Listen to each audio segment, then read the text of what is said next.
Pakistan sit comfortably at the top of the table, having won all three of their matches. Boosted by the dominant form of players like Sahibzada Farhan and Mohammad Nawaz, they are already through to the final on Saturday. Oh, what a beauty! Back-to-back wickets! That has been hit away. Once again, the distance, the placement and the sound of the bat. Sri Lanka find themselves in a must-win situation, having won only one of their matches during the round-robin stage. Regained confidence after a dominant 9-wicket win over Zimbabwe, led by Nisanka's unbeaten 98. They will fancy their chances to get a win here tonight. Oh, that is some shot. That has been picked up. Magnificent. Let's find out if Sri Lanka have got what it takes to get themselves through to the final on Saturday.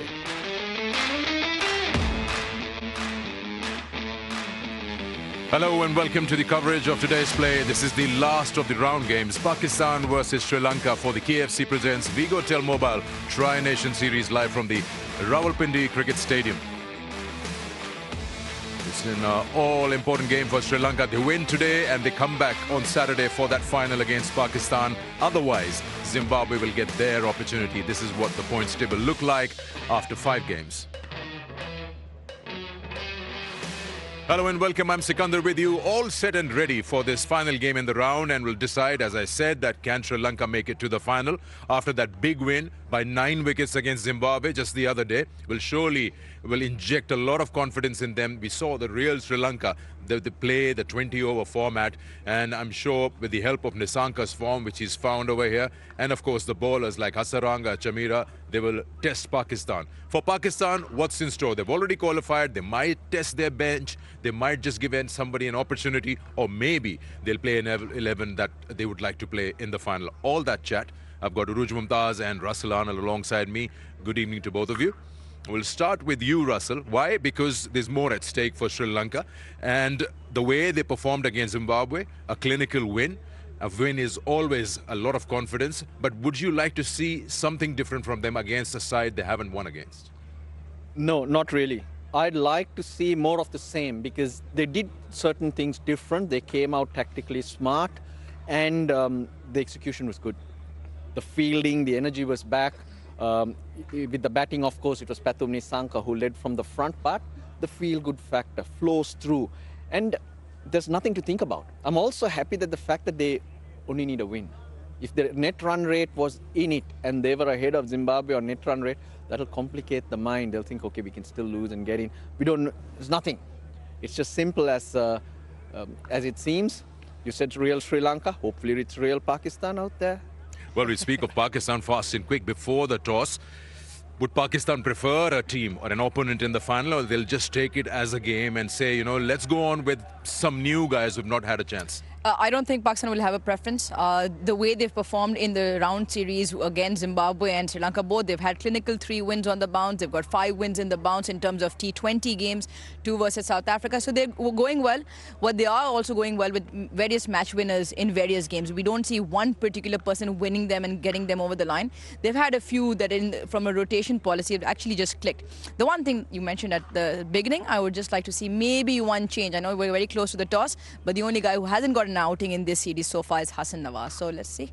Yeah, you've been talking about Hassan Nawaz for a while now, but yeah, again, we'll talk about that in detail. Where do you fit him in that batting order? That'll be something important. So now, getting very close to the toss, these guys have been testing me with who is going to be doing the toss.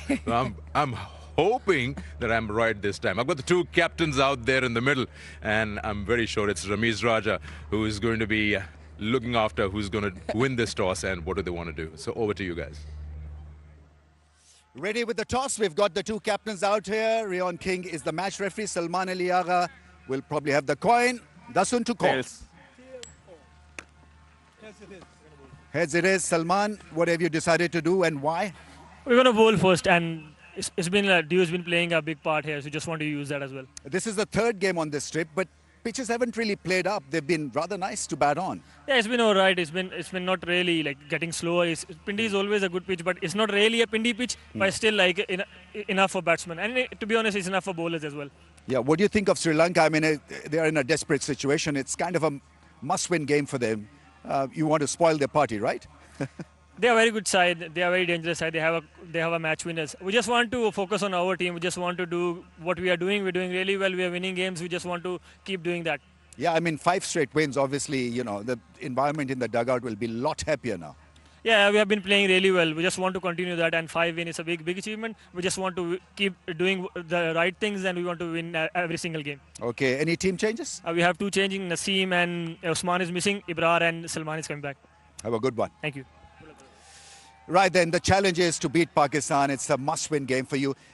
How does that work mentally? I mean, you rise to the occasion, you can subside also. I mean, what is the camp thinking right now?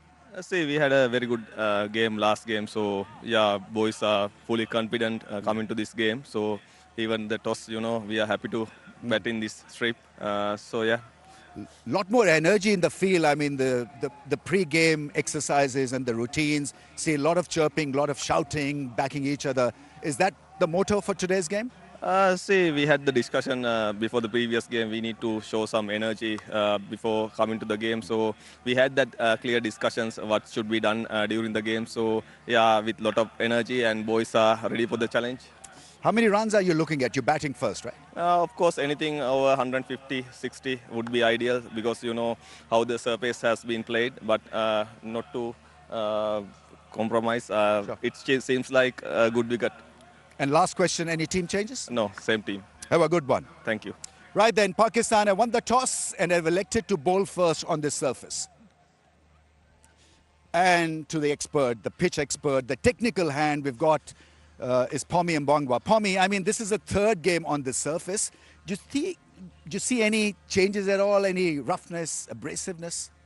A little, I suppose, a little bit more sort of rough as I look at it in terms of no sheen like we had in the last game on here. It might then mean that it might kind of grip a little bit more, maybe not stop as much as we had at the other one actually, but this one generally has played well.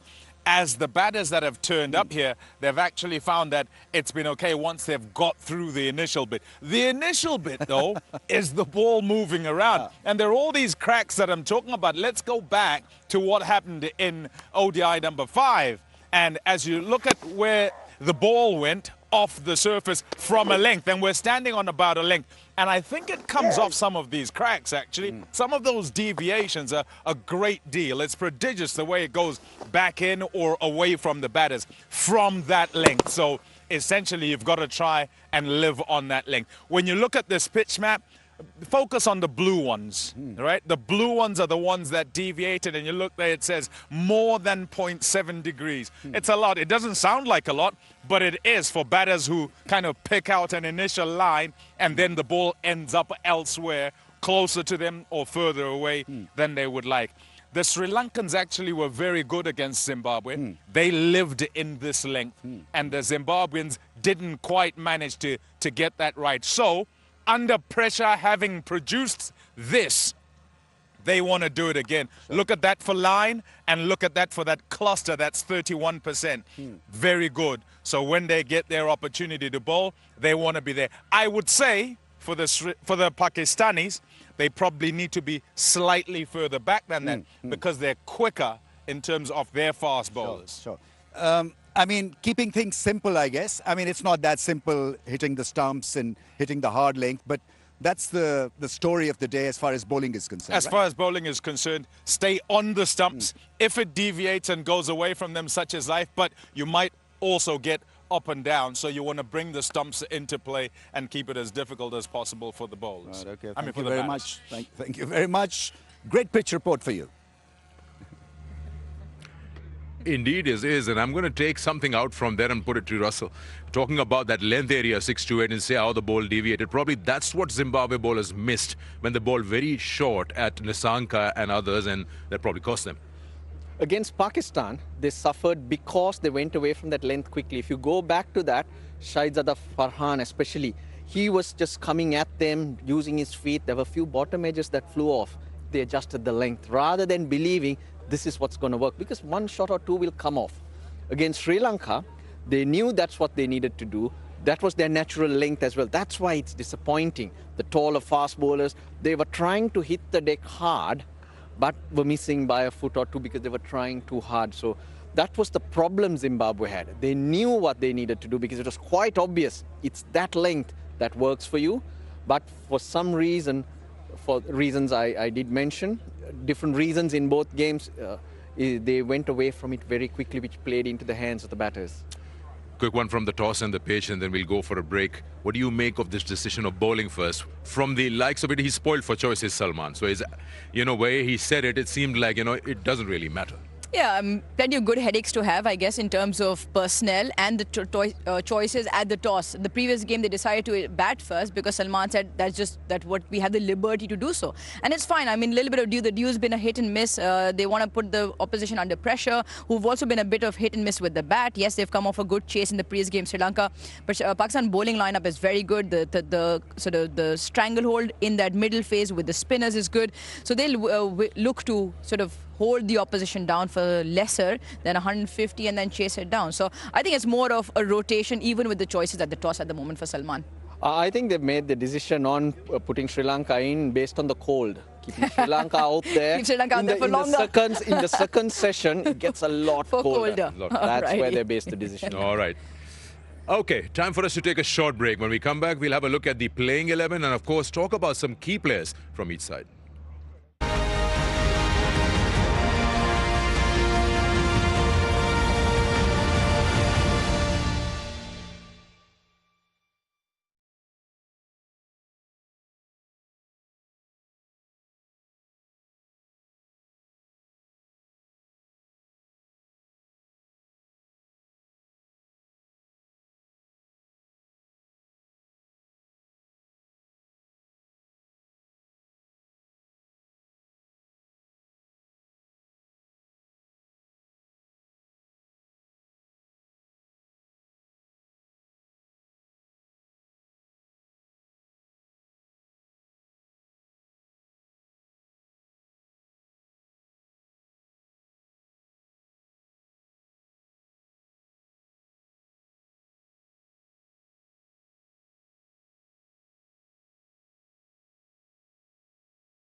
Welcome back to Pitch Side, and here we are talking about match 6. For those who've just joined us, Pakistan have won the toss and they've decided to bowl first today. So with that, we'll have a look at the batting side, and that brings us to Sri Lanka and Russell Arnold. Same team, no changes at all, and as we were expecting one of the top batters to lead the way Pathumni Sanka did the other day, it's got to be more of the same. Maybe Mishara needs to make those 20s into a 40-50, which will really add, but Kusal Mendis and Kusal Pereira in that middle order can make the difference today. If one of them get that 70-80 I keep talking about, it will be a very different ball game for the bowlers to defend. Hasaranga, Chamira, Theekshana, Malinga, they all looked a lot better. Pawan Ratnayaka made his debut the other day, still to have a hit in T20 internationals. Yeah, for Pakistan, bowling first, but they've got a couple of changes they made in the previous game. Osman and Naseem Shah sit out for Salman Mirza and Abrar. So they've gone to their best strength side, the best 11 they have, and they've put up in this game. So, and plenty of players in form. Saim and Saibzada Farhan runs. Fakhr's got runs. Usman Khan got runs in that partnership with Fakhr Zaman. The two all-rounders in Nawaz and Fahim both doing the bad job with bat and ball. Again, good to see Wasim Jr. to have his side name consistently in the side. Salman Mirza and Abrar. Abrar's been in good form, so he'd like to continue with the wickets in that middle phase. I'll give you that, Uruj. If you want to get Hassan Nawaz, maybe you can give the keeping gloves to Saibzada Farhan and get Usman Khan to sit. Yeah, it's always an option. It's always an option just to experiment with. My only argument with that is because Hassan Nawaz was the most spoken player. He was the player of the tournament with most number of runs, and he batted well. And he batted in that third and fourth position when he did play. So my only thing is that when you've kept him with the side, and he's shown what he's made of, give him a go. Now, which number he fits at? He's normally a batter up the order 3 and 4, where Babar Azam and Salman Ali Agha fit. And now Babar has just made his return to T20 cricket. He's still searching for flurry of runs, but he has regained form. T20 captain Salman Ali Agha. So you're left with positions at 5 and 6, where he has been transitioned to. And now Fakhr Zaman is playing that role at number 5. So whether that's a complete or a sort of a bottom line in terms of their first choice, Hassan Nawaz has plenty of places where he can fit in. Just don't think he has a trust of the dugout in terms of the coaching staff just yet. Yeah, a few possibilities of if they want to make that change. But that 11 looks like the one they want to play in the final, providing that Shaheen Shah Afridi is fit, then he surely comes in as the first choice. Russell, you mentioned about the batting and especially after that last outing, Nissanka performing. I think it'll be a good thing for the bowling side today, because the bowling hasn't been really struggling. It's just that they haven't had enough runs to defend. If today Sri Lanka can put up a respectable score, then they can, the likes of Hasaranga, Theekshana and Chamira can come in. Yeah, used pitch, lots of cracks as we did see, a bit of uneven bounce. So now you need to build some pressure, and you need to give the bowlers a fair chance so that they can go through the processes. It's about building dots, it's about working your way in rather than glory balls all the time. That's what runs do for you. It gives you that opportunity to just to relax a bit and go through your processes a lot better.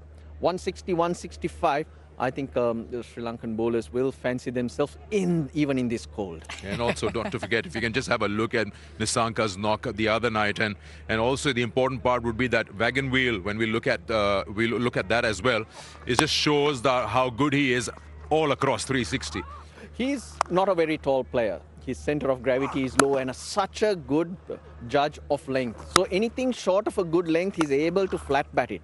Moment he gets one away, as we did talk earlier, Zimbabwean bowlers went on to bowl shorter, which really played into his hands. He timed it brilliantly off the front foot against the spinners. He was in total control.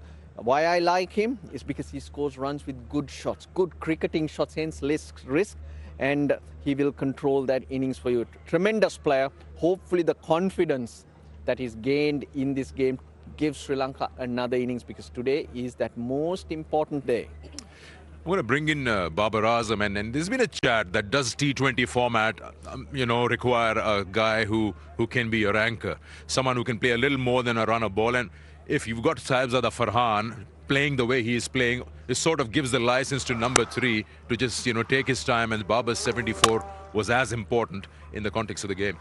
Yeah, I think when you talk about anchors, you have to look at the entirety of what the 11 looks like. Now, you talk about the likes of, say, England or Australia, who've got sort of big explosive players throughout their 11 or throughout their top 6, then maybe an anchor doesn't fit in. Now, what Babar's obviously he's worked on a few things. He's made his way back onto the T20 side.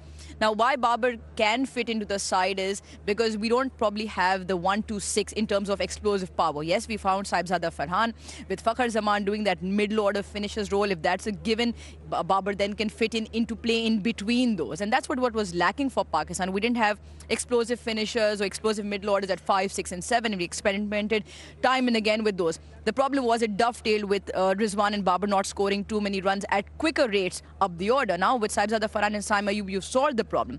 The only problem then lies is when you've got two similar kinds of players at 3 and 4 in Babar Azam and the captain Salman Ali Agha, and that's where your explosive start sometimes out of the power play, the overs from 7 to 12 take a bit of a hit because one of them gets out, or in fact both of them get out. Pakistan just find themselves in a bit of a rut, and then you get the firepower towards the end. So those two in that middle. Now whether you can slot a Fakhar Zaman in between or continue with the 3 and 4, yes, no question on the ability of the two players, but those are some kind of things when, especially when they're tougher tracks or you are looking at scores north of 200, that's where Pakistan finds themselves in a spot of bother. I thought it was perfect the other day because it was a real arm wrestle. That pitch had its tricks, and the first 10 overs Pakistan didn't go too hard. They needed to work their way in, and that's what Farhan and Babar Azam did. Once you get the foundation right, your opposition is falling apart and you can go at them. All right, thank you both of you for joining us on the show. Time for us to get ready for that action of match 6. Enjoy the game.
Pakistan sit comfortably at the top of the table, having won all 3 of their matches.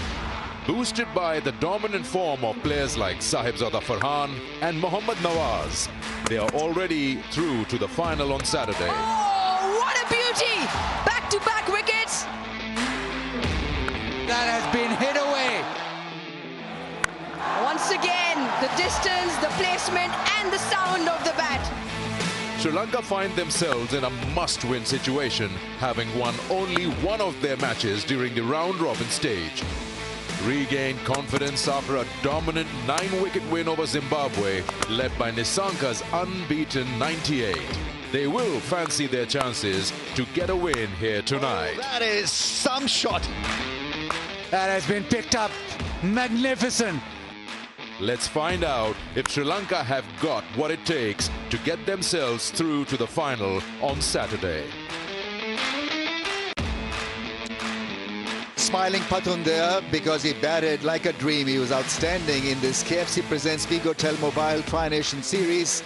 And Sri Lanka will need a lot of effort and a lot of bowling and batting to outsmart and floor Pakistan, who have been the red-hot team in this Tri-Nations. Right, this is a game before the final, and Sri Lanka need to win this to play that final, otherwise they're going back home.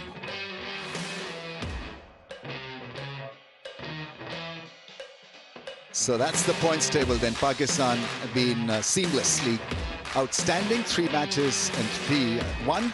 Zimbabwe 4 and 1-1. So they are very much in this. If Sri Lanka lose today, they will qualify to meet Pakistan in the final. It's all about lifting yourself mentally and technically as far as the teams are concerned, especially Sri Lanka.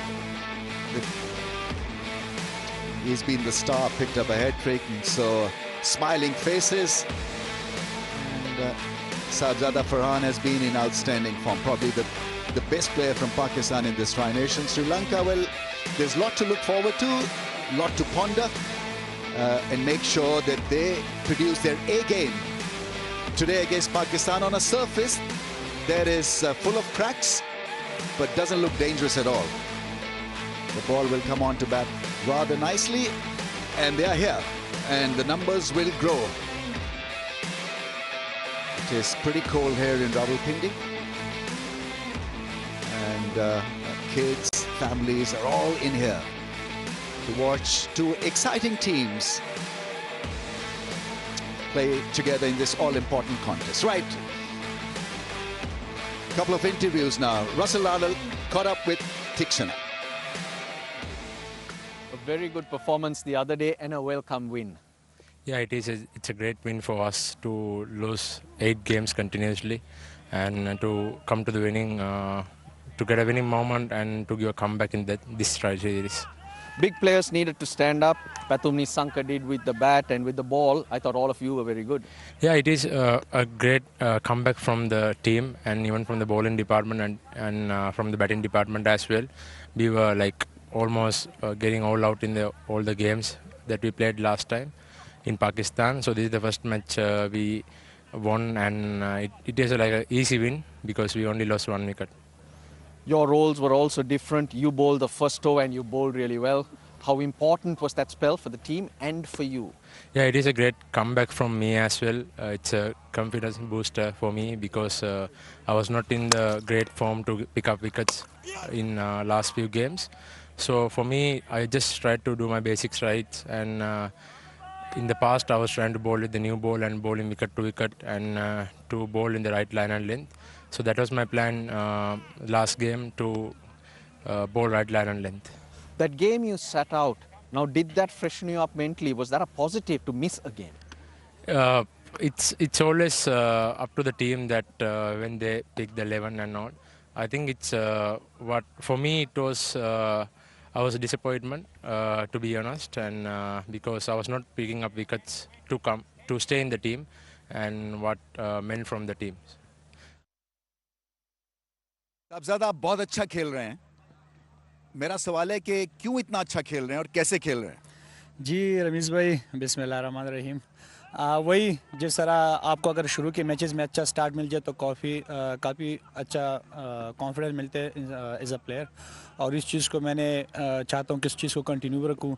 और जिस तरह 2 दिन ये हमारा rest है उसमें भी मैंने प्रैक्टिस किया, रिलैक्स नहीं था कि यार आज भी रन्स करने हैं, और जो स्पेशली हमारा फाइनल उसमें भी रन्स करने हैं, तो कॉन्फिडेंट इंशाल्लाह रन्स करूँगा। आपकी टीम में ऐसे प्लेयर्स हैं जिनके बहुत बड़े बड़े नाम हैं। बाबर आजम की जैसे बात कर रहा हूँ, साइम अयूब एक आपके बहुत ही अच्छे वाइट बॉल के बैट्समैन हैं। इनके साथ जब आप खेलते हैं तो क्या आपका एक चैलेंज क्या होता है और इनसे क्या सीखने की कोशिश कर रहे हैं? देखिए, जिस तरह आपने दोनों नाम लिए तो बहुत अच्छे प्लेयर हैं माशाल्लाह। सैम अयूब जिस तरह खेल के आ रहे हैं, तो वही कोशिश होती है कि मैं पूछता भी रहता हूँ, सैम से भी पूछता हूँ, बाबर भाई से बात होती है। ये है कि जिस तरह वो लोग पीछे रन्स करके आ रहे हैं तो लाजिम बात एक्सपीरियंस है, अच्छी अच्छी जगहों पर इन लोगों ने रन्स किए, तो कोशिश करता हूँ जहाँ भी मुझे कुछ कमी बेशी हो तो मैं पूछता हूँ, सब प्लेयर के साथ डिस्कस करता हूँ। क्या चीज़ और अच्छी करनी चाहेंगे अपनी बैटिंग में? कोई शॉट, कोई टेक्निक, किसके ऊपर काम करना चाहेंगे? और रमीज़ भाई, मैं मेरे ख्याल से थोड़ा स्ट्राइक रोटेशन का मैं चाहूँगा कि उस पर थोड़ा फोकस करूँ, क्योंकि सम टाइम ना मैं बाउंड्री तो मार लेता हूँ लेकिन वहाँ पे 2-3 बॉल डॉट आ जाए, तो मैं कोशिश करूँ कि स्ट्राइक रोटेशन पे थोड़ा फोकस करूँ। बहुत बहुत शुक्रिया आपका, और इसी तरह से रन्स करते रहें आप। Thank you. Yeah, talking about value of form, and he's feeling confident. Asked him about how is it playing with the likes of Saim Ayoub and Babar Azam. What is the challenge? He says he asked them questions and learned from their experience. And rotation of strike is something that he wants to improve. So that's a bit of a challenge for him moving forward in his career. Right, it was Salman Aliaga who called correctly, and they won the toss, elected to field.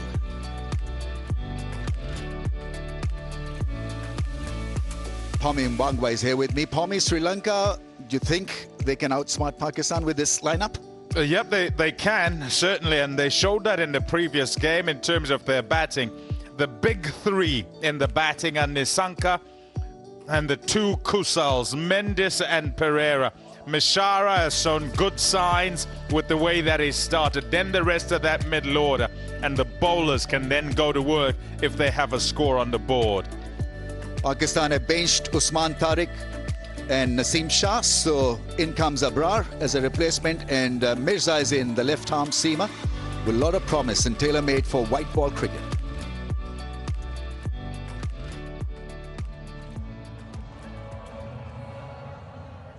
Men that matter out there on the field, Ahsan Raza making his first appearance in this Tri-Nations. Faisal Afridi, the tall umpire. He used to bowl very fast, by the way, Pommy. Really had some serious speed. Beset by injuries and therefore a shorter career, but yeah, then time sort of turning up here. I've heard quite a bit about him. Yeah, he was sharp, all right. Well, Pakistan got to make the first move after winning the toss. You've elected to bowl, and there's got to be reason for doing that. So you've got to deliver a couple of blows up front in the first 6 at least. They've had a good rest, all the bowlers, the Pakistani ones, and so the hope from Salman Aliaga and the coaching staff and the team as a whole is that they can hit the ground running here. And you might look at it and you'd say, well, they've already qualified, and it's kind of a dress rehearsal, you might say, for a game that is to come for them. However, the challenge is for him to get his team to play at the right intensity to ensure that they don't let Sri Lanka off the hook. There'll be the Zimbabweans in the team hotel, and they'll be watching and hoping also that Pakistan can bring their A game as they have done with all the other games, so that Zimbabwe can get into the final. To be fair to the Sri Lankans, they were good. Patum Nissanka in all formats is fantastic. Patum, I'm told, means hope, and he certainly is the hope of Sri Lanka. For a career that can span longer and longer, lovely numbers there, and getting better still. The way name sounds, Patun, I thought it was a firecracker. He certainly is that. But you want them to get off to a good start here. And let's see whether they have the intensity to challenge Pakistan, because that intensity, that positive vibe has been missing from their game. Yeah, critical for Sri Lanka is that, you know, having turned up game before and brought the intensity, the skills in a game where if they didn't win, they'd be out. They need to do that all over again. So climb down the mountain and get up once again. Question, can you do it twice in a row? That is the big challenge. Salman Mirza coming on to bowl. Oh, beautiful shot. What a start. Delightful straight drive for 4.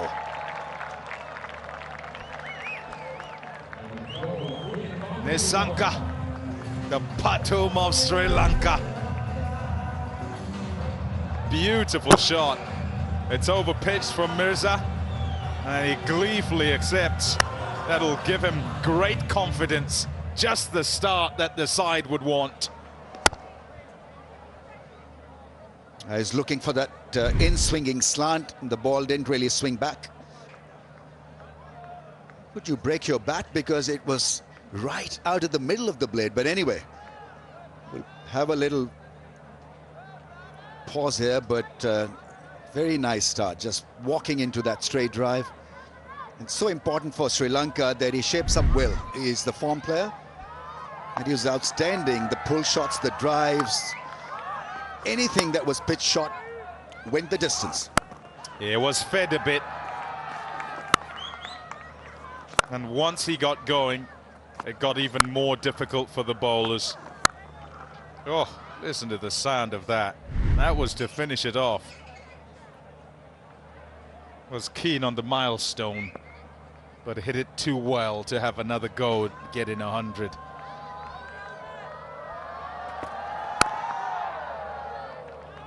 Another Patun start for you, folks. He's got the best strike rate this year for any T20I batsman. Terrific going. He doesn't seem to hit the ball hard at all. It's like everything is working in slow motion. His best year as well to go with the consistency in the strike rate area. Yeah, only slight in stature, and yet packs a punch. Wonderful timing. Great wrists as well, as you expect.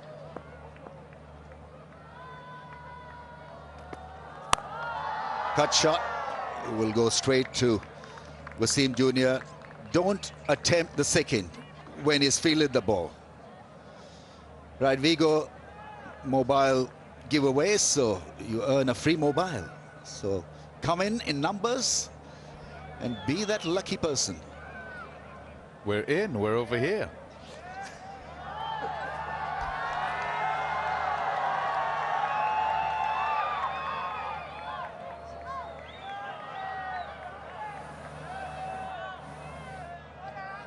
Left-hander is on strike. He's got a fair bit of talent. All he has to do is to work up a partnership, make sure that, you know, he plays the percentage well in the first few overs. Just like that. Give yourself a little bit of time. It's so important to lay out that strong platform.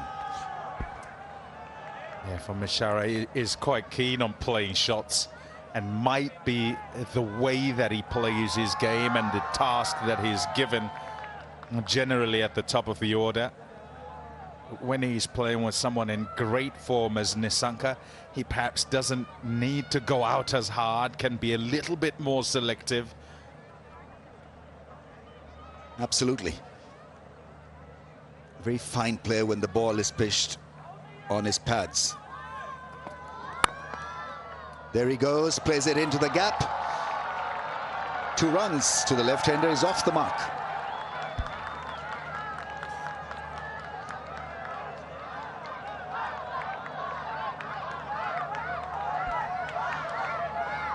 Yeah, not quite out the middle, but off the mark, and he'd be happy with that. Just looking to try and get himself going. Boundary would do nicely to finish off.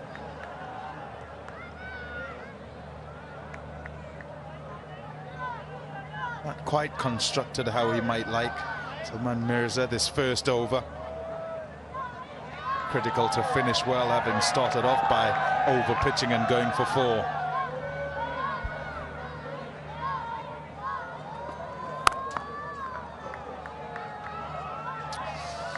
First over done, 7 without a wicket.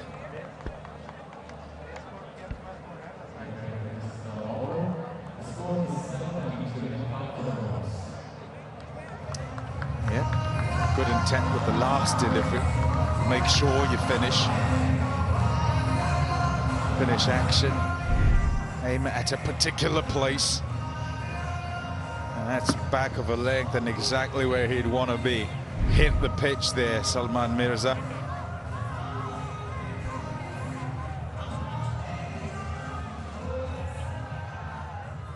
Wasim Junior warming up to the task. It must be tough for the bowlers also to have a new partner at the other end every now and then. So we talk about openers adjusting with changes.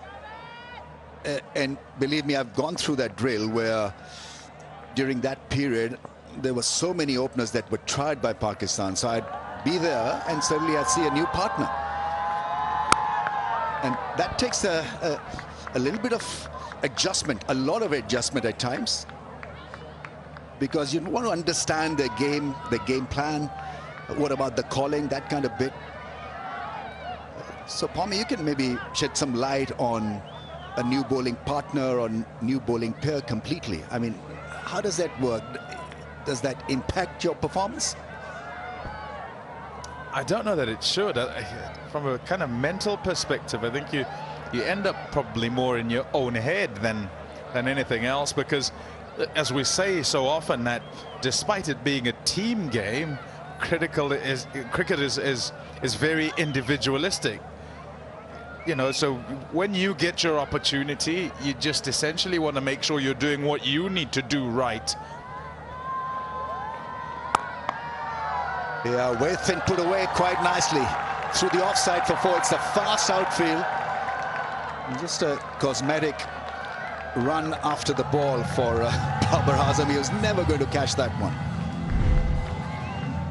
Lovely control in this shot, not just flailing the blade or throwing the hands at it, but calm and essentially just timed through the gap in the offside, illustrating that when it doesn't come off these cracks on this pitch, it actually does come on quite nicely, and you can play in that fashion.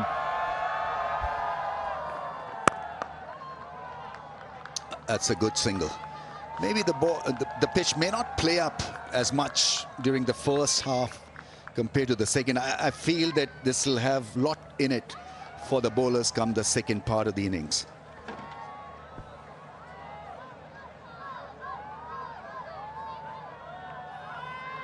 So, Rambo, you know, we're on about, you know, partnerships in terms of bowling. You go back in time, one-day games, I suppose test matches, and it applies to 2020s. One-day games, it doesn't these days, except after over number 34, using the same ball.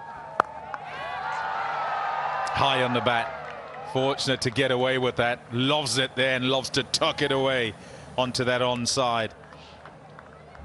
You look at this hit, the badge off the bat. Yep, and he's quite fortunate that it goes wide of a short fine leg. So if you have a partner, new partner, who tends to kill the bird, it's not a good thing. And I'll explain a little bit about the bird in a second. You want to keep the bird alive. In the meantime, I've been told by Mazhar that I had 10 opening partners in my test career. 10 different partners.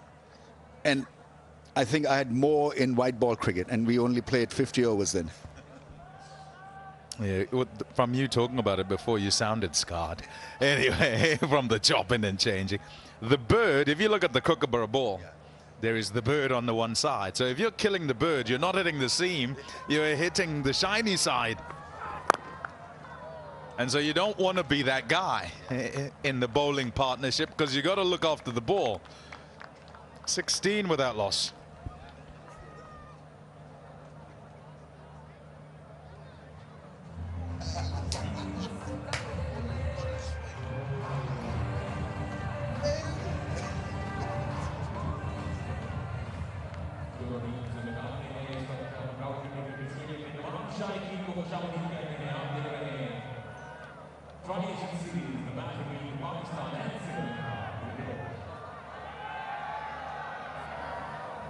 Still feel that Sri Lanka's real test will be against spin. How good they bat in the middle phase of the innings.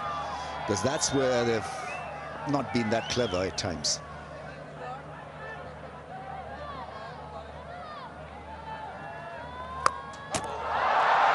Gone. He's bowling. The bails are off. Pathum can't believe it, but he's got to go. Playing across the line, Salman Mirza has picked up a valuable asset here. Master of disguise there. That is magical as a delivery. You have a look at him get through the shot there and his way through it, but the ball has not arrived. He's bowled a slower ball, and initially Salman Mirza thinks that it's missed the stumps. Look, and then he realizes, hold on, I think I've got him. And yes, he has. A beautiful delivery to fox a form player and get rid of Pathum Nissanka. Sri Lanka, 16 for 1.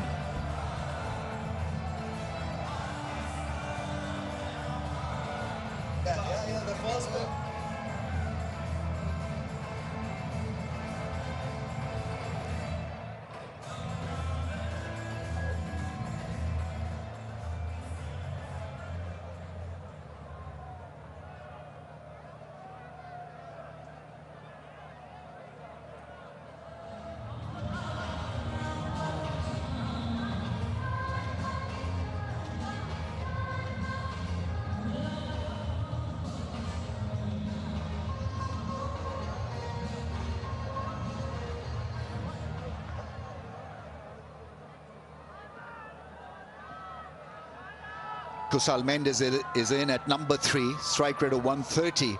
But more importantly, Sri Lanka need a partnership, need some stability, because Pathum has been removed from the scene and he was such a great player for them in the last game. But Salman Mirza producing a beauty. It was slackening the pace, it was hitting the stumps, and I think he was probably covered by the body of the batsman, so he realized just a bit late that he had castled him. Flicked the bails, the zingers, and that was it.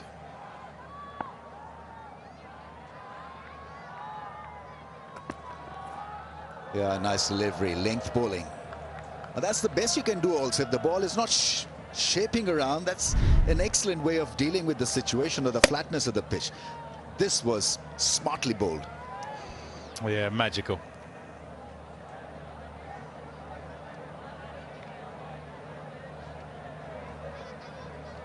Yeah, he hadn't noticed. He thought, I bowled such a good ball, I should get a wicket. And in the end, he actually did get one. Absolutely spot on with where it pitches, and it lures Pathum Nissanka in, pulls him into the shot, and it's too early. He gets off the mark, which is a good thing for Kusal Mendes, because he has 3 ducks in previous, or he had 3 ducks in previous 4 innings against Pakistan in T20 ice.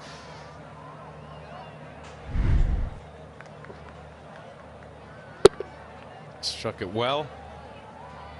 And that's a good hand in the way from Babar Azam. But it's cold here, and that will have stung. It'll continue to sting. Have a look.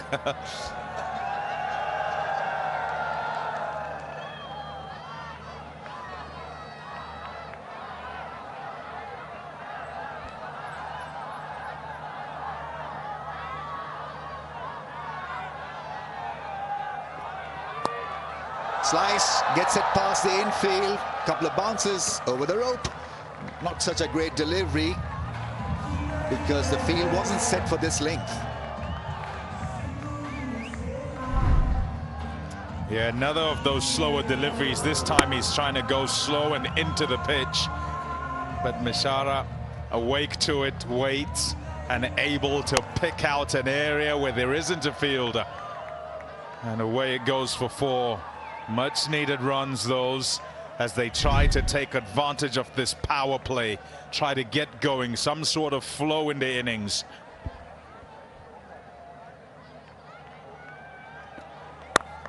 Oh, that's such a good shot, but goes straight to the fielder.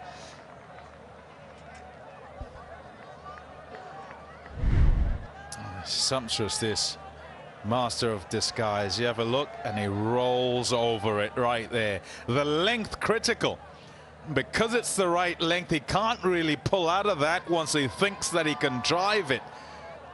And then it's also on the stumps, just nicks the top of off. Exactly right, and rewarded too. Top nut. Oh, another good delivery to end the over. Fabulous over comes to an end. 21 for 1.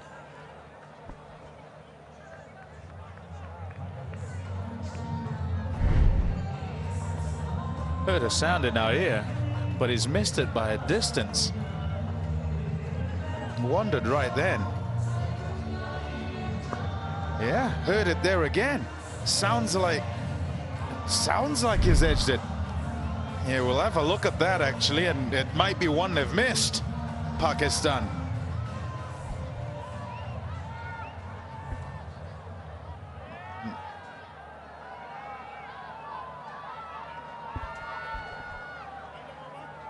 So the problem right now, it appears, is that some are shaping, some are staying the course.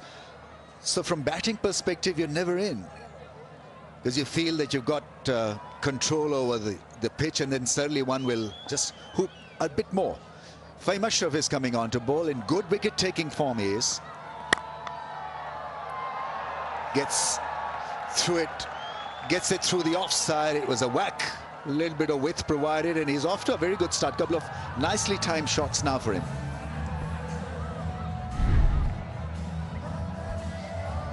Yeah, beautiful shot.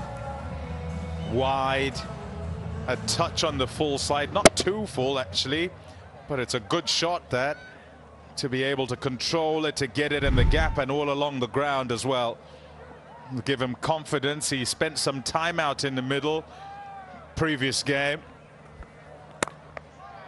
Yeah, more width, more runs through the offside. That's a cracking cover drive. He's off and running. A couple of very nice shots now. I think it's working, the off drive. 2 goals at it. This one is even fuller, so easier to control. Now, beautiful. That's really good looking from Kusal Mendes. Want to be straight on here. Not the greatest of starts for Fahim Ashraf. Needs to be right on the stumps. Oh, it's a throw down.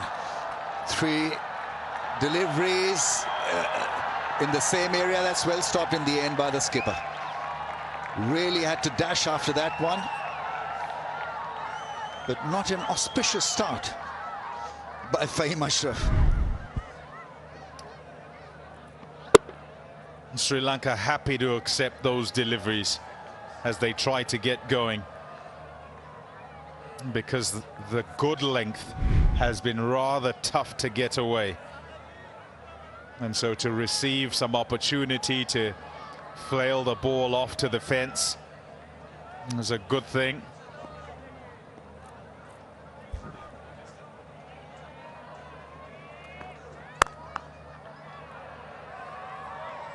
The fielders have been made to work extremely hard.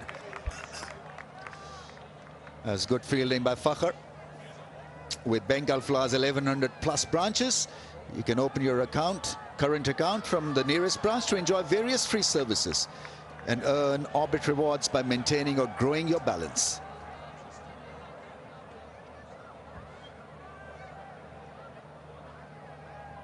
This is a very nice start by Sri Lanka. 33 for the loss of 1. Just got to maintain this momentum. Got to take the attack to Pakistan. Can they do that? Another slow ball, I think, attempted. 128.7. A cutter. Not exactly a slow ball, but a cutter. Well, length better. As soon as it is, and as soon as it's that little bit straighter, there are those cracks on a length. Now it's cross seam more than anything else, and so perhaps just kicks up off the surface.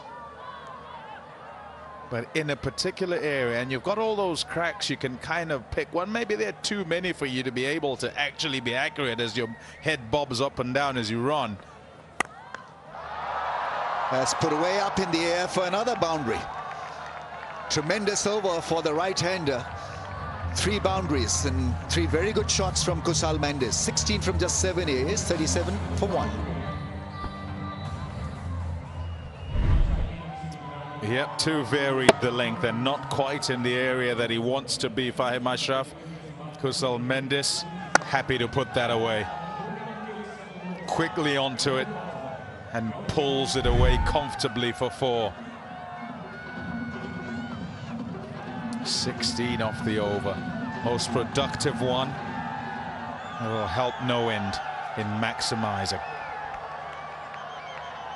They need to find someone else to play as Pathum Nissanka did. He played a gem in their previous game. 98 not out from 58 balls. And everybody else couldn't quite get it away, batted at about a run a ball. And so his wicket is a huge one.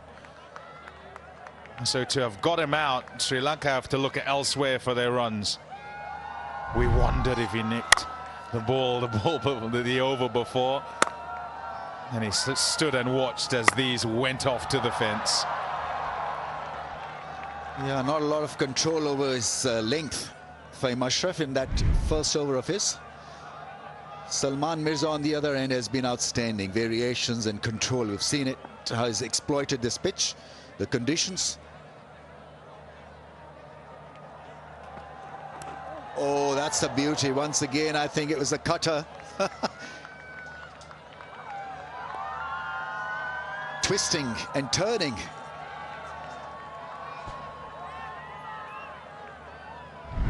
Yep, let's twist again. Not quite the summertime, though. Beauty. Look at his face. He's stunned as he looks up back at the bowler. He's got that slowy on a string.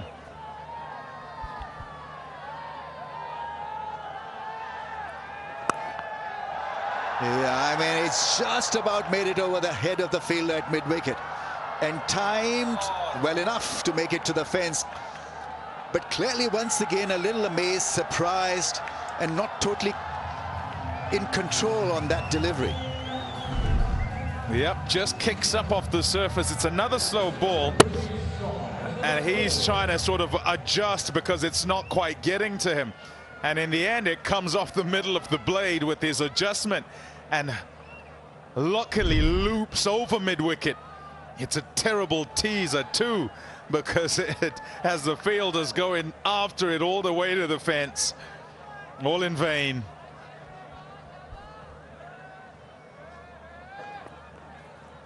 And it's not a massive drop in pace also. We're talking about from 139 to 129. So it's subtle. Vigotel Mobile, official handset partner. Light up your vibe. You're a vibey sort of guy, aren't you? Sri Lankans, they need to be vibey tonight. Or are you a bit skibbity? I'm a bit delulu. Words being added to the English dictionary this year. Skibbity, delulu. Delulu means delusional. Skibbity, pommy. It's a bit 6'7" for me, that word. He's such a parasocial guy. That's another word that's been included in the dictionary, which funnily means that you know exactly, even without knowing him personally, and we're talking about a personality, a celebrity, a fan knows that celebrity inside out. He feels that he knows him inside out, and that's called parasocial. Clearly, we've got too much time on our hands.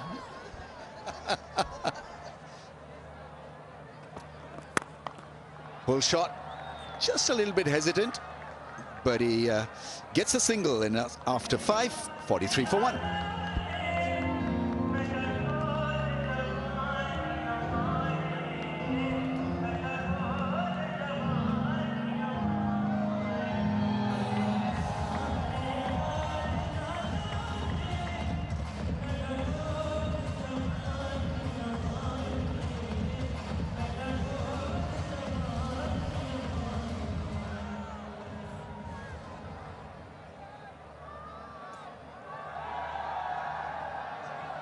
Brisk start for Sri Lanka, 43 for 1. Seems a decent pitch so far. Sri Lanka have come out with intent.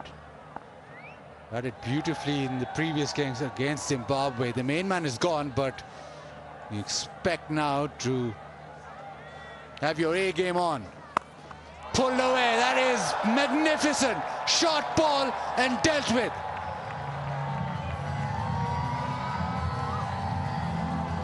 A shot that Kusal Mendes loves to play.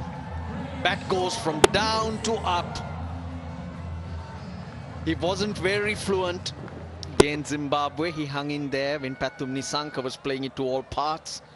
Runs behind, but today, some fabulous shots indeed. Good start.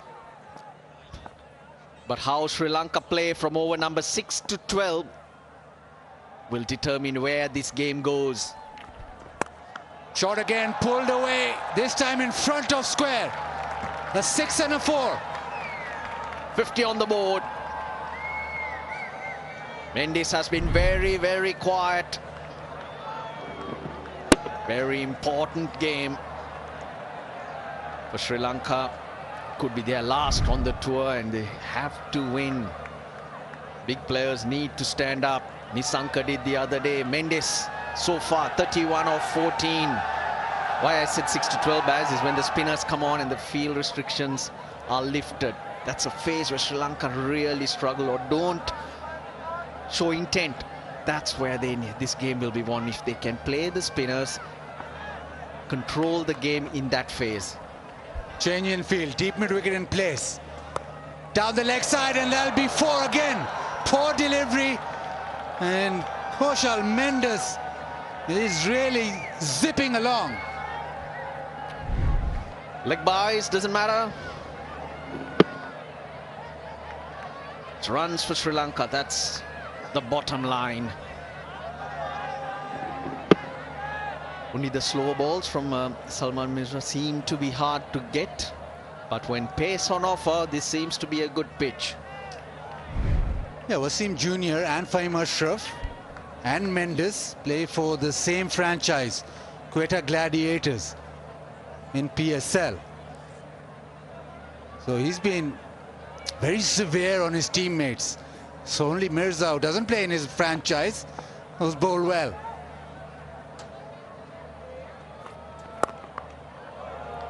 Dot ball, finally.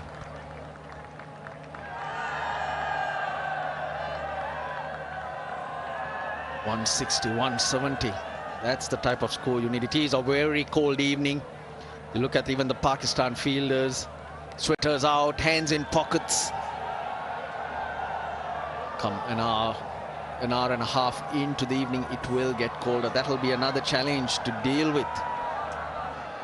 I reckon they need more. I reckon they need something about 180, maybe even 190. Pakistan bowling first. They expect dew to set in.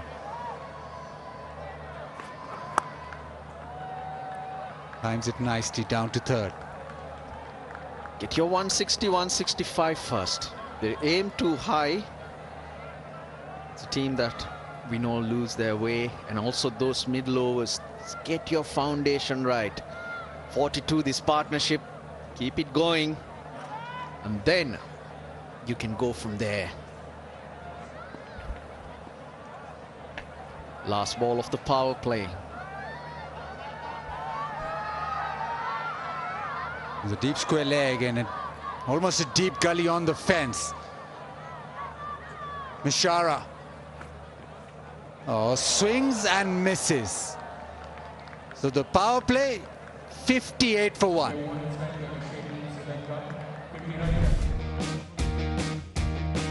Putting to bat Sri Lanka. First ball, what a cracking shot.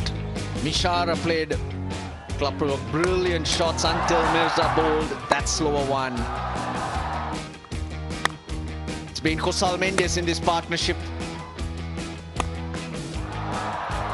Started playing that pickup shot nicely. There we go. The only 6 of the innings for now. The seamers haven't really found the length. It's been too short. And they've peppered that short length, which has gone to the fence, dealt with. Sri Lanka really have made use of the power play for once. They've got an excellent start in the first 6. Power play done. Now the next challenge. Abrar has been brilliant with white ball for Pakistan. Their leading spinner. Haven't played spin well at all. This is the phase. Bring it down from over 6 to 10. The next 4 overs crucial. Full shot in a little pocket, but just be the single. It'll be interesting how they play this. Will they try and attack Abrar? Will they try and hit him out of his length? Or just milk him? Sri Lanka unchanged from the last game.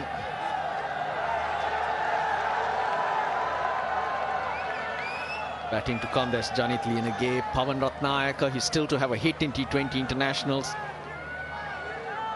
Shanaka and Kusal Pereira. On the leg side, just gets away with it. Just a single that time.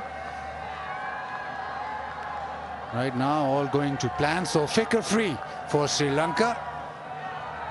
Fikr free moment. Download now and get assurance you need on your fingertips.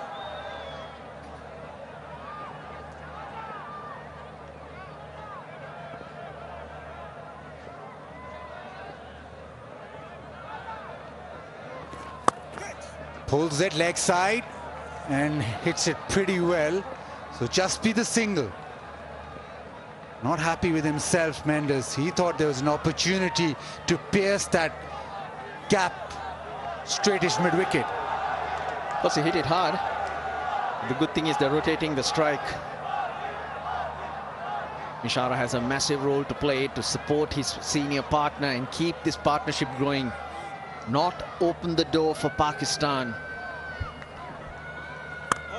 He slows it up. Very slow. Because he's got starts.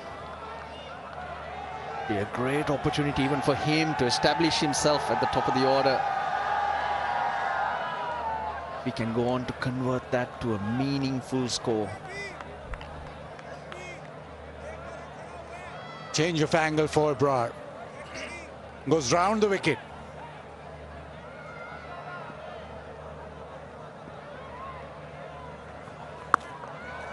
Drags it leg side and gets the gap. One bounce into the fence. Brilliant hit. Abrar going around, angling it at the pads. Perfect. Look at the front leg. Throws it way outside leg stump so he can play that slog sweep.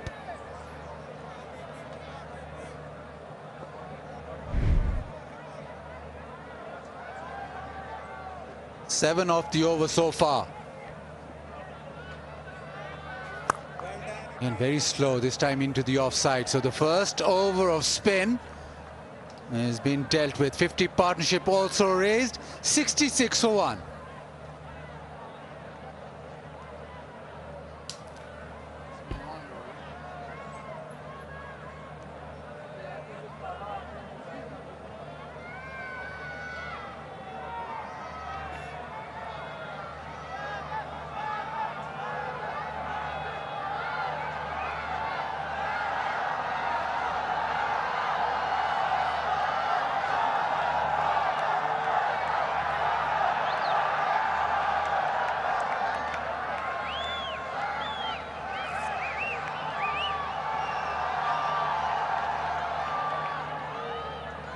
Partnership 50 of just 29. It has been Kusal Mendes 34 of 19. Really racing along. The man with the golden arm for Pakistan. Amongst wickets, plenty of them. Mohammad Nawaz. He's been brilliant since his return to the team. Batting, bowling, exceptional. Starts off with a slightly short one, but that's the way he's operated in Pindi, just back of a length. Nothing in the full zone. Make sure that if you want to hit him, you hit him off the back foot. The ball doesn't really arrive off this surface too often. Canny operator. He bowls different lengths, slight change of pace. He'll watch what the batter's trying to do and then make the changes. Very good at bowling it far from the batter, making him fetch it.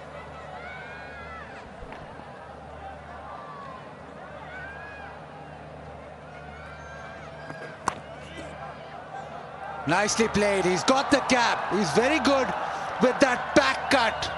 Boundary. Nothing wrong with that delivery. It was just on a good length. Plays it off the stumps, Kusal Mendes.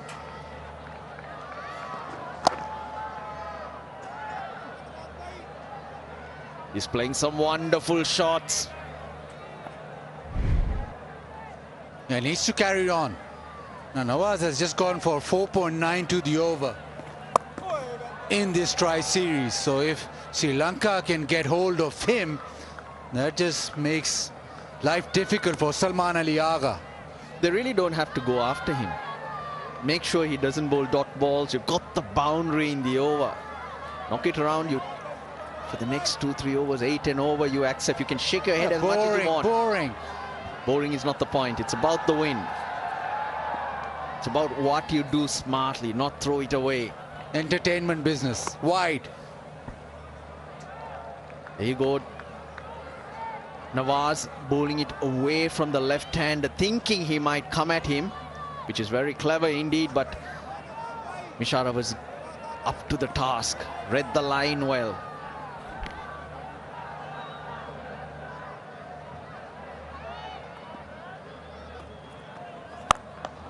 Oh, brilliant.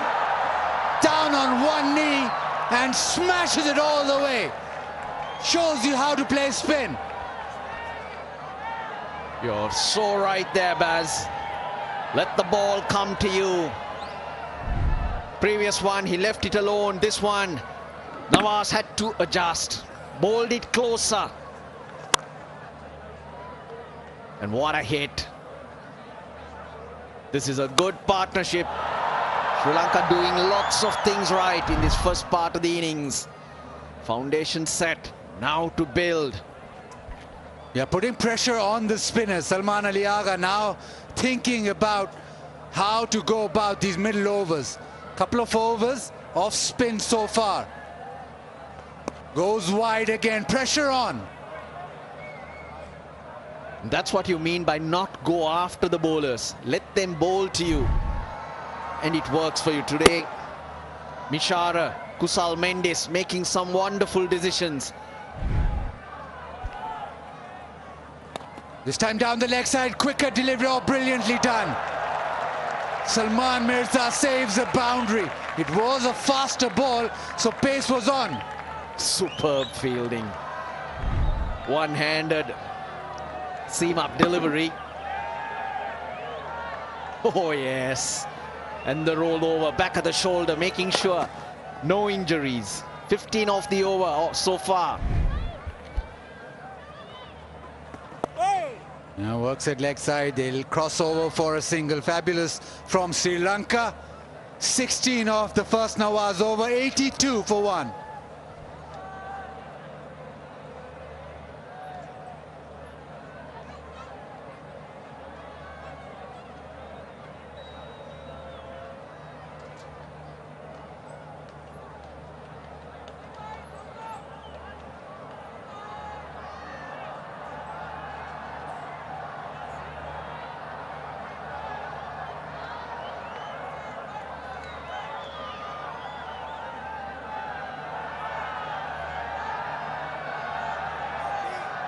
10.25. Sri Lanka going at. Brar first over went for 8.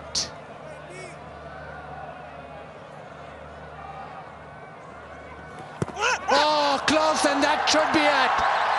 Brar with the one that skids through. Big wicket, big wicket. Kusal Mendes on the back foot. That kept low. I don't think there's any point in reviewing that. Now this is what Abrar can do. He can get the ball to skid through. Not all that short. Previous over, he was able to get the pull shot away.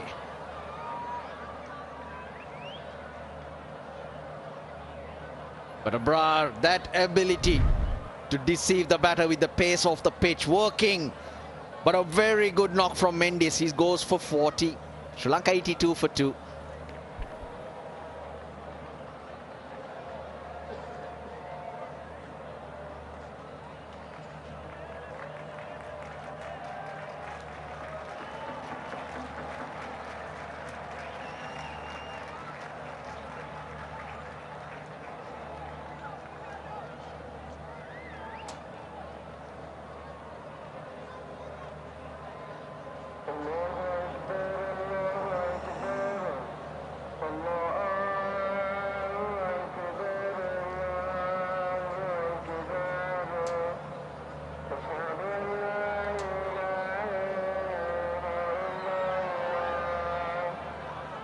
Kusal Perera, he's a dangerous bat. Sri Lanka need him to fire today. Brar with the breakthrough yet again. He's been so good in white ball for Pakistan. Able to just deceive Mendes with the length balls, just skidded off the surface, plumb in front.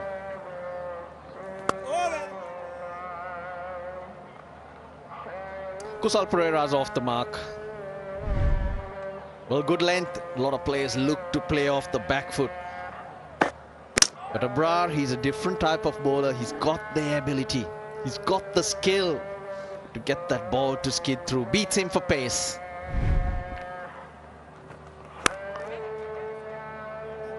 And now Pakistan will squeeze. This is where Sri Lanka have to navigate through. That's what happens. You get an opportunity, you strangle the opposition, and Pakistan are good at that, the spinners especially.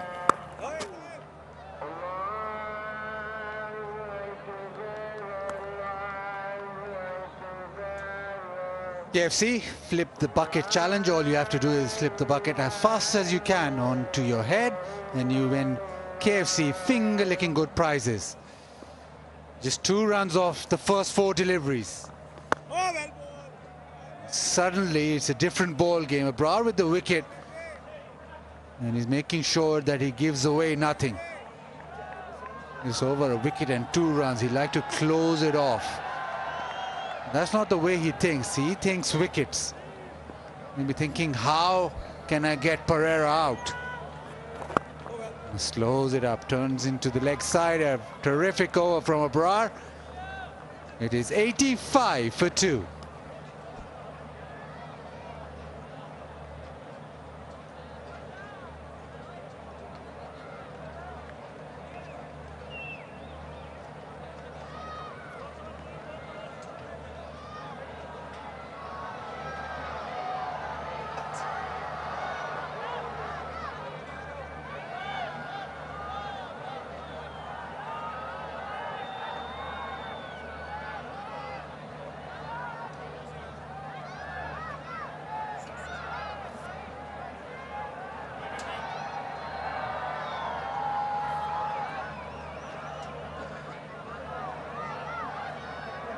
.44 Sri Lanka going at.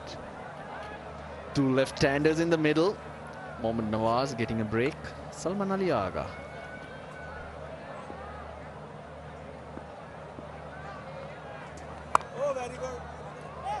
Oh, chance! Oh, direct hit might have got him.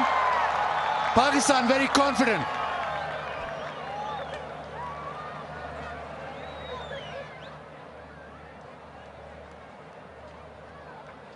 Try to direct it. We have a review for run out at the striker end. Can I have a side on angle for this, please?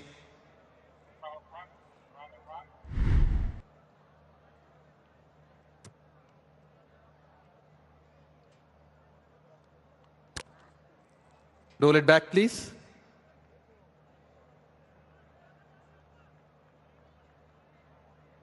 Bat behind the popping crease. Batsman made his ground, satisfied before bails off. Ready to make my decision for the big screen.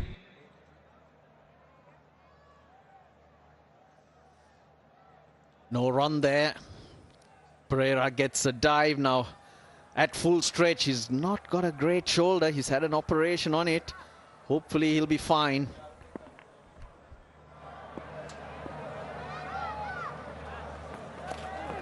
Down the leg side and doesn't beat short fine. It was a poor delivery and Pereira be very disappointed because it was a boundary ball.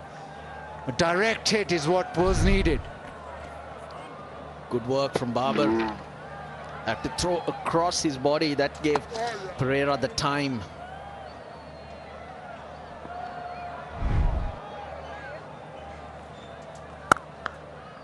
Gets it past cover.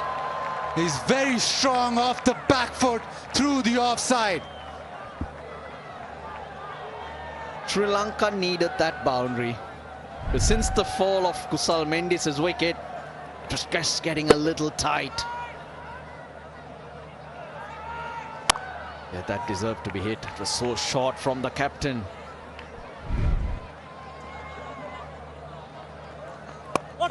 In the air. Just chipped away. It was the edge. He just gets lucky. Perfectly placed, Bazid. Couldn't do it any better. He just got the single. Should have got two then if he placed it well enough.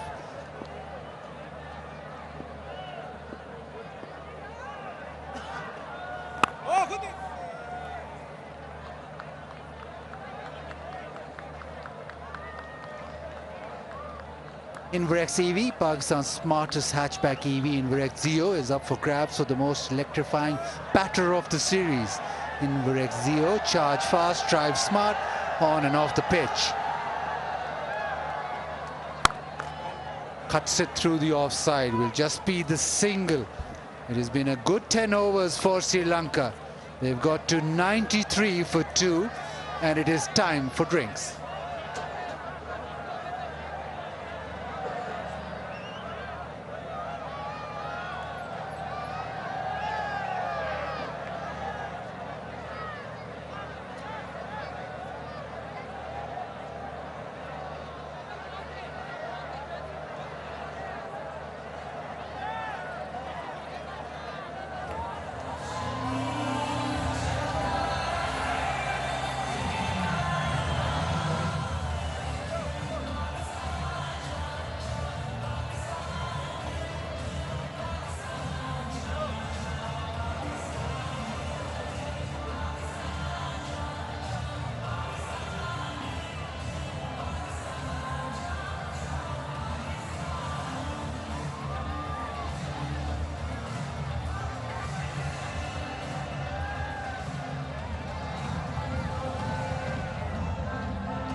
Welcome back to the final game in the tri-series in the round stage. Sri Lanka put into bat first, 93 for 2 in the first 10 overs. Couple of wickets gone down. The first one to go down, the man in form, outfoxed by a phenomenal delivery by Salman Mirza. Change of pace, clips off stump on the way out to get Pathum Nisank out. And Kusal Mendes, who was going some guns, trapped right in front by Abrar Ahmed in his very first over. Much needed breakthrough as well. All reds for Kusal Mendes, who got 40 off 23. And the halfway mark in the first innings, Sri Lanka still sitting pretty, 93 for 2.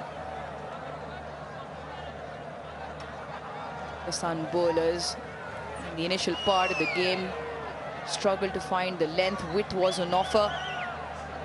A lot of full pitch deliveries that went to the boundary. And change of pace in terms of the bowling now. Saim Ayub, 7th bowler used tonight for Pakistan.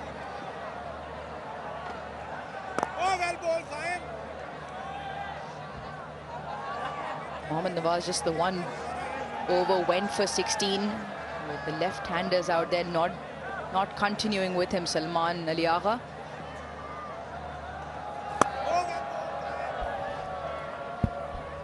Better option this in terms of Saim Ayub to the right-handers.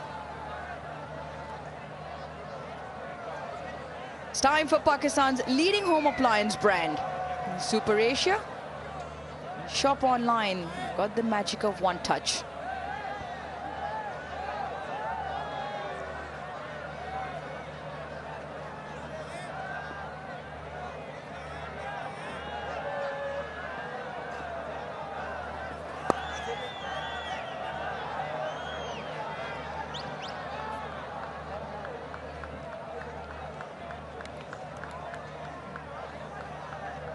Yeah, the quest for the skipper is to go with his game plan A. In 10 overs, you don't expect, or 11, that you'd have used all these bowlers. But you have a look at Fahim, he's gone for 16 first one. Same story for Nawaz. And so he's now trying to kind of mitigate for that. Out! Short! Caught into the hands of backward point. Nawaz takes the catch. And the skipper's ploy works. Yeah, you can see by the cheeky smile Salman Ali Agha had on his face. It was short, it was wide, it could have been put away.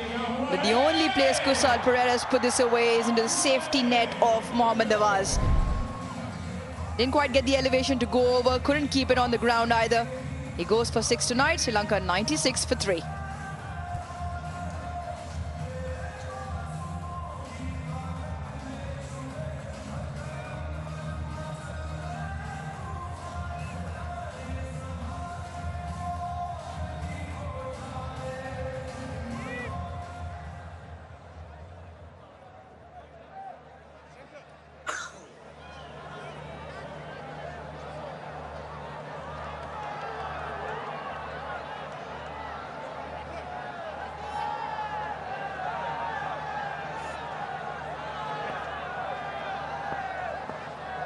In at 5, Janit Lianage.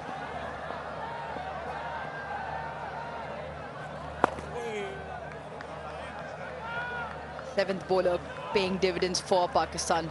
A big wicket as well in the context. Kusal Perera.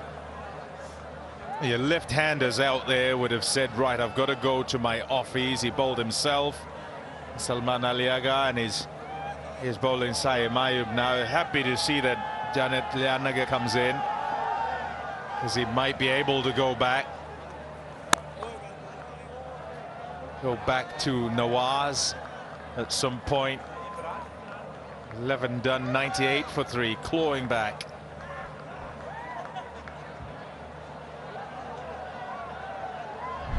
He just goes too early on this.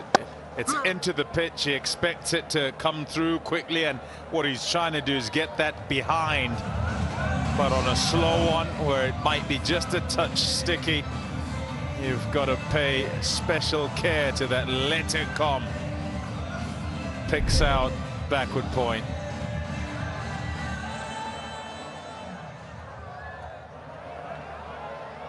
Kwame Mbangwa said that Salman Ali Agha will have the option of bringing Mohammad Nawaz back, and he is back.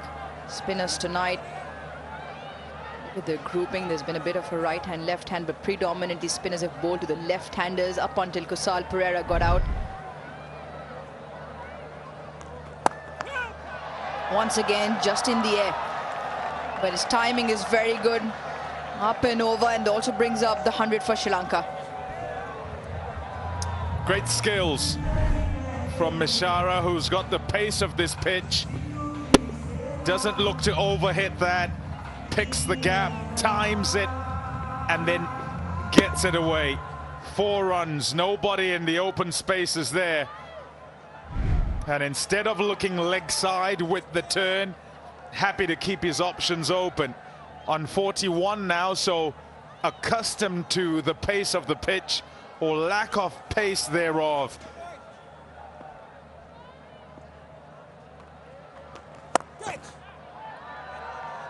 Just look at the way the surface is played. The slower the spinners have bowled it, just gripped and turned. Example of that, the wicket of Kusal Pereira just held up in the surface, hit it in front of square as well. A variation in pace. Eventually turn into how much the ball turns here on the surface. 3 games on it already. Wonder if there was just a discussion, I don't know if you heard it, about short mid-wicket and whatever, Nawaz and Salman. He'd want to leave it open to the right-hander, invite him into there. Well, you're all invited. It is tomorrow, the 28th of November. Nilofer on screens. Combination and a partnership that has worked brilliantly and is going to be in action once again. Fawad Khan and Myra Khan on screens. Get your tickets now.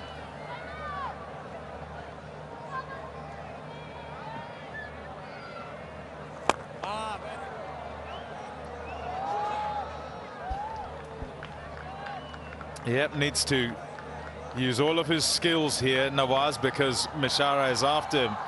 He's going to try and put him under pressure, and he has to, for the team, for himself, keep the board going. His matchup so as to ensure that he dominates this battle. And Nawaz is just trying to get him off strike each time.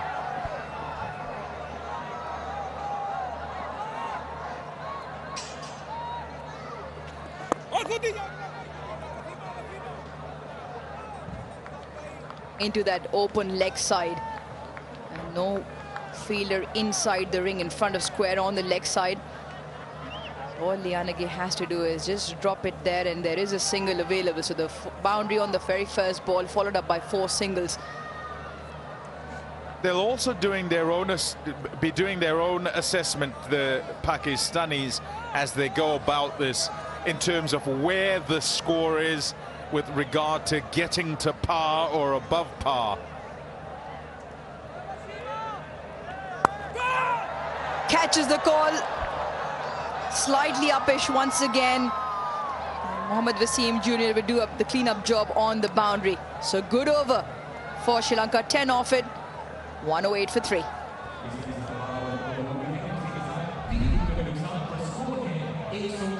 Just manages to keep control.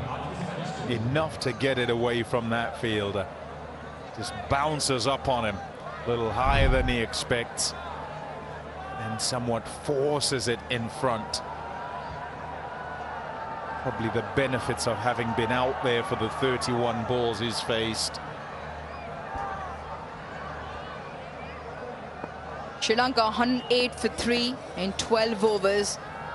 And the rate, which is 9 runs in over, they should look to get north of 107, 175. At the toss, as Dasun Shanuka said, 150, 160. Looks a better surface in that. Shot selection has been good, but there is also assistance for the spinners.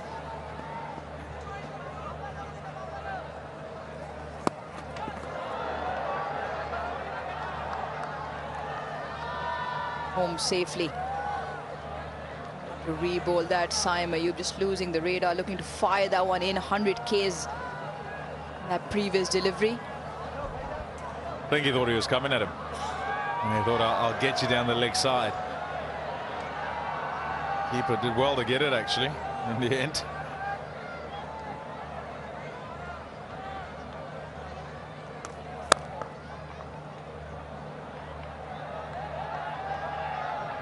Couple of runs into the big open spaces. Mishara playing a really good hand, 47. Well, Tapal tea will always help in cold conditions here in Rawalpindi. Tapal Tea Lounge. Pakistani cricket fans enjoying Pakistan's finest.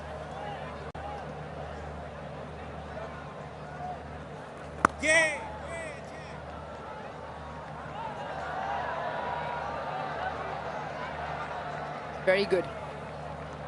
We're running the first one hard. All is looking to put pressure on the fielders. Enjoyed the way he's played Mishara. Kind of played a bit like he's a basher, but today there's been a bit of touch to the way he's gone about things, working singles. Up in the air and all the way. That is a glorious hit to bring up the second T20 I-50 for Kamil Mishara. And it is a knock that has held great value for Sri Lanka tonight. Really well played from Kamil Mishara. Overpitched, sees it, and bang, away it goes. No hesitation whatsoever, fully committed, and puts it away, showing the other side of his game. Follows up with a single. The maneuverability with the bat, the angles he's created, looking to play the ball late, opens the bat face. Along with the 5 4s and the 2 6s, has been a very good knock. Yeah, just at the start, he felt that he might have just relinquished the role of smashing it away to Pathum Nissanka, and I think that helped him, because he was then controlling his shots and not looking to be the aggressor. And because of that, kind of worked his way into the innings. And he's got going now, and is going great guns. 122 for 3.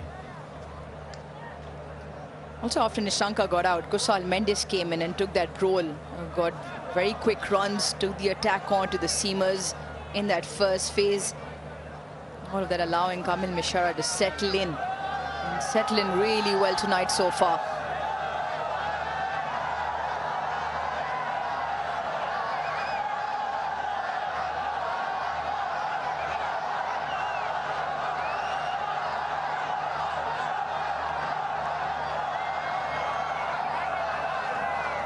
.122 for 3.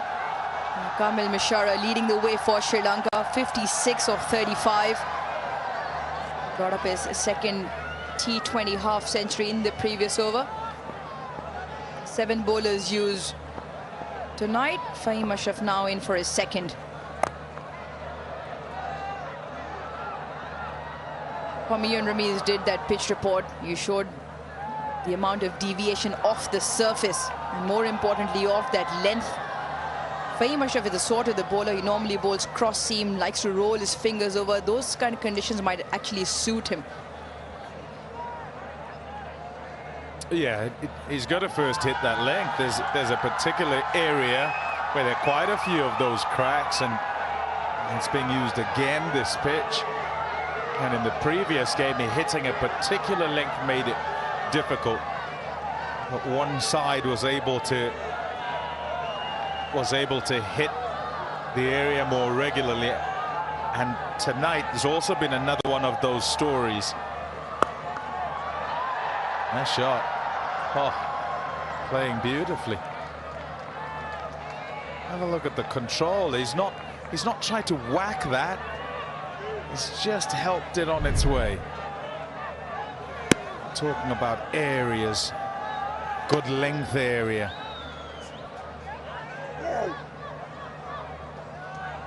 A 4 to 6 meters, and actually further away from the stumps than that, sort of in the 5 to 6 areas where you want to be.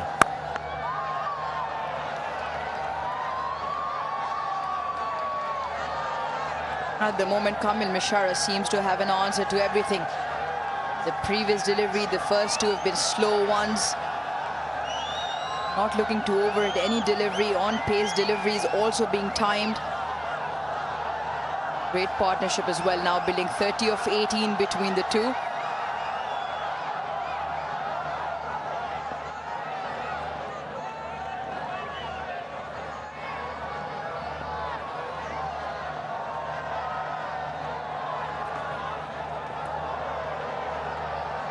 He just hasn't found his radar today. I'm talking about groupings, and you're talking about sort of changing things up, but on a pitch where you've already got enough, you don't need to. There's a consistency that's required, and he hasn't been today. He's been kind of wide and too full and then too short. Everything sort of, I remember one ball going into the area actually. There's another, that's not too far off.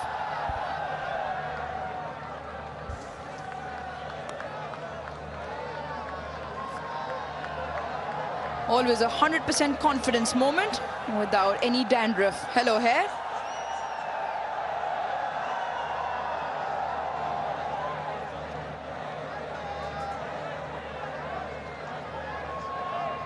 Now with the amount of assistance in the surface, come back to the fundamentals, keep it simple.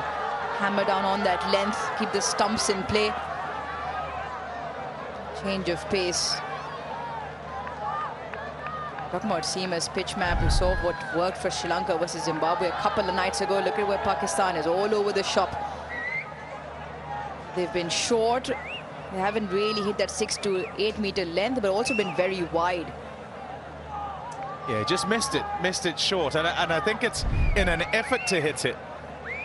And sometimes in trying to hit the pitch, you drag too short. And it then allows opportunities to score for your opposition, and that's what's happened here, and Sri Lanka have taken those. 129 for 3.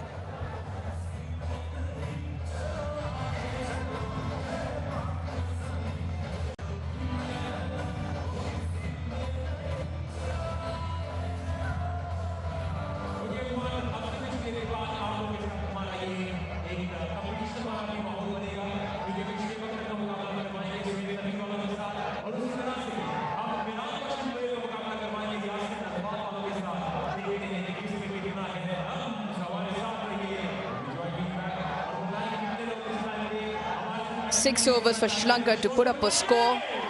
Sitting very good at 129 for 3. Kamil Mishara stayed out there. Going at over 9 runs in over. Sri Lanka are set for a big total here.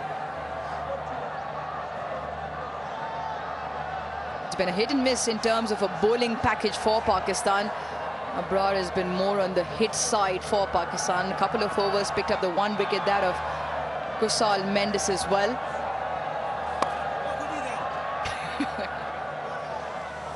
Bit of air then, Pommy.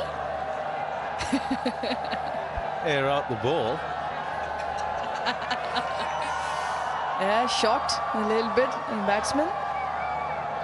Just hear the discussion from behind the stumps. He's looking to throw it wider. Feels set for that purpose as well.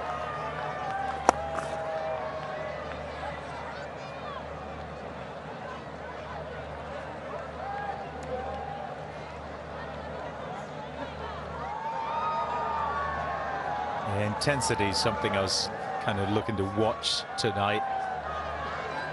One from Sri Lanka because of do-or-die game the game before, and so having to raise themselves once again today. But then also from a Pakistan perspective, who have qualified, and this game is basically a free hit for them. Doesn't matter, they're not affected. And certainly not tonight. Game Yeah, and I would say they're not quite there. Just each bowler sort of turn up and not quite starting the way they normally do. Oh, Vigotel mobile selfie moment. You love a selfie, don't you? Got me confused with my friend. Friend who's missing in action. Zainab Abbas. It's an art, Pommy, taking the correct selfie.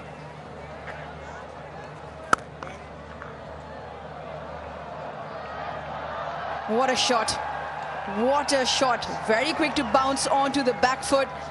But then once again, the timing of the bat has been impeccable.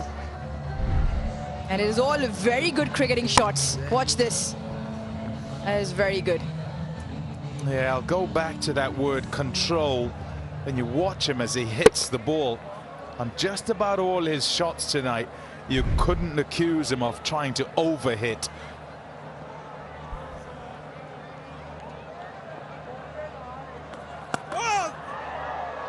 They'll be proud of him. In Colombo, the nondescripts. He'll be very happy with what he's doing here. Nishara, 65 from 43. Popular club. One of the best, I'm told, by a certain gentleman at the back of the box.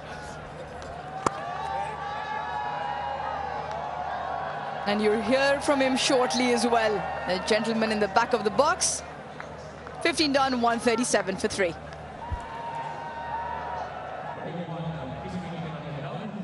Kamil Mishara.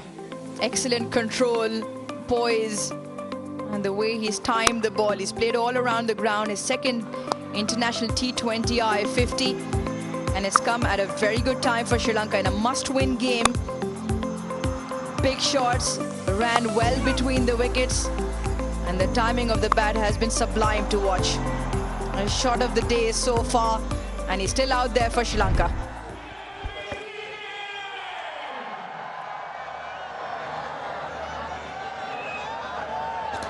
Kamil Mishara, 5 overs to go. What a different knock. He's gone along nicely, as Uruj and Pommy were saying. Oh, narrowly missed the stumps. It's about getting the control back as far as Pakistan are concerned, but Sri Lankans are beautifully set up to get a 180 here. And these are good signs, though. The slow balls, change of pace, gripping somewhat. Last 5 overs, 10 and over, 187. That'll be a very good score on this pitch. Well placed to get there. Now Mishara, he's brought a balance, not only trying to hit the ball hard, but hitting the gaps has been the difference. Yeah, that's a good shot. Read the pace on that one very cleverly. And Fahim Ashraf has been of late about variation, about slackening the pace and changing and altering the length. This was beautifully read by the bowler. The off-cutter put away for 4. Was boundary for Lian again. Mishara striking it so well. Probably might think last few overs, go for boundaries, go for the big shots. But I would think, get Mishara on strike because he's in such good touch. Don't leave him at the non-strikers end. Get him to strike. Well, that hardly bounced. Slower than the slow, and we've got to look at Fahim Ashraf, what he has produced, the analysis there, change of pace, the length to go with variations. And when you're looking to hit the ball hard, I think change of pace is the way to go. The slow pace can get you out of trouble.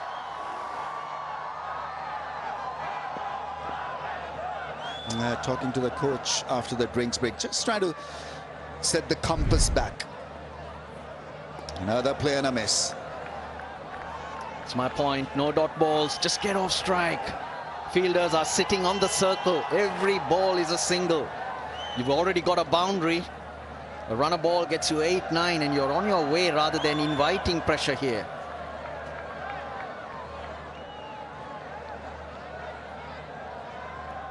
Wickets in hand, and that will work well for Sri Lanka. Moving forward in the last 5 overs of the innings. Pakistan being pushed back. Fielders coming from the edge of the ring. Whilst there's a lot of action on the field, there's action off the field as well, where the rightful Garam garam chai. A party moment. Best thing to have on a cold evening. Single digits the temperature. It will cool down further.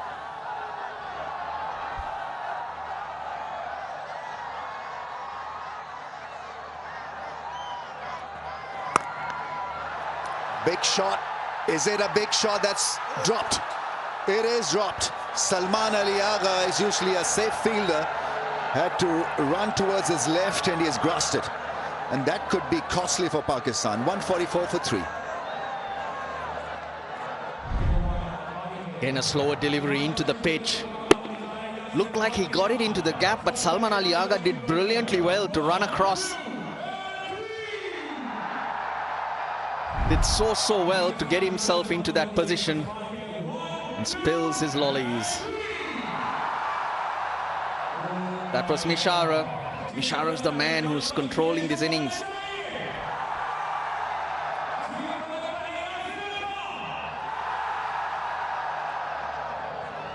Yeah, I'm sure it'll be a wonderful night for the fans moving forward in this contest. Pakistan is being challenged here first with the ball, and I'm sure Sri Lanka will feel that they've got a very good chance of winning this contest, this all-important contest. They win this, they're through to the final.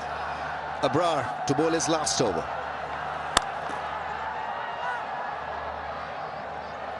The ball has skidded off the surface quite nicely onto the bat. This should have been held because he made all the work really to get around that one, and somehow I think it's a cold night, cold evening, and so they're using the hand warmers, but it's just not usual for even the Pakistanis. That's a flick for 6. That's gone all the way, I think. 50 partnership comes up as a result of that thunderous blow. 150 on the board as well. What a tremendous hit. That's gone a long way. The crack of the whip. Well, he dropped him just now. The next one goes for a 90-meter 6. Kamil Mishara. Well, if Sri Lanka looking for a new hero, here's one. That's his highest in T20Is, Mishara. 75 of 46. Not only holding this innings together, but now you see the pace being generated as well.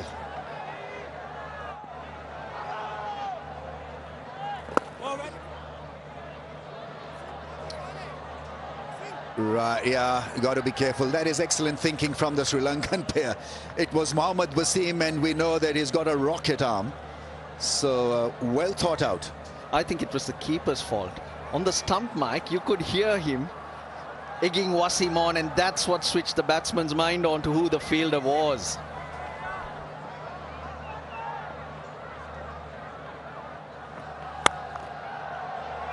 That's good batting. If can't hit a 4, make sure that the strike is handed back to Mishara. Yeah, flicker-free moment for some of the fans. Download the app and get the insurance you need on your fingertips.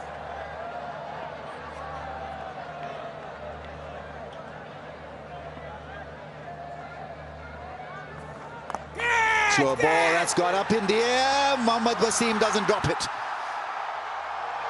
Abrar has struck and he's removed a very important player for the Sri Lankans, because Mishara was going great and absolutely got out at the wrong time. Sure is the wrong time. It's the length that he does like. It's a length that he's put away very nicely. But Abrar has bowled this so slow that he just couldn't get his timing right. But he's played his part. Kamil Mishara, brilliant 76. Sri Lanka 153 for 4.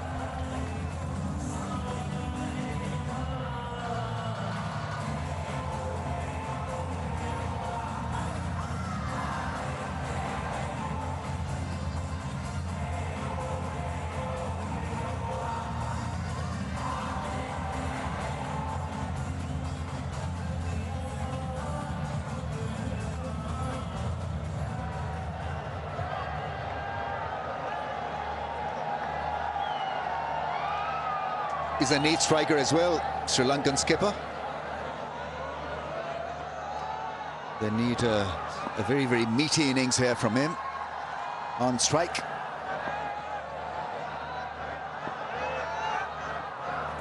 Oh, was that an inside edge on that one? Wrong gun, not read. 153 for 4.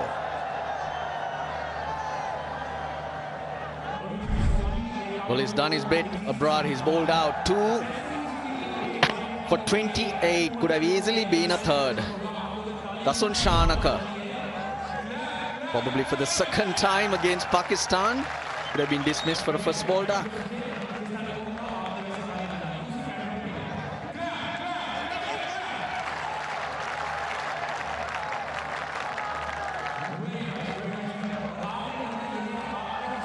This is going to be a crucial bowling spell from Wasim Jr. Pakistan looking to limit Sri Lanka's excess to less than 180. 2 overs, none for 20 has been rather expensive.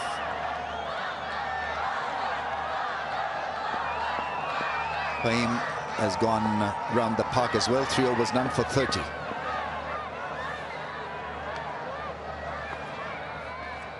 You see this now from Pakistan. They'll alter the pace, change the pace, and not give anything to the batsmen really to handle themselves properly. No seam up, it seems. Was there an inside edge? The wrong and not picked. Near the stumps, that delivery, but not an inside edge, I think.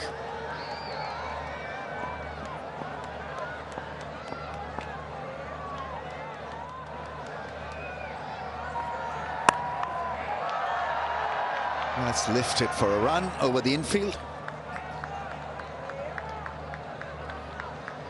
What did the ultra edge suggest? Ultra edge doesn't move. From here, at least a 180, 185 is what's ideal. With 6 wickets in hand. Been going along nicely. Lianage still to find his timing. Shanaka, well, he's the key. He's in at the right time. Need 1 over, 1 good over for 15. Pace on and nicely played away for a run. First 2 balls were slow balls. Super soft, super soft. Clean, super soft, cleans like a dream. Say it cleanly as well. Clean. Premium detergent powder. Well, he bowled a quicker one to Shanaka, who's new at the crease. But the batter who's been there, change of pace.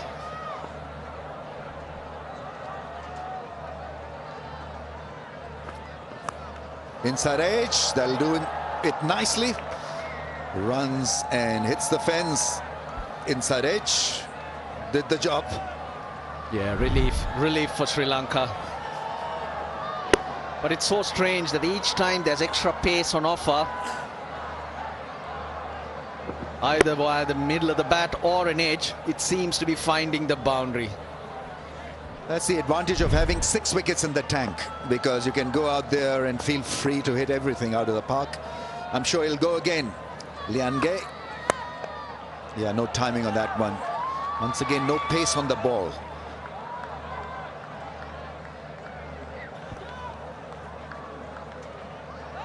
Pawan Ratnayaka, Hasaranga to come. I would have Hasaranga coming in next. Senior man who can strike it well. Pawan Ratnayaka playing his second T20 internationals, but didn't get a hit the other day because of the brilliance of Pathum Nissanka. Yep, it's Hasaranga who will probably come in next.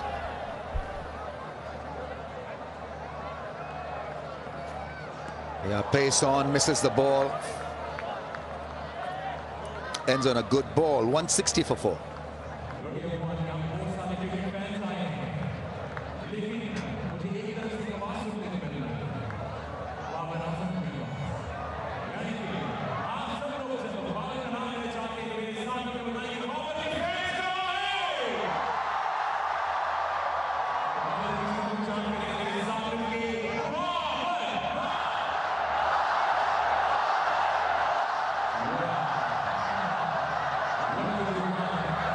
A much better performance from Sri Lanka in this all-important contest.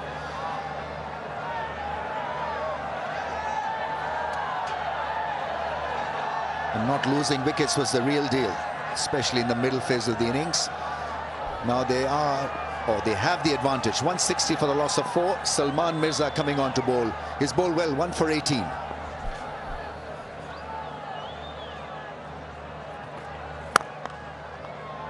Only a single down the ground. They played spin better, Ramesh. That's the difference. They played spin a lot better. Over number 6, that's the power play, 58 for none. The next 6 overs was the key, but they've always been losing their way.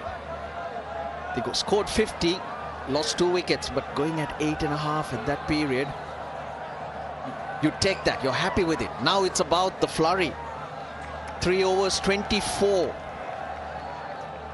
In the last few overs, you'd like that to be at least 10, 11 and over.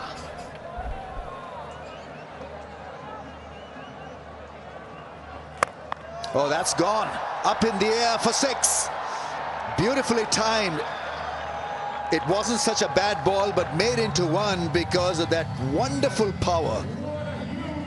Hitting it off the back foot. I initially thought that he got cramped just a little bit, but look at that shot. Powered over the rope for 6. The noise of the bat made me feel that he hadn't got the timing either. But that's right off the middle. Mirza's first 3 overs, brilliant. Slower ball doing the trick, but this time it goes for 6.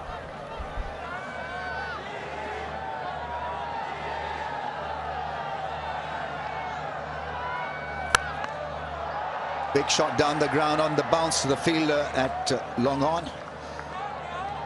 I thought Mishara was the key for them doing so well in the middle phase of the innings, because he was striking the ball so well. It was an intelligent innings also. He didn't get out and played spin very nicely. At the toss, Shanaka did mention a score of around 160. Well, it's gone over 160. It may end up to be a 180 score. That will definitely test Pakistan with the bat if they get 180.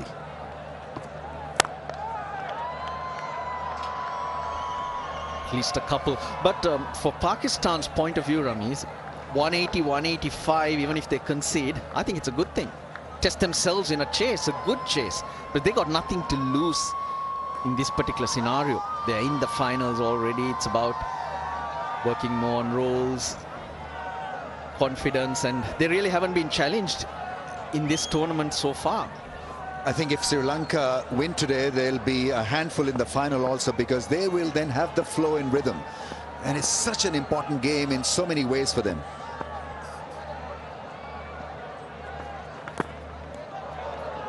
And a knockout game will have its own impact, its own mechanics. That's a lot better. That last ball, the Yorker, fired just a little bit wider.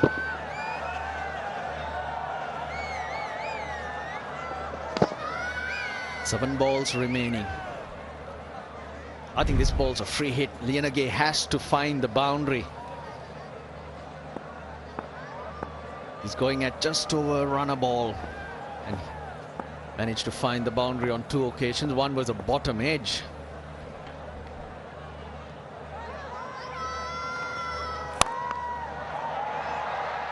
Played away on the bounce to the fielder, only be a single. Ideally, Shanaka should have been on strike, not to be.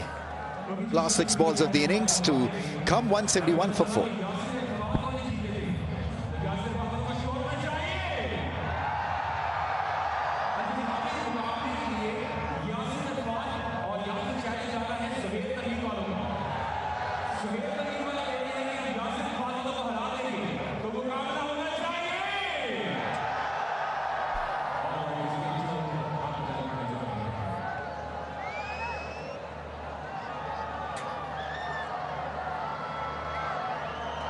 It's a good, decent crowd for tonight's game.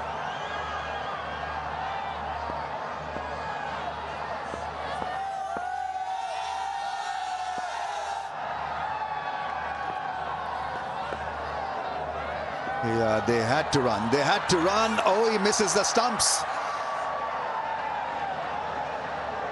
Wasim Jr. trying to hit the stumps just a little too hard. Importantly, strike is with Shanaka. Probably a wide. I was initially thinking Lianage went across, but not really.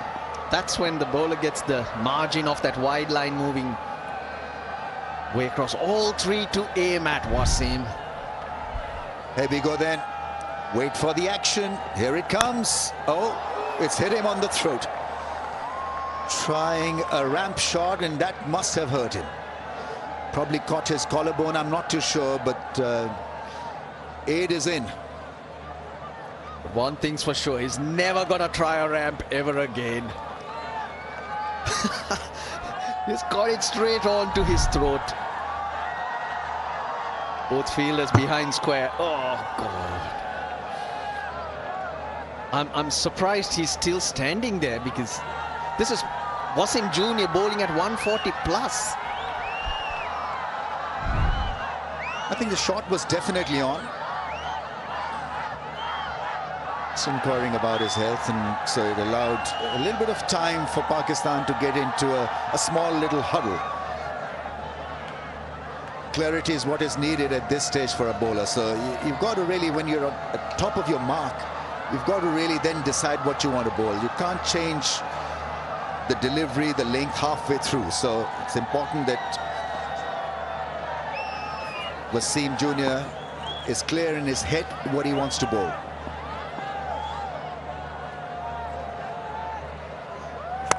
Full toss, belted down the ground. He'll make it to the fence. That's such a good shot. Similar delivery he tried, that ramp. And a Shanaka, especially when he's strong down the ground like this, better off backing himself there. 140 plus again from Wasim. One bounce for 4.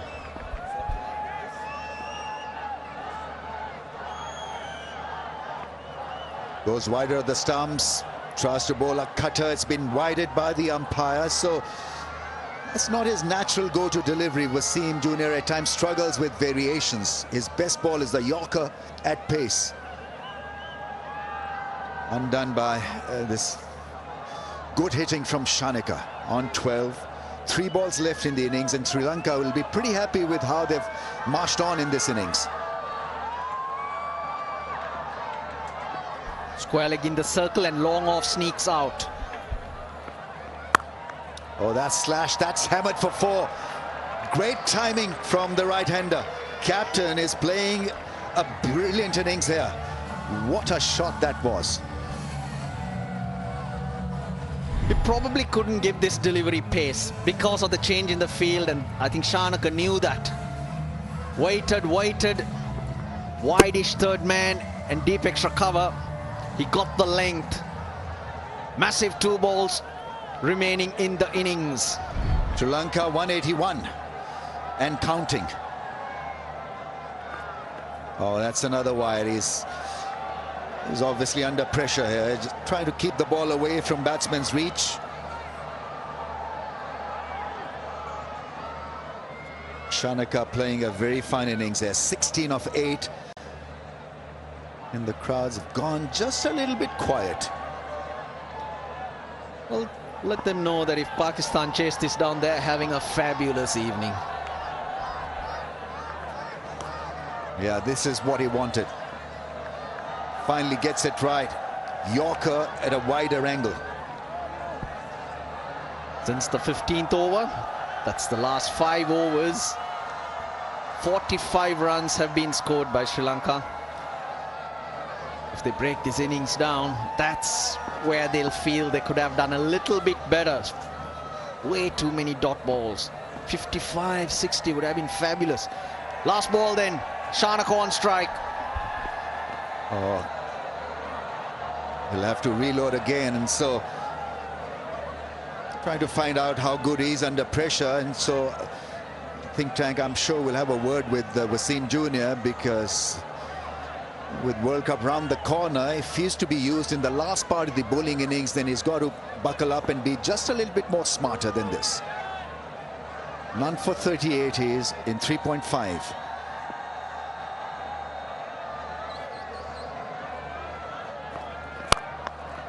Miscue. Liange wants two, and Babar Azam throws the ball at the keeper's end. It's a run out, but Sri Lanka would be very happy with the end result because this is such a good total for Pakistan to be challenged. 184 for the loss of 5 now in 20 overs, with Shanaka playing a blinder. 17 he got in no time, and they had to take this impossible second, and well, there was a massive communication gap. Liange was keen, captain wasn't, and so he's run out. And so Sri Lanka, when it matters most, have got runs on the board. 184 for the loss of 5. I think it's Liange who's run out, but he did the right thing. Try and get every extra run. Shanaka initially wanted it, then he bailed out, but he's played wonderfully well though. Good end to Pakistan. 13 runs off that last over. 3 wides from Wasim if you want to be critical of him. But otherwise, the last 5 overs, I think Pakistan have done really well. 47 only conceded. When teams have wickets in hand, you generally go for a lot more. This is to make out who's been run out. Oh, it's Shanaka. I don't know why he didn't run for that second run, Sri Lankan skipper. He just froze. The intention was, when he was taking the first run, that he would chance his luck and come back for the second. Not to be, but anyway, Sri Lankans have got runs on the board, and it's Pakistan who will have to bat well to win this contest. If they win, Sri Lankans are out of this Tri-Nations final. But right now, it's Sri Lanka. They've done the homework, the hard work, with Mishara leading them with a scintillating 76. Liange 24 of 24, and Shanaka there in the end with a cameo, 17 of 10. Played the spinners a lot better. Sri Lanka, Nawaz wicketless, and only 2 overs. Abrar as usual, 2 for 28. Mirza's first spell was outstanding. He picked up a wicket, and so did Saim Ayub. Right, Sikandar is Mishara with him. Thank you so much. We got Kamil Mishara here. Mishara, your knock, absolutely amazing, especially when you lost Pratham Nissanka early. Just run us through what was your plan. I was thinking to play just my normal game, so I was going to build my innings with the team want. So yeah. You've been playing a lot of games on the other pitch. Now, how did you find this one? Was it any different, keeping your batting and the style in mind? I just normally play game normal, so a little bit calm. Yeah. All right, looking at the score, your captain mentioned at the toss that maybe 150, 160 is really a good score out here. So I guess you'll be pretty happy with that 24-run cushion. Obviously, yes, because our bowling unit was brilliant in the last game. So yeah. Well, enjoyed your batting and good luck with the rest of the game. Thanks so much. Played really well, held the innings together and gave them the injection of speed as well. Right, then target for Pakistan is 185 in 20 overs at 9.25 RPO. Should be an excellent run chase this.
Sri Lanka set into bat and they produced the goods today. Mishara leading the fight with 76 of 48. Mendes with 40 of 23. And it was Shanaka at the back end, 17 of 10, and Liang 24. 184 they got. Mirza 1 for 29. Salman bowled just a 1-0, went for 8. It was Ayub with the wicket. But the star of the show, Abrar, 4 overs, 2 for 28.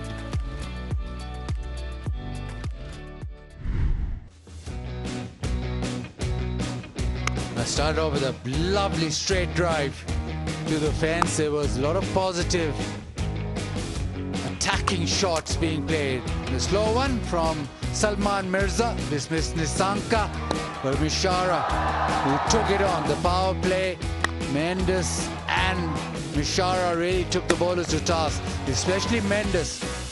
Found a liking through the offside, and then his signature shot, which is that pull shot, that was slightly mistimed, that also went to the fence, but anything back of a length was disappearing.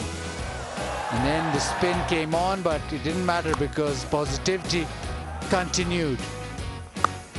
Massive hit of Nawaz from Mishara, and Abrar then found his way, as he does for Pakistan. Short ball was hit straight to point. Nawaz took the catch and Pakistan got a few wickets, but really it was Mishara who made sure that Sri Lanka didn't falter in those middle overs. Got to his 50 with a magnificent 6. Innovation at the back end. It was hit down to long on and dropped by Captain Salman Ali Agha. Reverse hit. Struck extremely well. And Abrar slowing it up. And it was Mohammad Wasim with the catch. Abrar again, very good with the ball. Chanaka with the maximum and a hit down the ground. And made sure that Sri Lanka breached 180. Last ball, a run out, but you can expect that when you're looking for another single. But anyway, that was a much improved batting performance from Sri Lanka, and Pakistan will require 185. As we know, it is a must-win game for Sri Lanka. If they lose this, it'll be a Pakistan-Zimbabwe final. Now for Sri Lanka up front. They'll hope for a bit of swing. We've seen in the second innings that there's been bounce and swing if you get it right. Rawalpindi crowd has braved the traffic, braved the weather, and they've turned out in numbers. We expect another almost full house for the final, but they're gearing up for that. Hassan Raza and Faisal Khan Afridi make their way in. Sabzada Farhan, who's the boundary hitter up top. Pakistan won't want to lose a game. It's been a performance where they've been able to win consecutively in T20Is, and they'll want to repeat that performance and make sure they go into the final undefeated. Well, Sri Lanka, this is their 20 overs to make it count. If they don't make it count, then that's it for them in the tri-series. But final words from Shanaka, the plans would have been sorted out. Now the execution has to be perfect, because Pakistan will fancy their chances. It's quite a good batting wicket. The ball has come on to the bat, so it won't be that simple for Sri Lanka. They got runs on the board, but it's not a kind of total which you think is not chaseable. We saw a couple of nights ago, it was Sri Lanka who chased down very comfortably, and if there's a little bit of dew, might just slicken the pitch. Chanaka needs to lead his side well, and he knows that it's one final time, and he really needs his team to stand up, and that'll be a great practice to go into the final, winning back-to-back games. Arooj Mumtaz with me. Arooj, has been a decent surface, so you expect this to be quite a pitch where boundaries are scored. And the talking point throughout this tri-series has been the typical Rawalpindi surface or not, but this one's played really well. There was a little bit of hole when the spinners, in particular Abrar and Saim, bowled slower through the air. Brings in Hasaranga and Tikshana, who will be very key.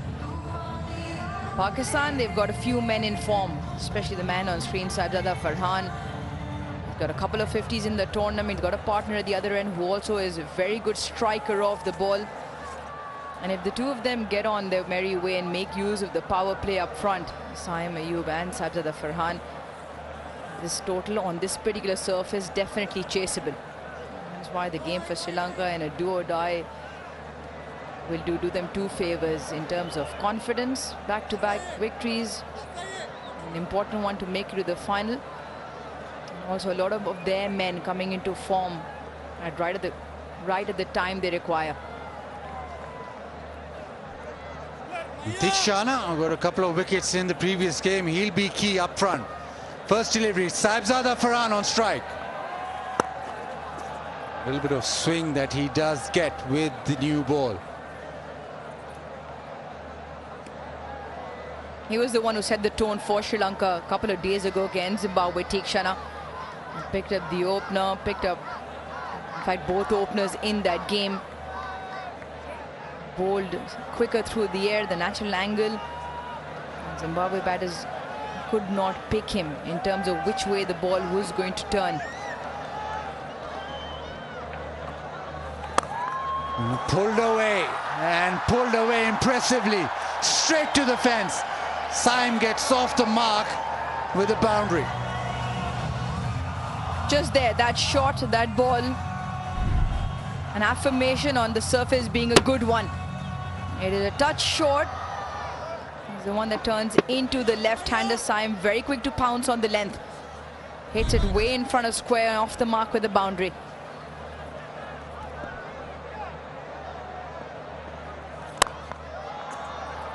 Full this time, the drift away from Saim. But Sri Lanka want a good power play. They don't want to concede too many.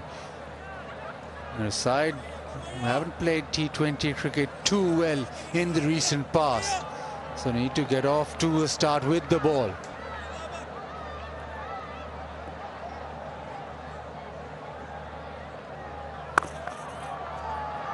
Doesn't get it through.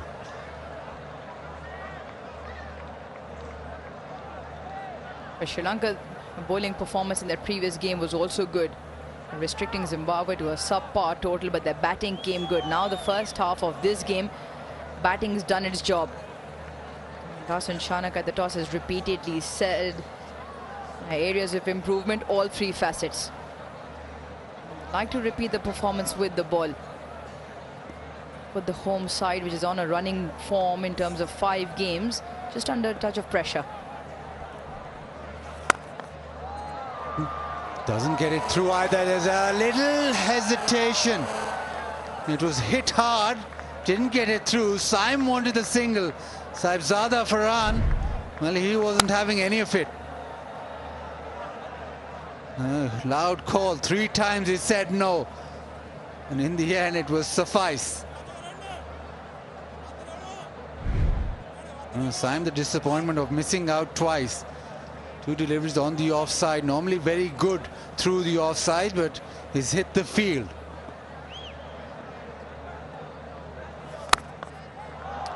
This time again, brilliant stop. He thought it was through, but not so. First over done, 6 without loss.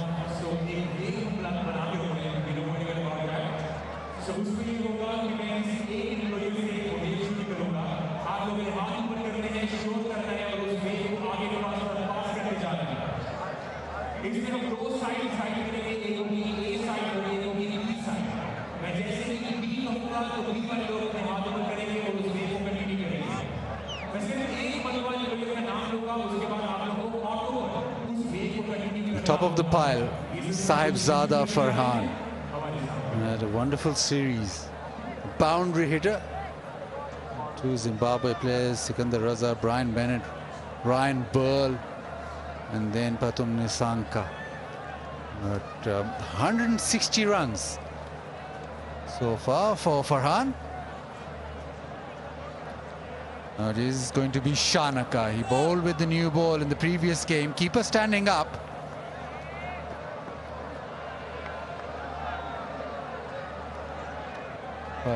Just something slipped out, but Farhan is a boundary hitter, and we know he's very good with that leg side pull shot or the slog sweep, but he's hit down the ground and stood tall. Does hit the ball hard, so you expect him to hit in front of the wicket rather than behind. Doesn't get it through the offside. Few drives that he's played, not got a lot of result. Make that 3 now, right out of the meat of the bat. Timing very good. On all 3 occasions, Saim Ayub has found the fielder. He's the sort of player that he'll continue to play his strokes. More of timing, more of placement with Saim Ayub as opposed to Saibzada Farhan. And what this combination does for Pakistan is dovetails very nicely within the way the 2 of them approach. Yes, they're always looking to put the pressure onto the bowler. They will all both play their shots. And right-hand combination in the areas that they target just make it a touch difficult for the bowling side to settle. Oh, beats him. That was so close. Change of pace. Saim Ayub trying to whip it leg side. Well, this is a peach. An absolute peach, and marginally away from clipping the stumps. That is a beauty of a delivery. It's a touch slower through the air. Dasan Shanaka, the skipper, followed up.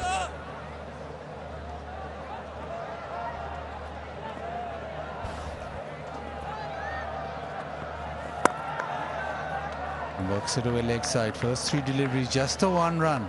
Shanaka has been good in this over. Bank Alphala, with its 1100 plus branches. Open your current account from your nearest branch to enjoy various free services. Earn Orbit rewards by maintaining and growing your balance. Right now, Sri Lanka banking on Shanaka to provide a wicket up front. Now with Saibzada Farhan, deep square leg and a long on. Does Shanaka give him pace or not? These tight lines. You look at the way Saibzada Farhan bats, and you saw in that wagon wheel as well, sitting right on top of the charts in terms of the most runs scored in this tournament. Yes, he's very good down the ground, but it's not conventional in terms of coming onto the front foot and using the vertical bat face. Even when he's hitting the ball down the ground, he's still hanging onto the back foot. It's more of a horizontal shot or a horizontal bang down the ground. His numbers through the series. Backs away, gets it through the offside. Only just, but doesn't matter. Boundary. He can afford to smile now because that ball has found the fence. Moved early, gave himself room on the offside to open up the offside, but look how close this is. Not as much as we thought, Baz. The bowler seemed to feel it was far more close than what it was. Very good time stroke in the end. Maybe that's why Saibzada Farhan has got a bit of a chuckle. He's not quite sure why Dasan Shanaka thought that was close. Slower, but doesn't matter. It's been thumped away past extra. Back-to-back boundaries to end the second 15 without loss. That is absolutely crunched through the offside. It is almost a floater, a full-pitched floater.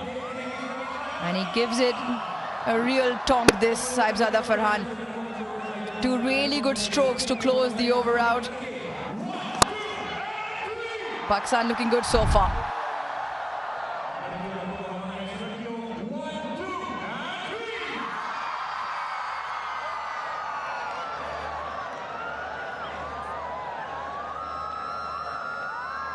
And Sri Lanka in need of a wicket. Yes, it is only 15 without loss. And Pakistan do bat deep, and the power play is so important to set the game up. Tikshana round the wicket to Saim Ayub. Backs away almost. That's just bounced over the stumps.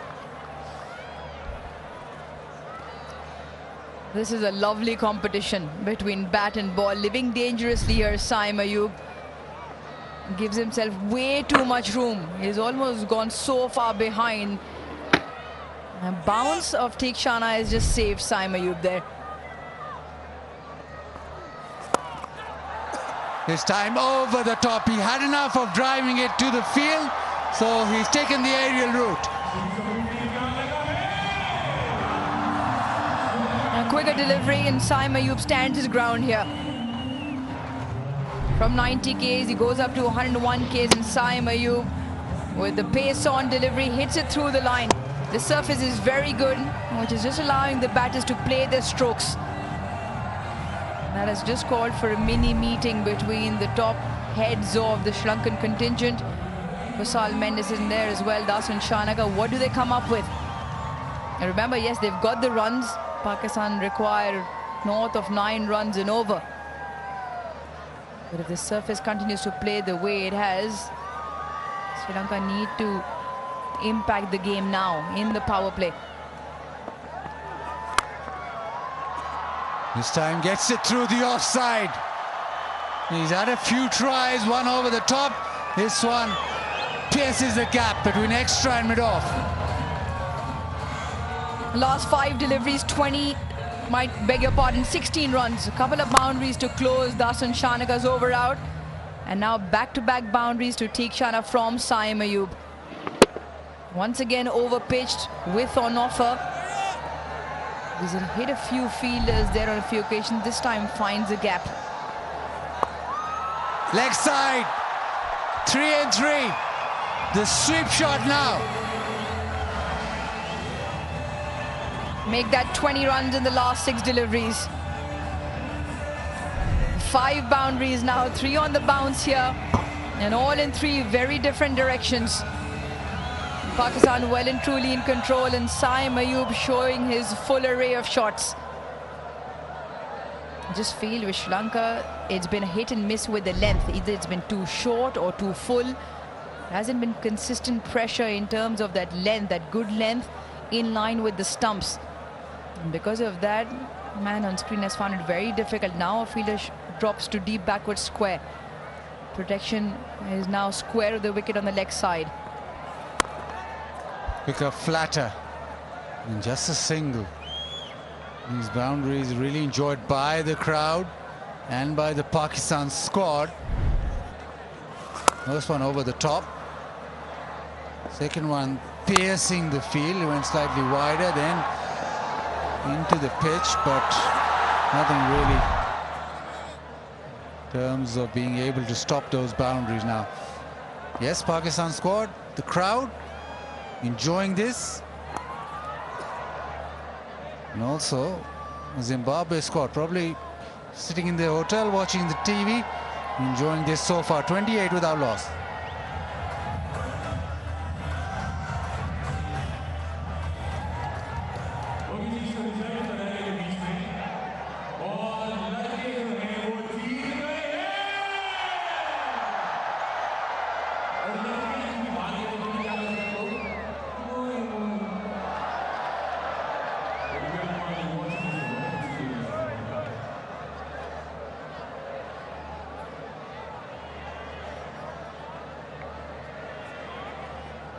.184 Sri Lanka got, courtesy 76 from Mishara.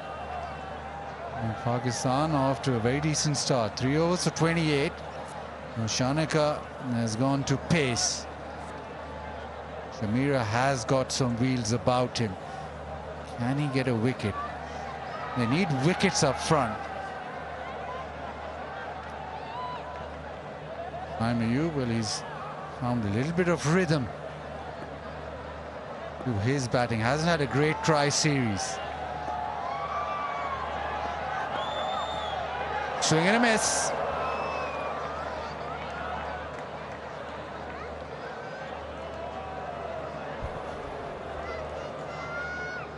I just feel the surface will suit Dushmanta Chamira. We've seen the natural variations, whether those cracks do come into play and play the same they did a couple of days ago, but he's got the pace. I found a really good length a couple of days ago as well, Dushmanta Chamira with Ishan Malinga against Zimbabwe. And the added advantage of pace and the bounce he generates.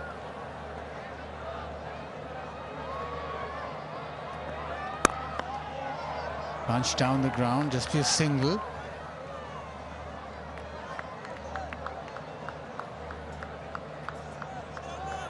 Now there's always time for a Vigotel mobile selfie moment.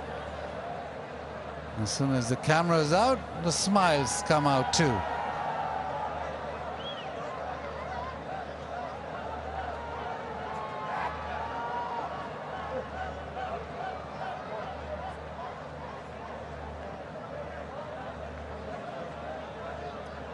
Deep square leg and a long on. Nobody back on the offside, so might be Farhan backing away as you saw in the previous over, but Chamira's got some pace about him. A slow one, all the pace off.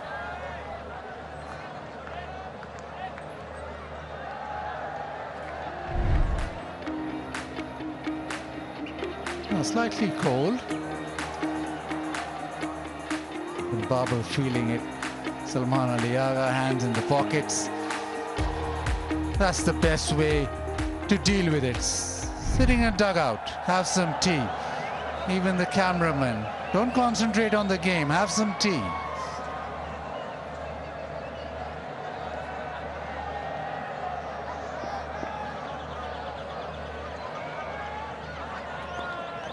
Another slow one, chance and taken, pace off, and Chamira gets the first wicket.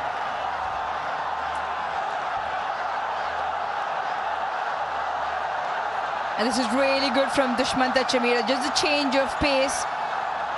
Not having a second gear here, Saibzada Farhan going through with the shot.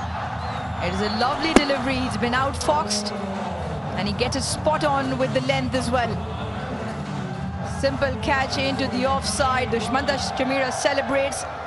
Big wicket, really big in the context of the game. Saibzada Farhan only manages 9 tonight. Pakistan 29 for 1.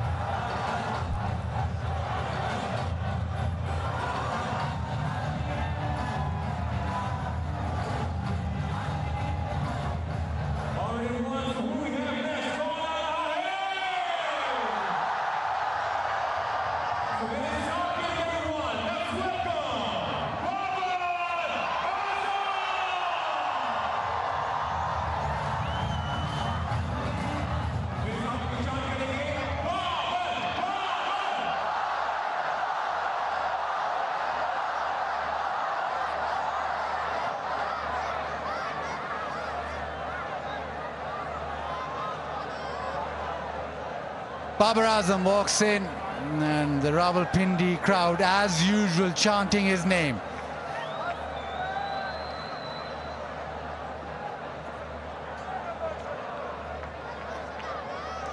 Chamira.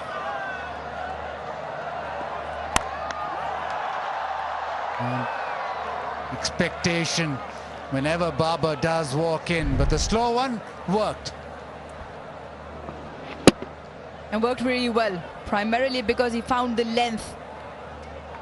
It was the length and the line that did not allow Saibzada Farhan to adjust to the shot. And he's gone through with the change of pace. A significant one, dropped it right down to 117 Ks. Normally around 140 clicks. That previous delivery 142 to Babar.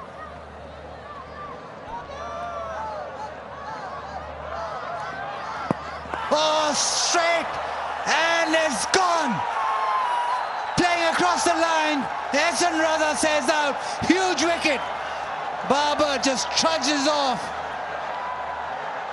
He goes without scoring. What an over, what a wicket, and what a delivery this from Dushmanta Chamira. What a way to back up that delivery from Saibzada Farhan. This is full, this is quick. Just jags back. And he's trapped right in front is Babar Azam. Wrapped around on his pads. And it's a knot he'll want to forget. Pakistan 29 for 2.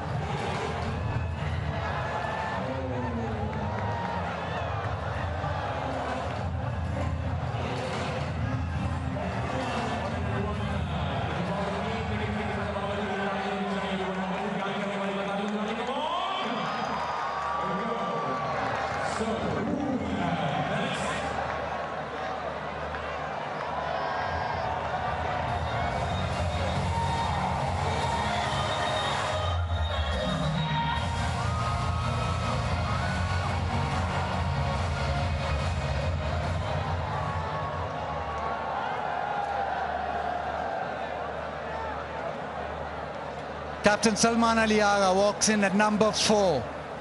Sri Lanka and Chamira with a couple of wickets in the over. And suddenly the power play shifts towards Sri Lanka. They needed wickets. Brought in Chamira.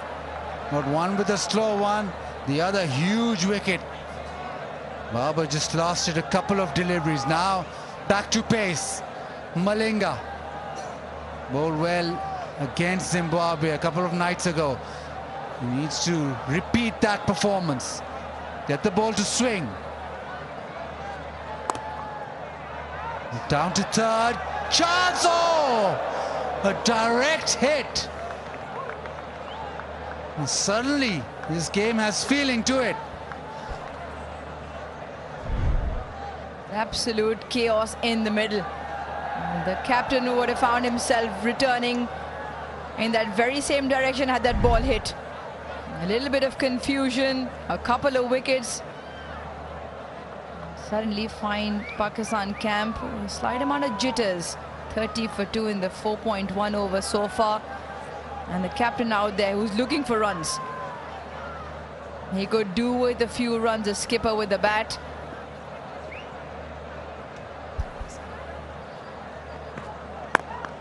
Now what's the single? Quick single. This time it's much more comfortable. Gets on the mark, off the mark. We're talking about chaos. When Babar Azam fails, you can just feel it. Crowd goes silent. Playing across the line. And Sri Lanka know what a big, huge wicket that is. That's not the first time. It's the second time Chamira has picked him up in a similar fashion. It was bowled in that previous game. Ball just jagging back in. So Dushmanta Chamira has picked Babar Azam twice now in this series.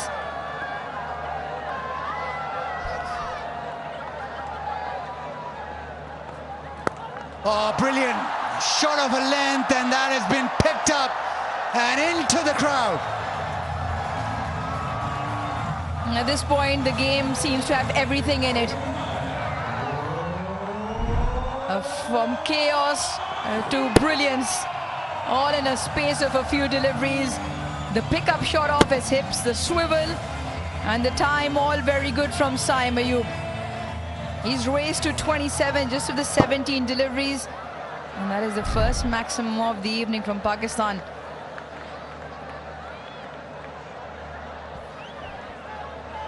Pakistan 37, Saim has 27 of those. And now Sri Lanka want his wicket. He hit a few through the offside, but leg side is where Saim is at. Slower bouncer. He's given us wide. Interesting call.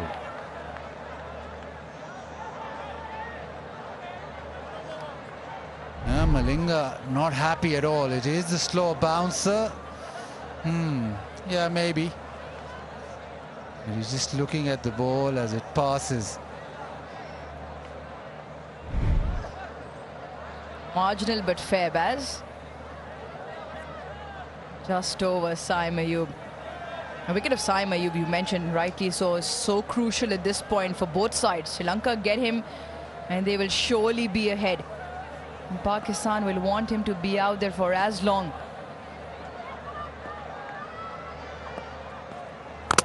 Got him! Inside edge onto the stumps! Sri Lanka on a roll! The wicket they needed, the wicket they got! If there was a time for commentators' curse, well, I've landed one tonight. Importance of Saim Ayub's wicket was going to be crucial for Pakistan in terms of his batting. Sri Lanka get the better of him. Ishan Malinga with pace, 142 Ks. And he's chopped it back onto his stumps. Sri Lanka celebrate, they're quick celebrate. And why not? They've got the home team down. 27 tonight for Saim Ayub. Pakistan in a spot of bother. 38 for 3.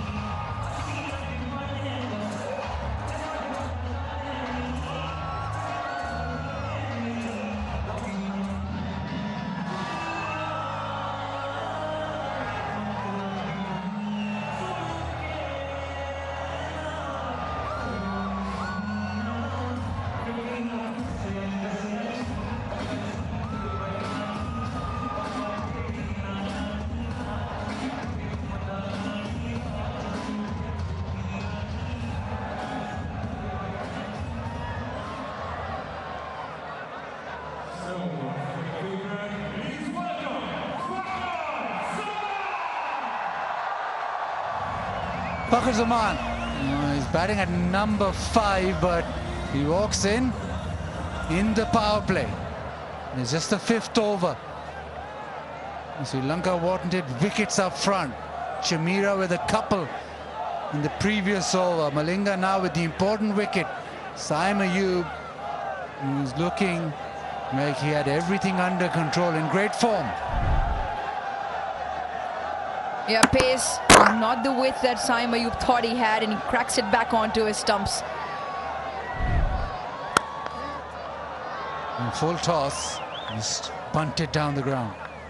As prior to Saim Ayub's wicket, we're talking about the importance of his wicket, considering Saibzada Farhan had already returned. Babar Azam's T20 form has ebbed and flowed, really hasn't found that fluency since his return. And why that all of that conversation of Saim was important, because the skipper Salman Ali Agha in the last 10 innings also hasn't scored enough. Only the 87 runs in the last 10 innings, averaging 13, strike rate under 100. So Pakistan a bit flaky in that middle order.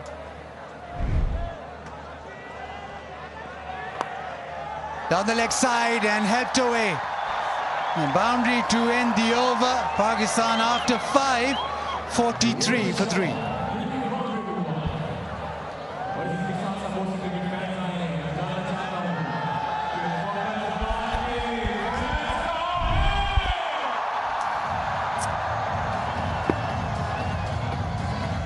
Expensive over from Malinga, but he's picked up that wicket of Ayub, who was going along so well.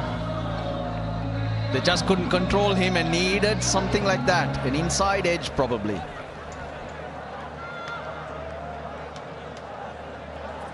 Sri Lanka have given themselves a very, very good chance here to derail Pakistan. 3 down for 43 Pakistan. And in a run chase of 180 plus, you need the first 6 overs to favor the batsman, to favor your tempo and strategy. Well, 3 wickets in the first 5 means that Sri Lankans are what, about 60% versus 40 Pakistan.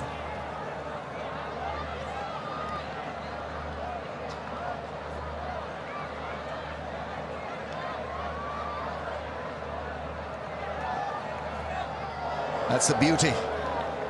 Fakhar Zaman in the middle overs also. So remains to be seen how good he will be.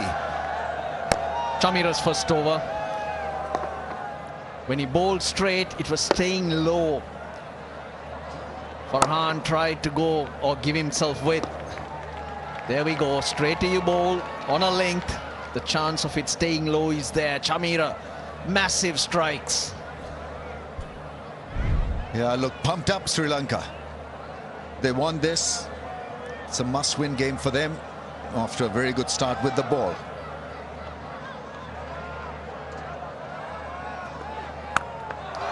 That's skied up in the air. It's a toughie for the mid-on fielder. Is he good enough to catch this? Does it easily. The captain, Shanaka there, holding fort, maintaining calm, cool composure. And Fakhar Zaman has been dismissed. Well, he tried to make it a first.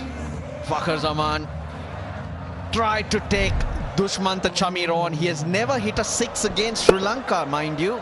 He tries. It goes over the Murray Mountains. But Dasun Shanaka was able to keep his eye on it.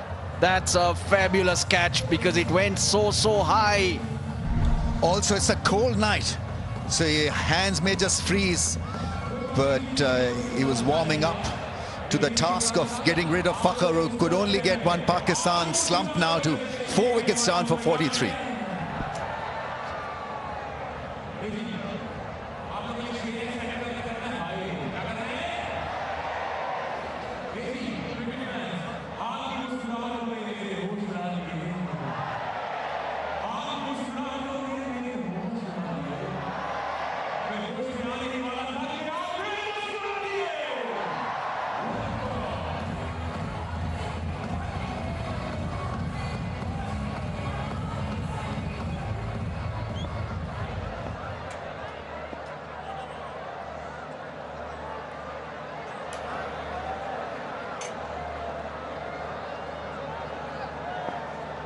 Been a bit of a disaster of late. 4 wickets have gone down for just 11 in 11 balls. Actually, Usman Khan is in, keeper batsman. Slip is in place. Sri Lanka on top here.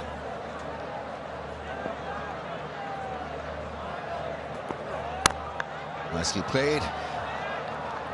Fakhar Zaman there, hoping against hope, pinning his hope for a 6, not to be. Wow, look at how high that goes. Great camera work. They got the eye on the ball as well. Not only Dasun Shanaka. Jeez. He catches it so easily. Those are not easy on a cold night. That is such a strong statement that has been made by the captain. They are taking a toughie and making it look so easy. A slip in place. He looks like he's praying because of the cold for sure. Good player against spin, Usman Khan. Right now, Pakistan in need of a partnership.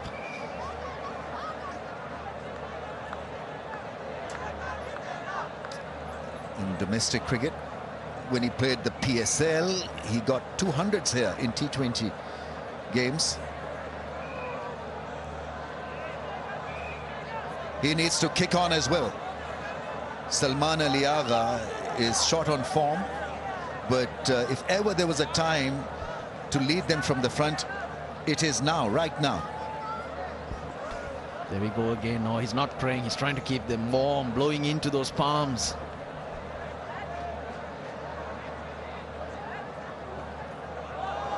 It's good aggressive stuff.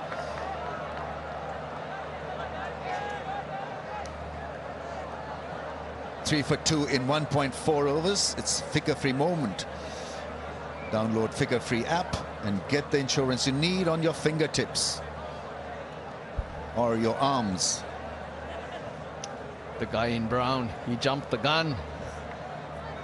He beat the moment. Last ball of the power play. Sri Lanka, they couldn't have asked for more.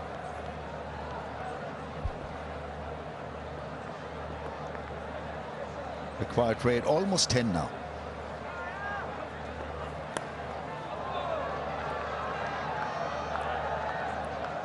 Picks up a single, and after 6, 45 for 4.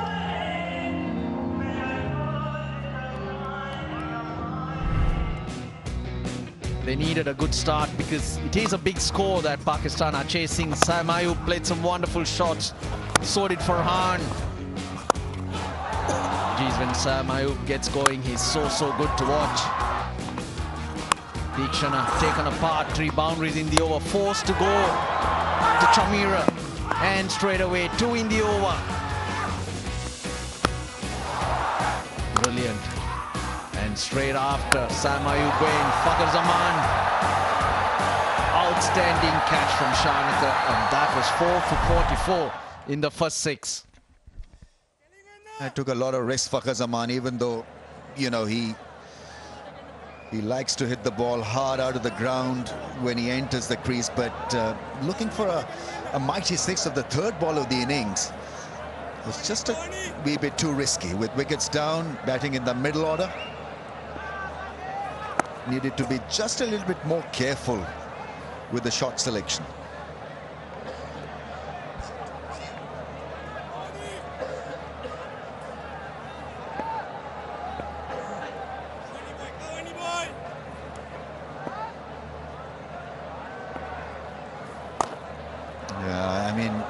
Very few people pick up his wronger, and he's so good. Can bowl the flatter variety. He has the flighted variety as well. Ball's been keeping low from that end. So that's another advantage for Hasaranga. Oh, yes, close. That is extremely close, and yes, why not? Finger has gone up. It looked dead. I think he's gone for a review. If he hasn't edged it, this is absolutely dead. TV umpire to director, we have a review for LBW. On-field decision is out. I have checked the feet. It's a fair delivery. Can we start with the front on, please?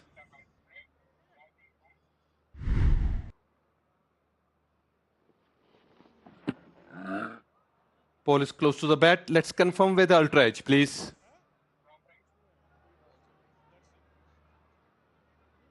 Thank you.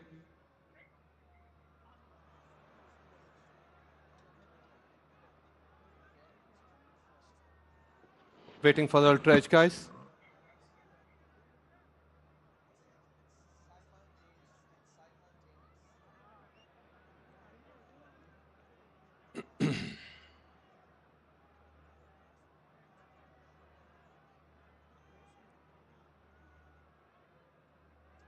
Yes, thank you. Ultra building up, guys. Ultra is coming up. Just keep rolling, keep rolling. Yes. Roll it back one more time, please. Now roll forward and freeze it here. Roll it back. Yes, now freeze it here. I can see the ball. I can see there is a spike when ball next to the bat. Also, there is a no gap between bat and ball. Satisfied? Faisal, you need to reverse your original decision. Stand by. You are on screen now. Make a signal, please. Yeah, I mean, it happened so quickly. There's a slight inside edge that saved him in the end. But what a good delivery. Bowled the wrong one from closer to the stumps. It was flat and it was accurate. Got to say, saved by the bell. Different ball game for Usman Khan, for Salman Ali Agha, Mohammad Nawaz to follow, because they've always come in and been effective, impactful on the back of top order runs. Here it's about digging yourself out of a hole. They've got to build the innings. Very different challenge. But you want such a challenge for a team that has been unbeaten in this Tri-Nations. So you want to challenge yourself, and now is the time for Pakistan to let the opposition know how good they are. That's a lovely piece of bowling. He's attacking the stumps all the time and hoping one will stay low. In the meantime, it's Pakistan's smartest hatchback Evie in Rexio. Charge fast, drive smart. Yeah, the leggy with a little bit of more flight. Excellent over, comes to an end, 47 for 4.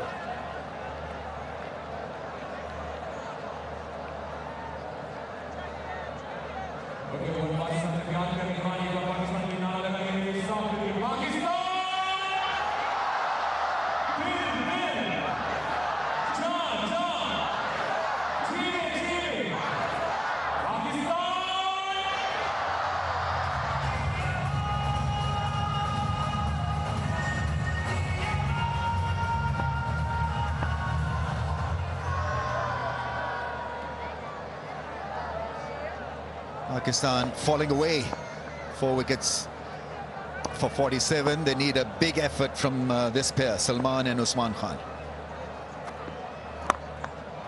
Captain has brought himself back into the attack. Good time to bowl, couple of overs. Pakistan feeling the hit, the pinch. Yeah, get rid of the fifth bowler's overs. Dushmantha Chamira has bowled a couple, so has Teekshana. Rotating the bowlers is crucial because you've still got a lot of work to do to get over the line. They've done everything right. Sri Lanka runs on the board, early strikes.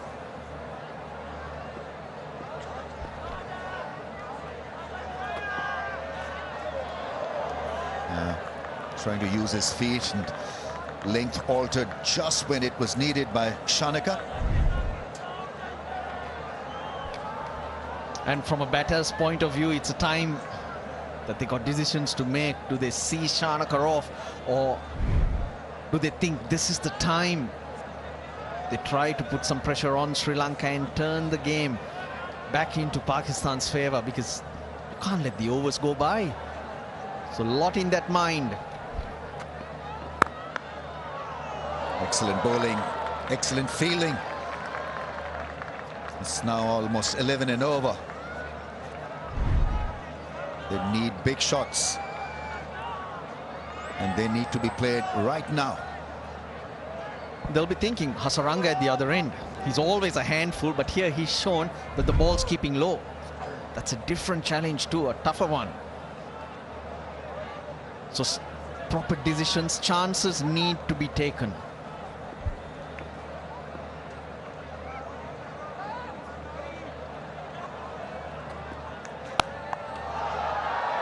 There's cover there for that pull shot. I think Salman Ali Agha needs to improve his improvisation just a wee bit in T20 eyes. The Pal Tea Lounge, a very important corner for all the tea drinkers. Pakistan's favorite. So what he has to do is to make sure that, you know, he plays the field rather than worrying about his form and worrying about scoring runs in his own particular way. I think he's got to survey the field, read the situation. Right now it appears as if Pakistan have been forced that panic-stricken situation by Sri Lanka, and it needs a bit of clarity out there.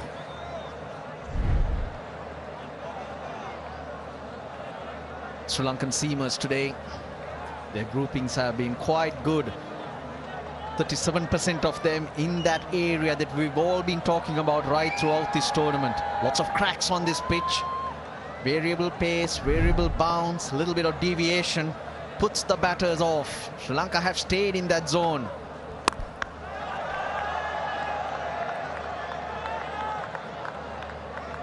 Good over. No boundaries in the over, 50 for 4.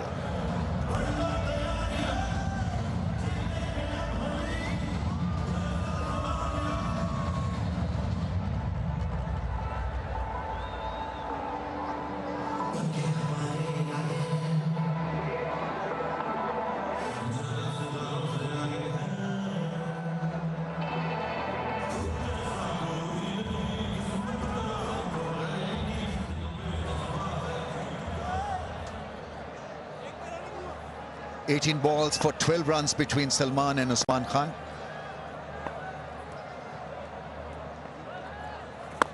Nicely bowled, beautifully bowled.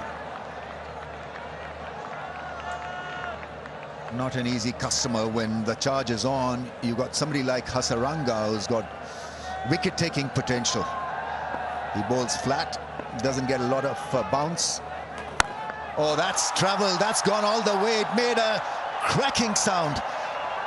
Just about got it in the middle of the bat. Little bit of flight, and the ball did go a mile in the air. Massive, massive from Usman Khan.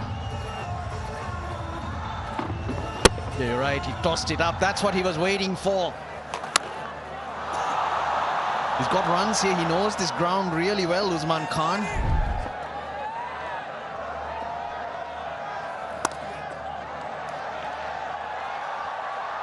How many times we've seen that it at times requires only one big shot, couple of big shots to get you back on track, and so that 6 may just spur them on. They were a little hesitant, and that was a monster strike. 104 meter 6. It just sets you free, doesn't it? Couple of hundreds here in the PSL for Usman Khan. Yeah, plays spin well, Usman Khan. For someone who usually bats at number 3 or opens the innings, he really is a smart hitter against spin. This was absolutely bludgeoned, clubbed.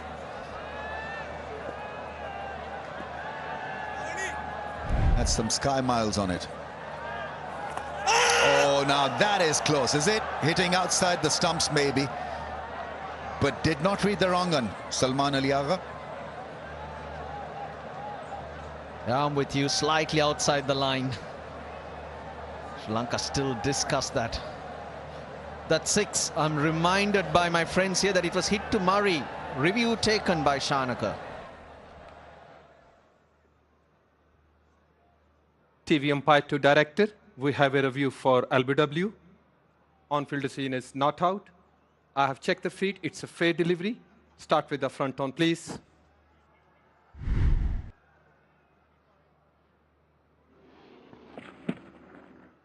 Ball is close to the bat. Let's confirm with the ultra edge, please.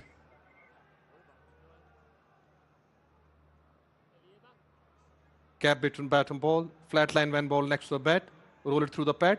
Satisfied? No bat involved. You can move on to ball tracking when it's ready, please. Original decision not out. Pitching outside off. Impact outside. Faisal, you can stay with your original decision. Stand by. You're on screen now. Make a signal, please. Yeah, it's always going to be 50-50, but Sri Lanka felt that if they have an outside chance of getting rid of Salman Ali Agha, might as well take it. Just didn't look right. Well, the way he's approaching, just prodding and lunging, might as well keep him out there from Sri Lanka's point of view.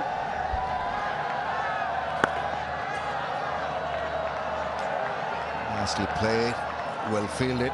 Sri Lankans look extremely sharp in the field. It's been good going for them with the ball. 60 for 4.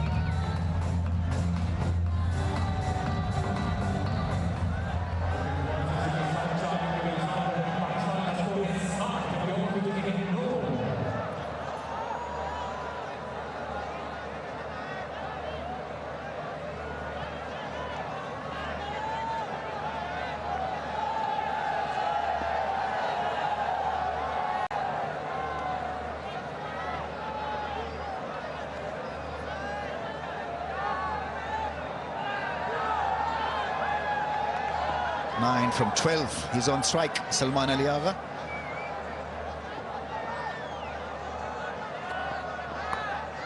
Yeah, more like it. You've got to do that. Take a little bit of risk. Ramped for a run. Get off strike. That's all you need to do, because Usman Khan seems to be the man who can make a difference here. Side of the bat, the edge. Salman Ali Agha. Required rate 11.5, rising rapidly.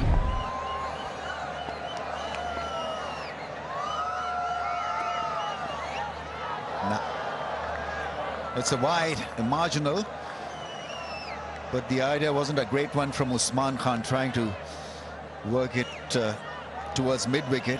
It's a wide delivery outside the off-stump. Third over for Shanaka. Great time to get rid of those.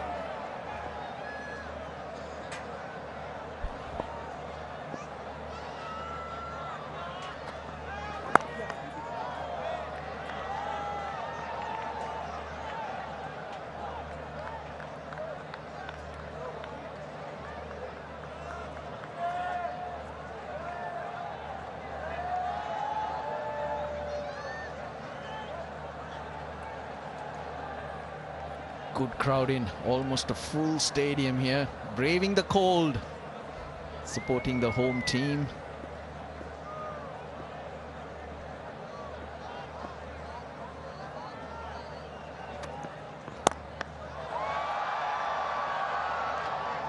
Excellent defensive bowling from Shanaka. Piling on the pressure. 121 of 63 balls. They need some magic from either Salman or Usman Khan.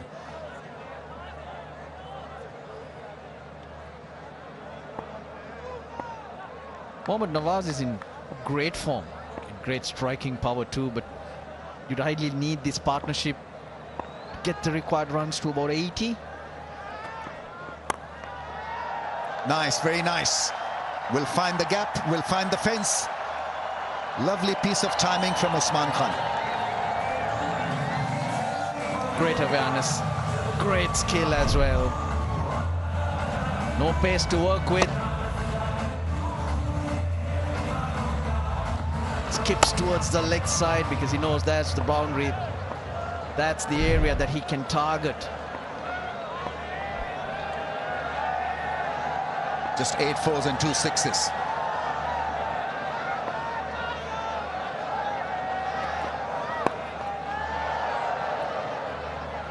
Only be a single. Sri Lankans are absolutely charged up in the field. Hello here. The anti-dandruff shampoo. 100% confidence with dandruff-free hair.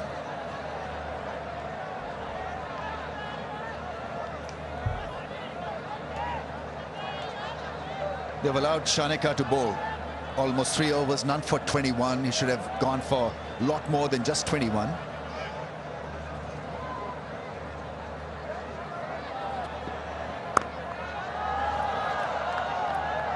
Running hard, but only be a single. So Sri Lankans maintaining their presence on the field with the ball. Has been an excellent run for them in the first 10. Pakistan 70 for the loss of 4.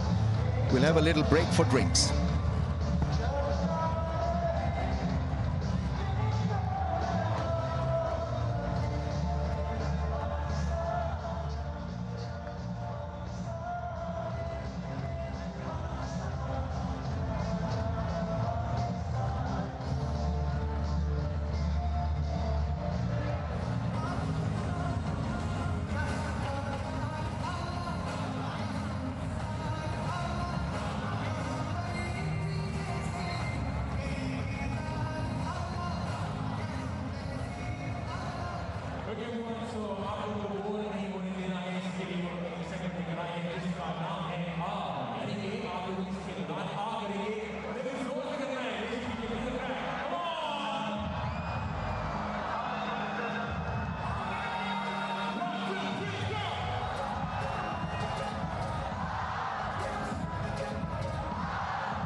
Welcome back to the Rawalpindi Cricket Stadium, and the match tied up quite nicely.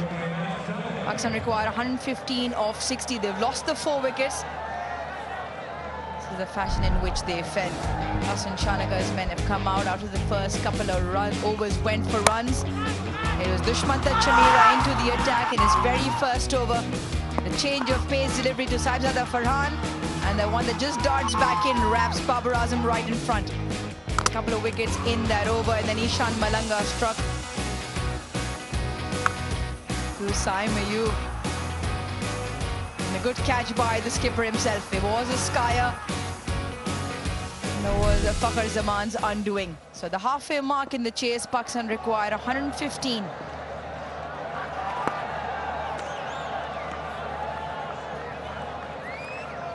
Saranga had to bowl his third. Sri Lanka feel with him continuing that they can pick up one more here. The impact of the 4 dots on that Pakistan worm has meant that it just dipped below.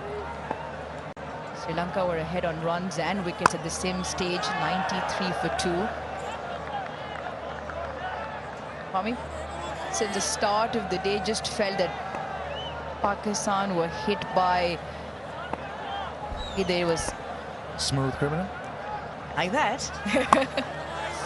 Just felt like even when they were bowling 7 bowlers, you and I were on, in fact, in the first 11 overs, Pakistan used 7 bowlers already. Just felt like they were caught a bit off guard. Now, whether that's just casual or whether Sri Lanka has really come up with a game plan and caught Pakistan off guard. Shot. Good strike. Osman Khan.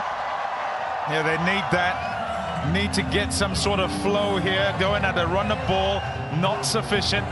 And very much a case of trying to rebuild after that break.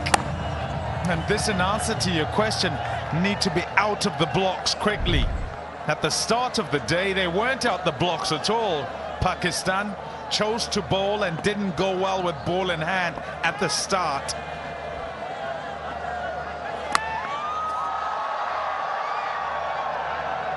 Got to give kudos to Sri Lanka. 2 games in a row must come and face the pressure of not having played well at the start of the tri-series, and have addressed those things, and at this point they're heading in the right direction.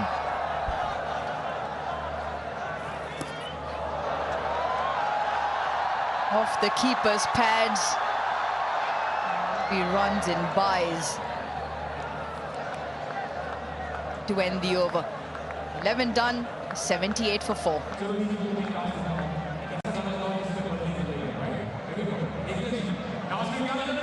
That rate required. Can't allow for it to go further north.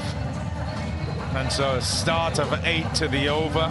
I think it'll help things, but they need to do a whole lot of work in this little period that sets up the back end. And if they can do that, do decent enough work, then they give themselves a chance in the death overs. But it could all be tickets here between overs 11 and 15.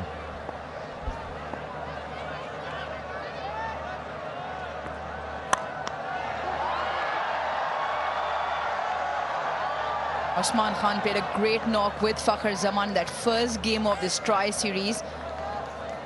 Zimbabwe 147 on the board. Pakistan did get over the line eventually, but they found themselves in a similar position with 4 down. It was Fakhar and Usman who came to the party, and on your point there, Pommy, yes, they got to take the game deep, but the run rate has to be kept in check. Yeah, and the shots being played, just giving himself room there. Also in the previous over, getting it through the offside. It shows you they're trying to do that. That'll be wide. Touch and go.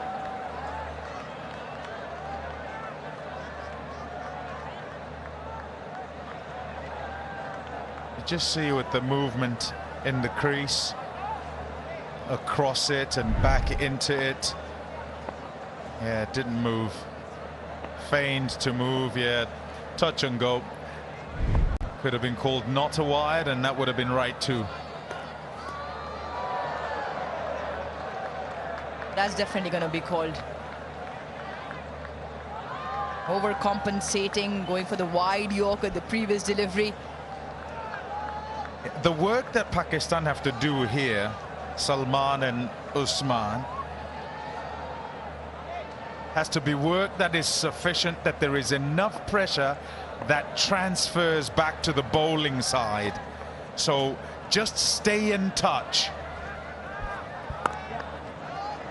And that's all to do with what happens with regard to the rate required.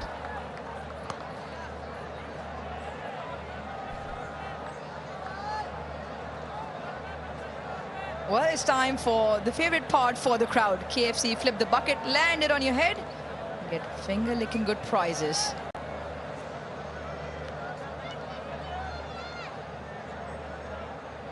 A couple of wide, so just the 2 deliveries have gone for 5. Pakistan searching for the boundary just to keep up with the rate. And that will be the boundary. Even better, add 2 more, so a maximum courtesy the captain. Has a really good stroke. It was a slot delivery, but still had to be put away. Most impressive about this is the management of risk. Is going aerial, but there are less fielders in the deep on the offside, so manipulates it with his wrists, and he gets it right out the middle, and it goes all the way for 6. Some shot that from Salman.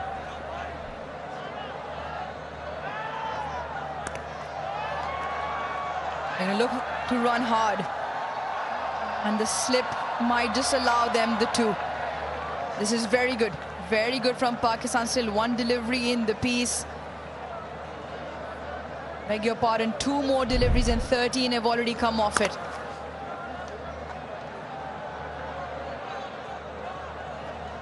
Yeah, nice batting, really good work. You watch batters as they operate and they kind of manage the scoreboard, and the game then dictates to them how much risk to take and when to take it. 13 off to this point. How good. That's excellent fielding. That is brilliant from Ishan Malinga. A dot here, a dot there. More pressure applied. This is top quality athleticism in the follow-through. Hasn't even gone all the way to hold momentum and go in a completely different direction. And more importantly, keep control of the ball. So a dot delivery. We're looking for 1 more to close the over out. Should be just the 1. Oh, they're running hard, they're running back, and they run through for 2. This is really good running from Salman and Usman. 50 partnership also comes up between the 2. 15 runs from the over, 93 for 4.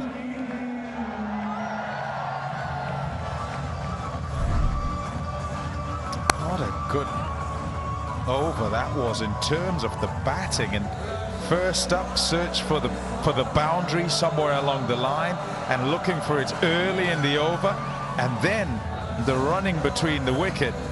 Also from the shots played, not looking to whack it, just trying to get it between the boundary riders and get back for a second, and did that at least a couple of times. Yeah, really good skills and good thinking. It is something Salman Ali Agha has spoken about a lot, especially with the 75-yard boundaries, big playing fields, running between the wickets. Especially 2s are available. If you can hit those open areas, run the first hard. That has meant the partnership has come in at a good rate. Yeah, in the management of scoreboards and chases and chasing down, there's, I always use a really old example.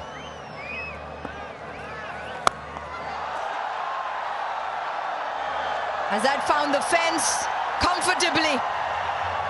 Usman Khan with a couple of big blows, and that'll help. More importantly, 2 Hasarango on the first delivery.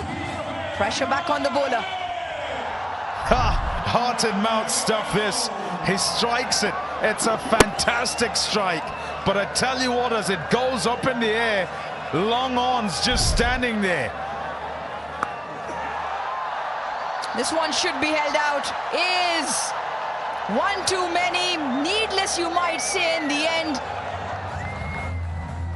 Skipper's disappointed, and rightly so. Usman Khan has to go. Hasaranga, after that big blow on the very first delivery, strikes back. Steeliness of nerve of a quality operator in Wanindu Hasaranga.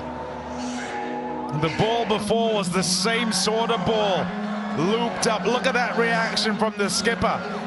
He kind of pointing behind him, saying, you've just hit him for 6. First ball of the over, you don't need to do it again. He's one of their best, if not the best. His good innings comes to an end in a disappointing way, Usman. Pakistan now 5 down for 99.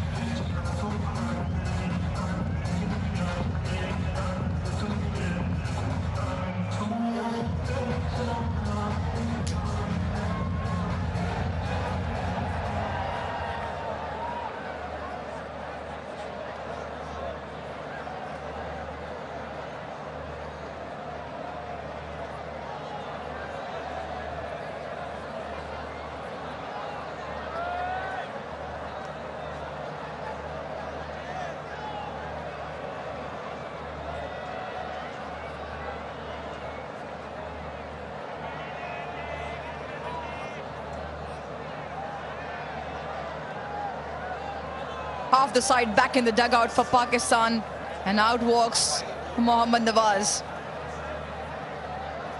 Pakistan required 86 of 46. The captain is out there in the middle with him. And Wanindu Hasaranga has got the ball on a string. One of the best in the business. Not often does a batter take him down repeatedly, and it's exactly what happened with Usman Khan. One big 6. Similar delivery, and he goes again.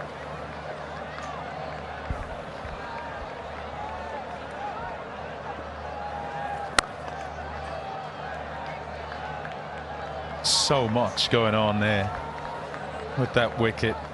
We were just describing the over before, the wonderful management. I was going to mention Michael Bevan in limited overs cricket in times past, who was magnificent at working it out. 2s, 3s, 1s. That's the wicket that you see, and he's going, oh, why have I done that? His skipper also saying, why have you done that? You didn't need to. Just do what you need to just keep the pressure on your opposition, to keep your team winning the game. And he recognized it, and sometimes I think you've got to give it to the bowler for actually bowling the delivery. He still played an injudicious shot, but he could have turned up and fired the next one in. He didn't. He lobbed it up, probably drew him outside off, and said, go again, and got the wicket. 103 for 5.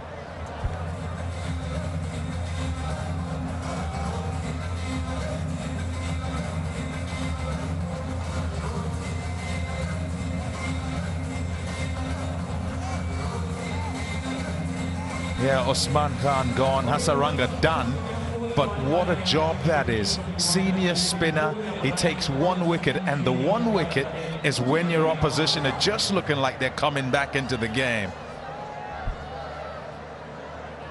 Big wicket that of Usman Khan. Hasaranga. Spell is done. 4 overs, 27 for 1, an important wicket. More importantly, broke a partnership, 56, between Usman Khan and Salman Ali Agha, who were keeping up with the rate. 15 runs had come from the previous over. 6 of the first delivery of Hasaranga's over. Last 30 runs, 53 for 1. So Pakistan had it controlled. What that does now also is Pami just applies pressure on Salman Ali Agha, who was, yes, playing his shots, but he was looking to hit the gaps, run hard. Usman Khan on the other end was taking the bowling attack on in terms of the big shots, the boundaries. Now that has to change. What he'll hope is that it stays the same. Nawaz, still a good player. What they gain is a right and left combination. They'll hope they can, at the very least, rotate the strike, but they would like for Nawaz to get going straight away. It's not one where you can only go at one end. Each one's got to do enough to keep you in the game.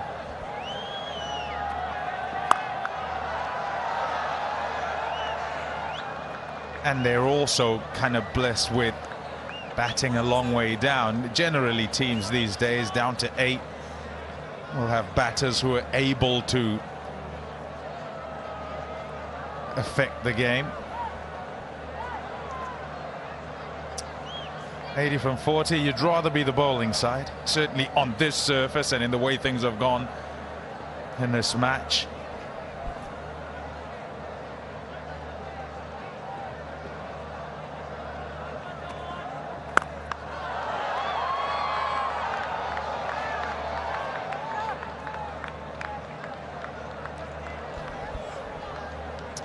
Yeah, what a champion operator, Wanindu Hasaranga. There's the one, goes for 6. Looped up again, and it turns more. He's gripped that one and said, right, go again. And yep, sucked in. When you're 2 down and you try and go again, it's not so bad. But 4 down to 5 down. And you were in, and you were kind of bossing it, just shifting the momentum of it, getting the control of the chase.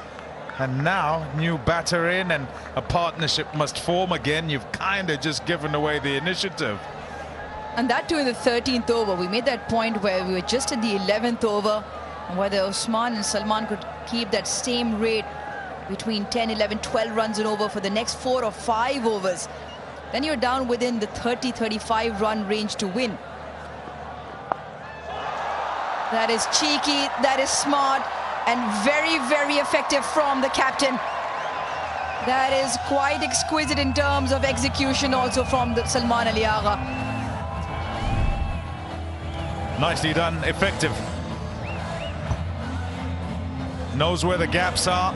He's shown us already. Wonderful dexterity just to ensure that he gets himself into the right position to manipulate the ball to where he wants it to go. On to 31. Couple of 4s and a 6. And so far, doing it nicely. Will need help from the other end. That's the boundary they needed, just to stay in touch. On one leg.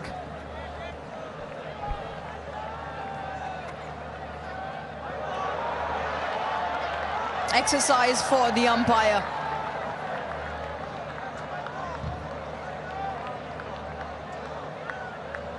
Well, this is quite good from Vigotel, giving away free mobile handset. So if you get a ticket, you come down here, you could be the lucky winner.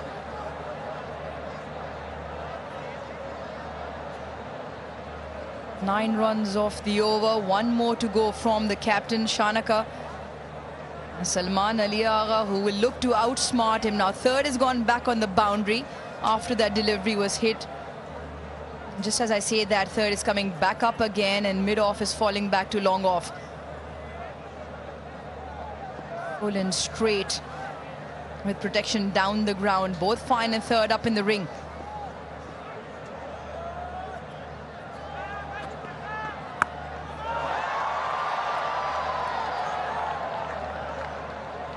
Ten of the over, 14 done, 1-1-3 for 5.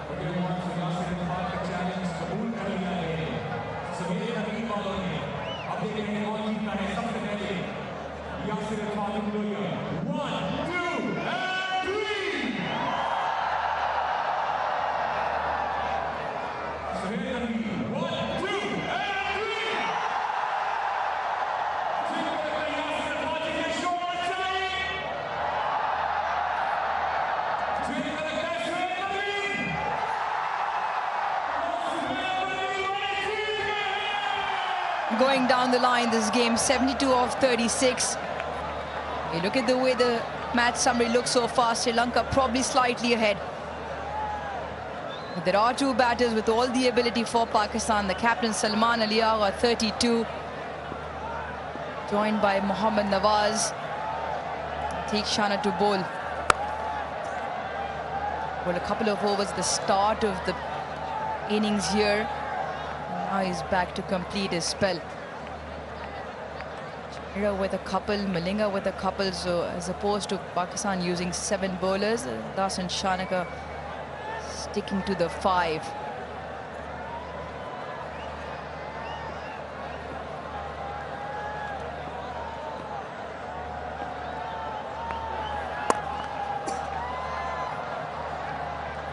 Look at Chamira's figures. Couple of overs, 3 wickets just for the 3 runs. Massive plus to have up his sleeve, Shanaka. He'll be having a couple of more to bowl. Yeah, the hope is that the same form continues. Different story, and you come up to the back end. Different job to do, different pressures. He was trying to get it started, he did.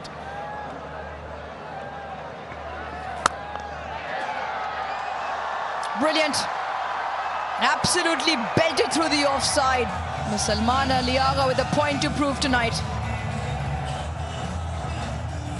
Wonderful touch. His in-to-out play has been exquisite. Whether he's going up into the air, hit a 6 over extra. Now just moving the ball into the gap to beat cover, but also the cover sweeper. And away for 4, there's his boundary.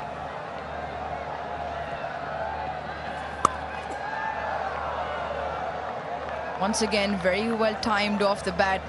He's got that smile because he could have been either way, left or right, could have gone for 4. Well, you want to be right in there. Tapal Tea Lounge, enjoying Pakistan's finest cup of tea. He missed out there, Salman Ali Agha. Just a change in field after that shot, bowling it quickly. Here's Tikshana.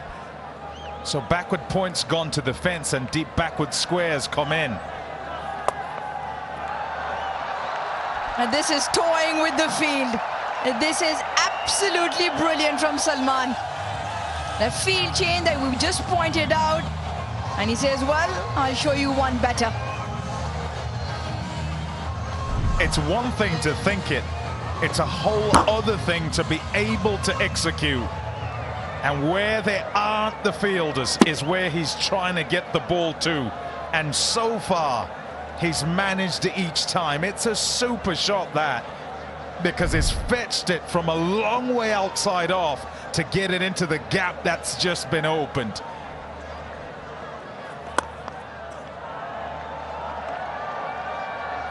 Really good control. This is top stuff from the skipper.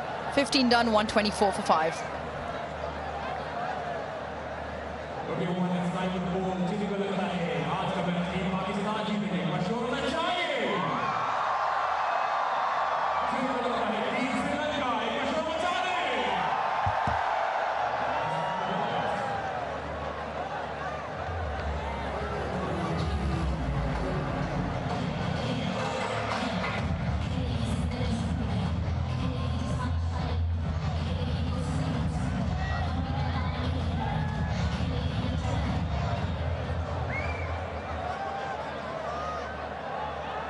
Uh, 61 of the final 5.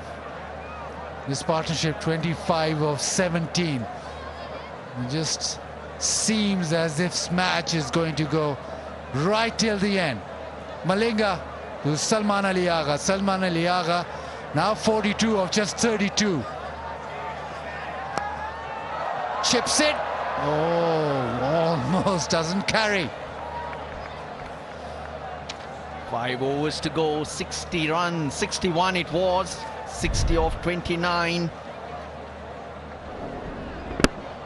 Very wide of off stump. Malinga, he's got 2 overs. Dushmantha Chamira, 3 for 3 in his 2 overs. And Tikshana, those are the options for Shanaka. Options you'd like to have at this stage, but it's tough. Very cold, dewy. The runs are on the board. Nicely bowled, pace off. He sends him back quickly. That's the difference when you have runs on the board. The highly anticipated film Nilofer, starring Fawad Khan and Myra Khan, will make its nationwide release on 28th of November. This one has all the ingredients for a great film. Advance tickets are now open, so book your tickets now. Tomorrow. Oh, short ball hits the bat. The periscope was up. It was a slower short ball. He still gets a single. Good call from the captain.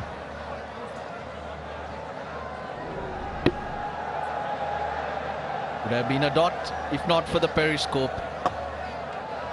Good over so far from Malinga. Just the 2 singles. One good over is what Sri Lanka need. They've done so much good work here today. Wide delivery. He's just worried about the little sweep. There's a call for a no ball from the Salman non-striker, asking if it was a no ball because the ball pitches outside the pitch, but in this instance it didn't. Hence it will be a wide.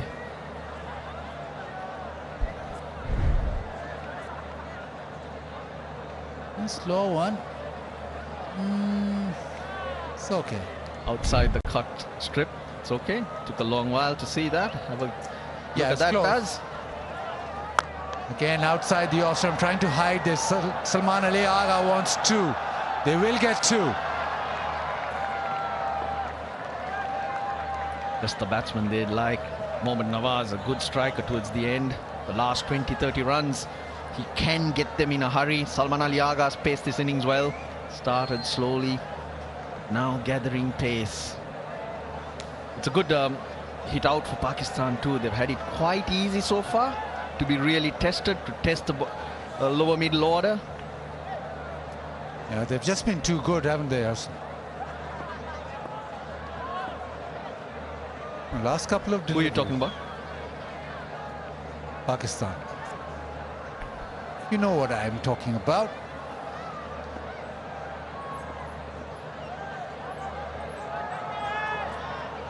Again, slow shot and wide again.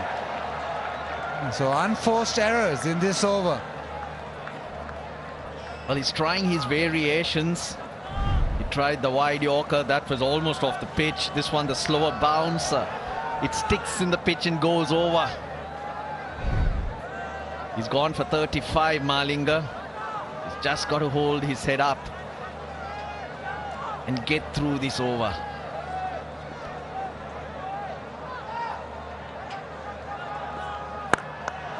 Oh, picked up and hit out of the park. Brings up his 50 with a maximum and with super style.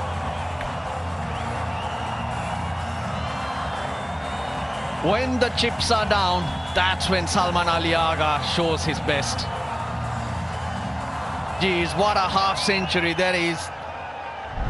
4 for 43. Built a couple of partnerships. He's got himself to 51, striking at just under 150. They're in with a sniff. They're in the hunt, Pakistan. Wide again. It's been a problem this over. He's bowled 6 wides. Ishan Malinga. Lassit wouldn't bowl 6 wides. Pressure does strange things to people. Not only the players out there. Well, they're on the edge of their seats, the crowd, they believe. Fahim Ashraf is also a good striker off the ball to come. Yeah, 13 off. Last delivery of the 16th. Goes wide again, a dot ball to end. 13 off that over. Pakistan now require 48 of the final 4.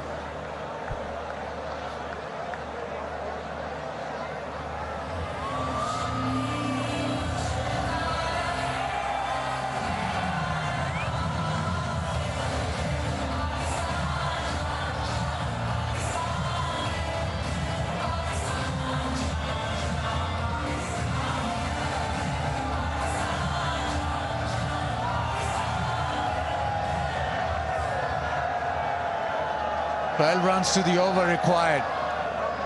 Tikshana has 1 over, a couple of overs for Chamira. The interesting is Malinga gets another one. Well, he's got nowhere else to go. Malinga has to bowl the 19th, because this one, the Chamira has to come on from the other end. So 18 and 20 to Chamira. Swing and a miss. Tikshana also has been expensive. Now 12 and over in that final dash is gettable. It's 12 and over 10 overs. Gets hard, but this final dash, it's a lot closer. Sri Lanka were 145 for 3 at this particular stage in their innings.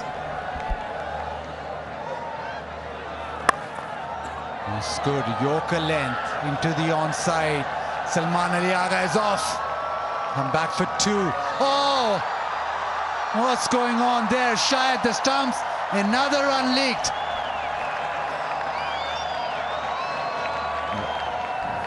Salman Aliaga slowed down to let the throw pass because he did see it was wide.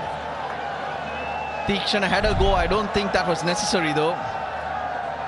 But now what it does is, it's got Salman Aliaga on strike, who is finding the boundary with ease. Mohammad Nawaz, for that matter, is less than 100 his strike rate.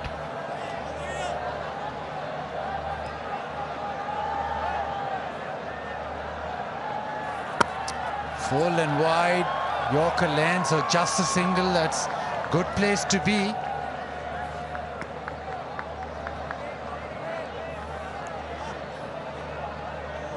Pressure, tension. Great man also feeling the pinch. Huge game for Sri Lanka. You win this, you get another chance. You get in the final. They showed a lot of heart, how they picked themselves up in the last game, and this one played a lot of good cricket. They need to finish it off.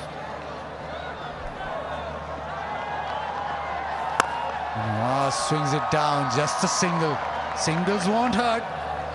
They lost 8 on the trot till they won against Zimbabwe. The KFC, the official food partner.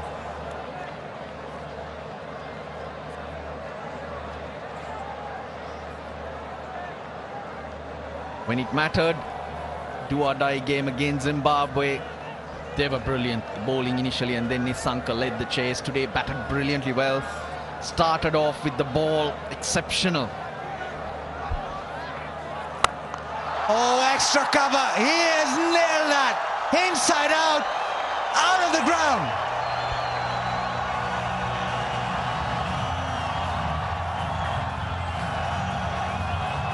Oh boy, oh boy. Goes inside out. He gets it exactly where he wanted it. Amazing, Salman Aliaga. And what another wonderful partnership between these two. 49 of 31. Tikshana's last ball. He's gone for 41 already. Yeah, 11 of this over. Goes wide again, so just a single, but Pakistan do get the 12 of the 17th. 149 for 5.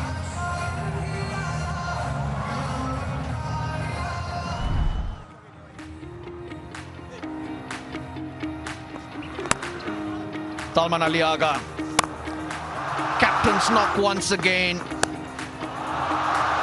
He's on to 59 of 39.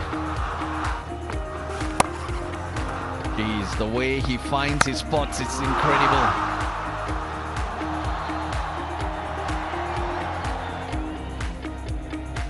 He prefers that extra cover area. He's so strong when he's looking for the big one.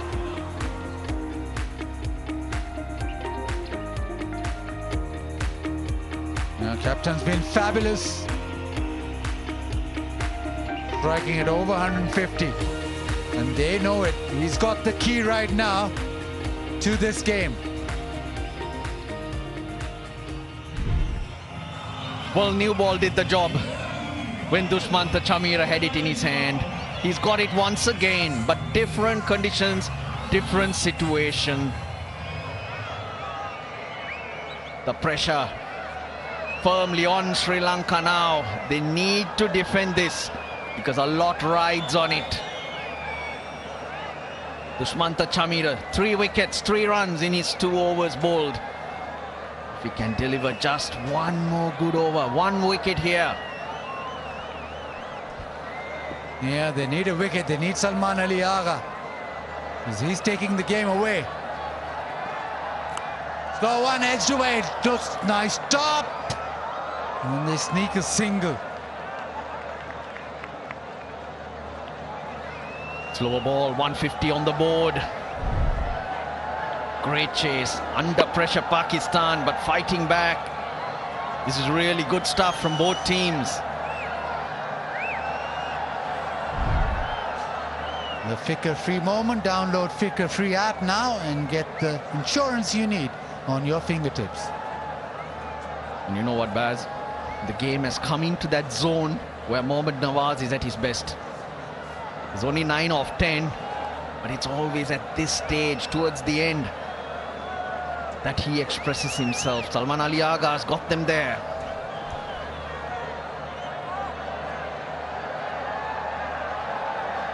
Chamira into the pitch and thumped away. That is massive. That is a huge 6. It is Nawaz.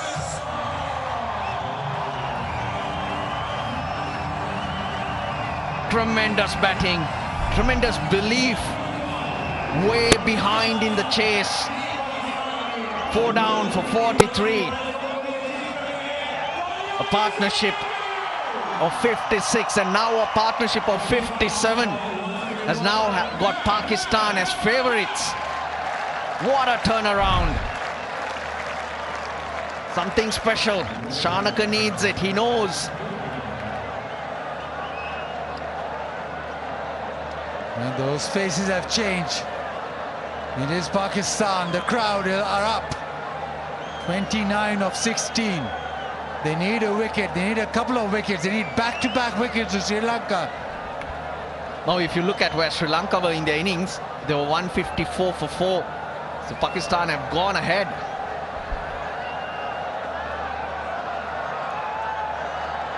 Nawaz again, eyeing leg side. This time slices it away down to 3rd. Another boundary.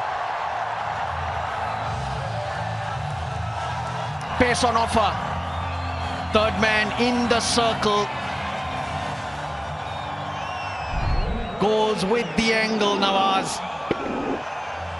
11 off 3. They're getting closer.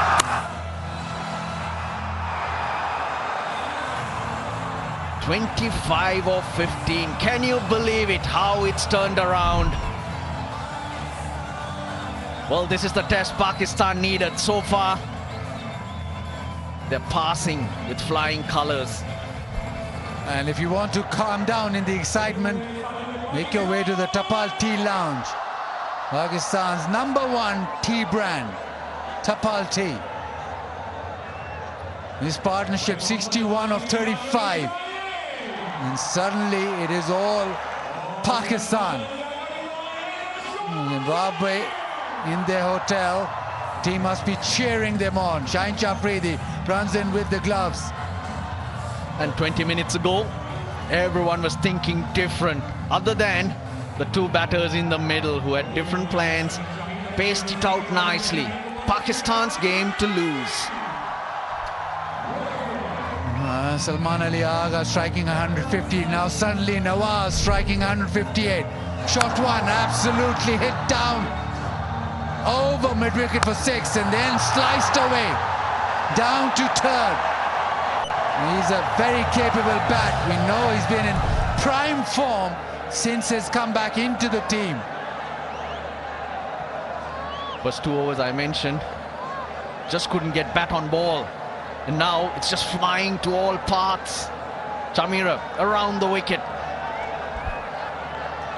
Sri Lanka need a wicket. They need something to stop this flow. And that's a Yorker, but hit down the ground now. Salman Ali Agha will take strike. Yeah, but Pakistan don't have to try too hard now. They're already up to the rate. 2 overs to go. Malinga He's got one over. He's been expensive. He's bowled lots of wides.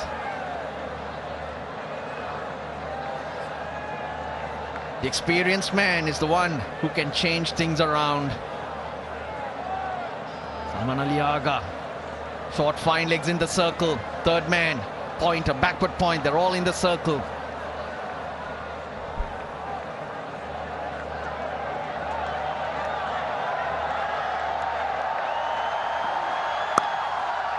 Into the offside. Single results. Yep, they've done the hard work. Now make sure you just keep chipping away. Get closer.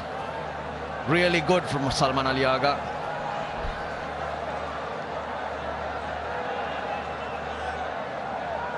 Geez, every ball there's a change of gloves. What's going on? The Vigotel Mobile, the giveaways. If you're lucky enough, you'll come to the ground and you'll get a mobile for your troubles. Brilliant.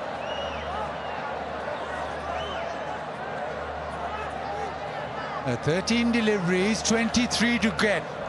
Nawaz now settles in with his gloves. Chairman PCB Mohsin Naqvi watches on.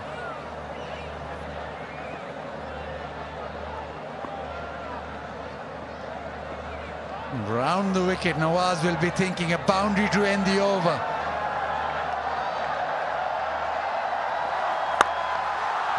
Hits it down towards long on. Just be the single, good bit of fielding. So now 2 overs remain, 163 for 5.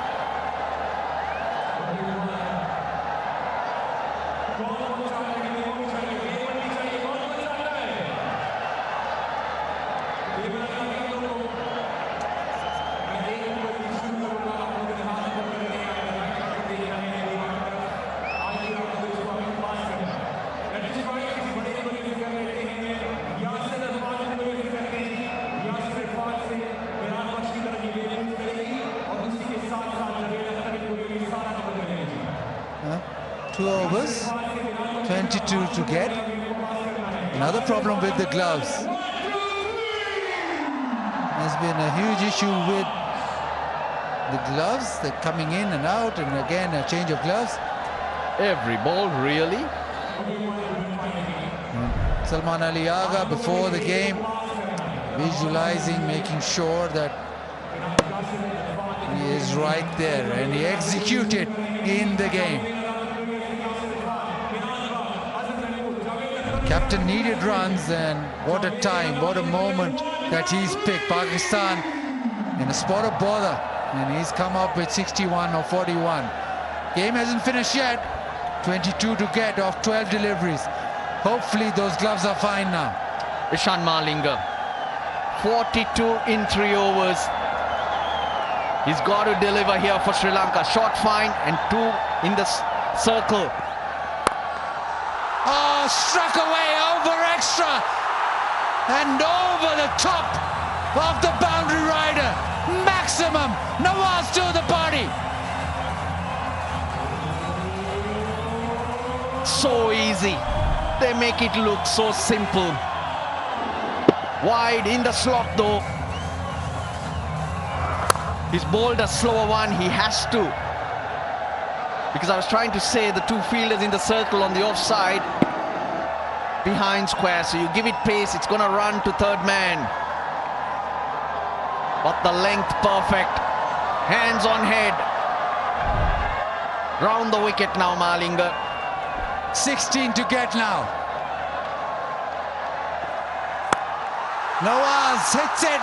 Not as well this time. And is taken. Pace off. Hasaranga with the catch. Malinga has the wicket.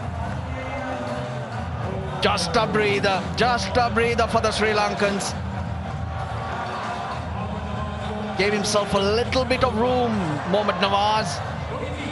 Malinga followed him. And slightly shorter as well, and hence couldn't just get underneath it. This one a lot slower, 103 Ks. But Pakistan have got it down to 16 off 10. Thanks to Nawaz's contribution as well. 27 to him, 169 for 6.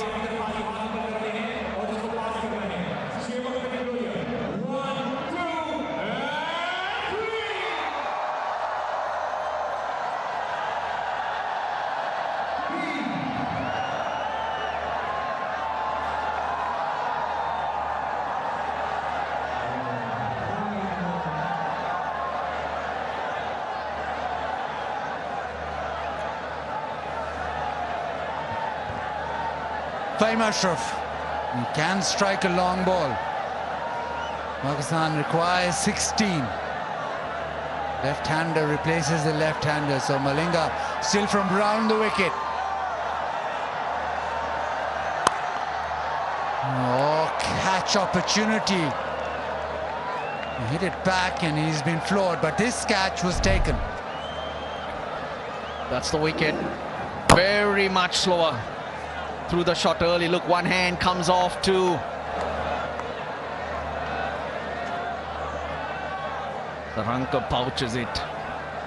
15 required. 15 required. Mohammad Nawaz, he played his part in that partnership of 70. He's up against Salman Ali Agha now, Malinga. Yeah, 15 to get of 9.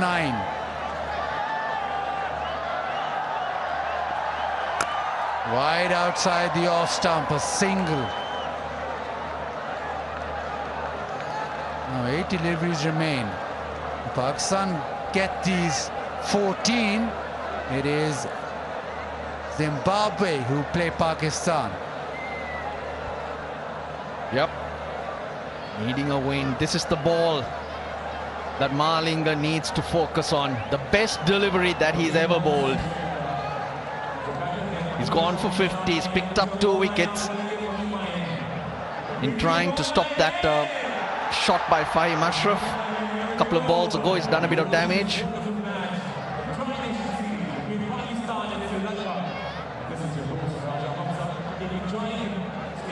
Massive delivery in the context of this game. Malinga will go around the wicket.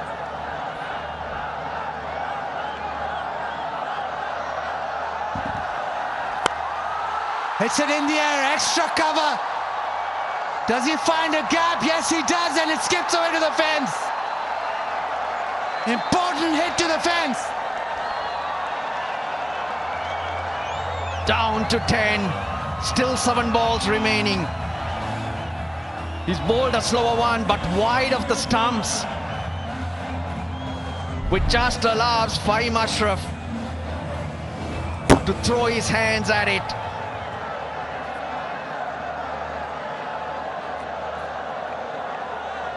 Last ball of Malinga's over. Can he at least save 10 for Chamira to try and defend?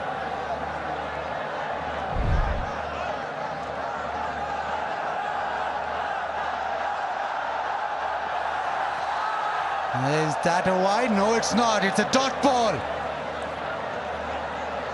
So it is going to the 20th over, and there is 10 runs required. 175 for 6.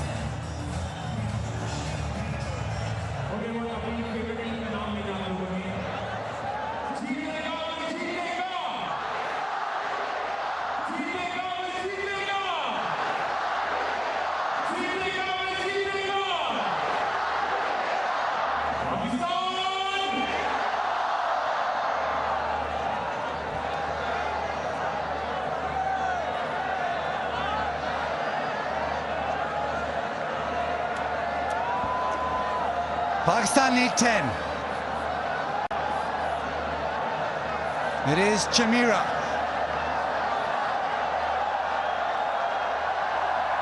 Slow one beats him. A terrific start to the over. Relief for the Sri Lankans. That one gripped. It was a leg cutter from Chamira.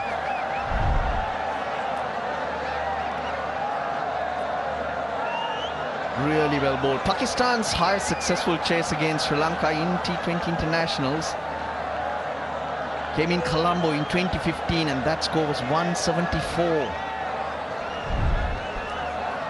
And 5 deliveries, 10 to get.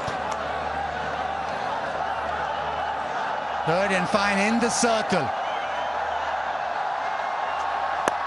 Slow one in the air. Will it carry? No. Just be the single. Ishan Malinga looked like he ran the wrong line, looked like he got himself into trouble, but he was lucky the ball didn't skid past him. Kind of plugs. Well, 1 run off 2 deliveries in the last over. He'll go around the wicket. Dushmantha Chamira, he's up against Fahim Ashraf. He's got to get the feel right. He's got to get his plan right. Fine leg in the circle. Short third man. Backward point and extra cover. They're the four. It's just one hit, isn't it? But Pakistan, they've been getting many hits in the last 3-4 overs. One hit here is what Fahim Ashraf will be thinking.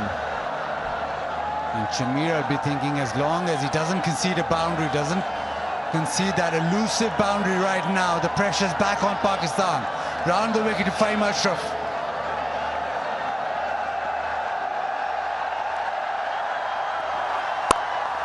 Hit down the ground, running hard. Oh, misfield! That is 4. Gives away an extra run. Janit Lianage charged in. It's not a time to lift your head and look up. He was lucky that Ishan Malinga was running around and he was able to haul that in. It's not only the runs, it's what it does to your confidence or belief at this stage. They got 2 runs. Pakistan, 7 required of 3. No change to the field.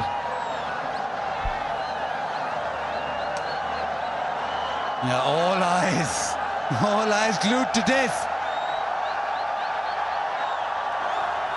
Oh, brilliant Yorker, huge appeal. And given. This is a fantastic delivery. Straight away, it's reviewed. He'll review it, but what will happen here is that'll be a dot ball. So it'll be 7 off 2. But I think he's right in front though. TV umpire to director, we have a review for LBW. On-field decision is out. I have checked the feed. It's a fair delivery. Start with the front on, please.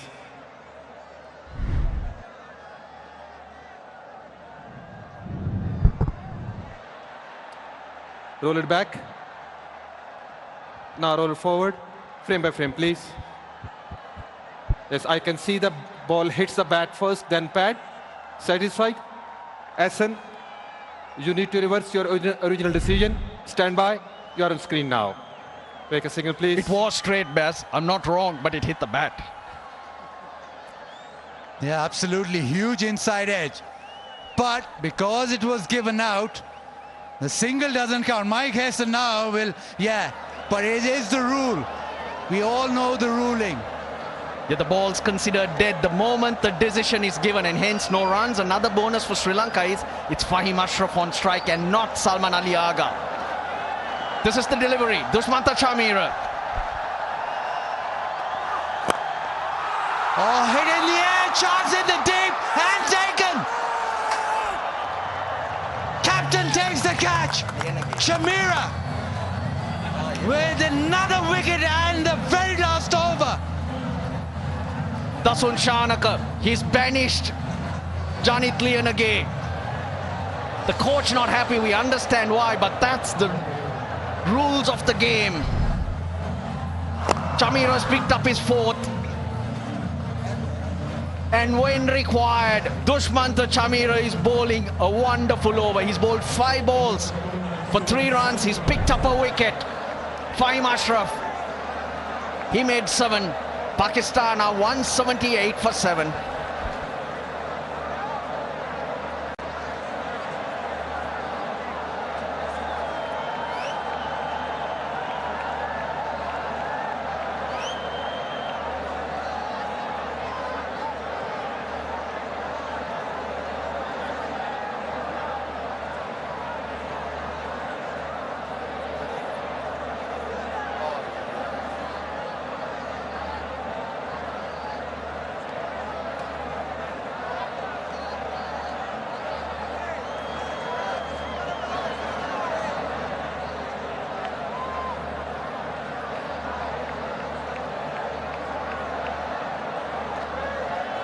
Mohammad Hussain Jr. walks in.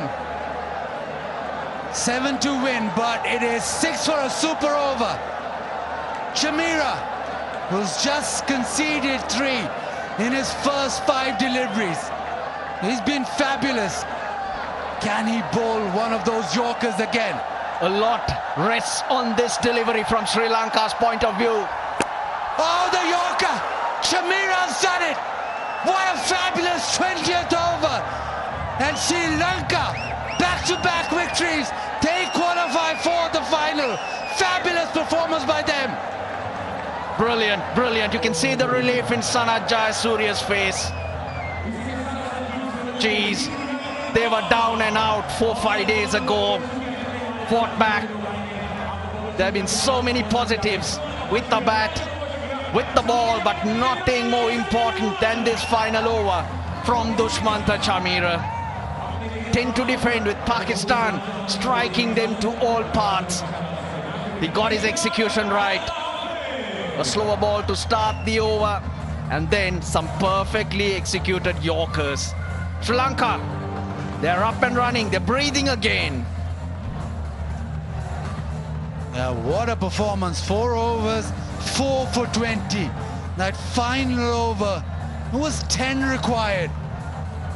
He has bowled an amazing 20th over. Just given away 3, got the wicket as well.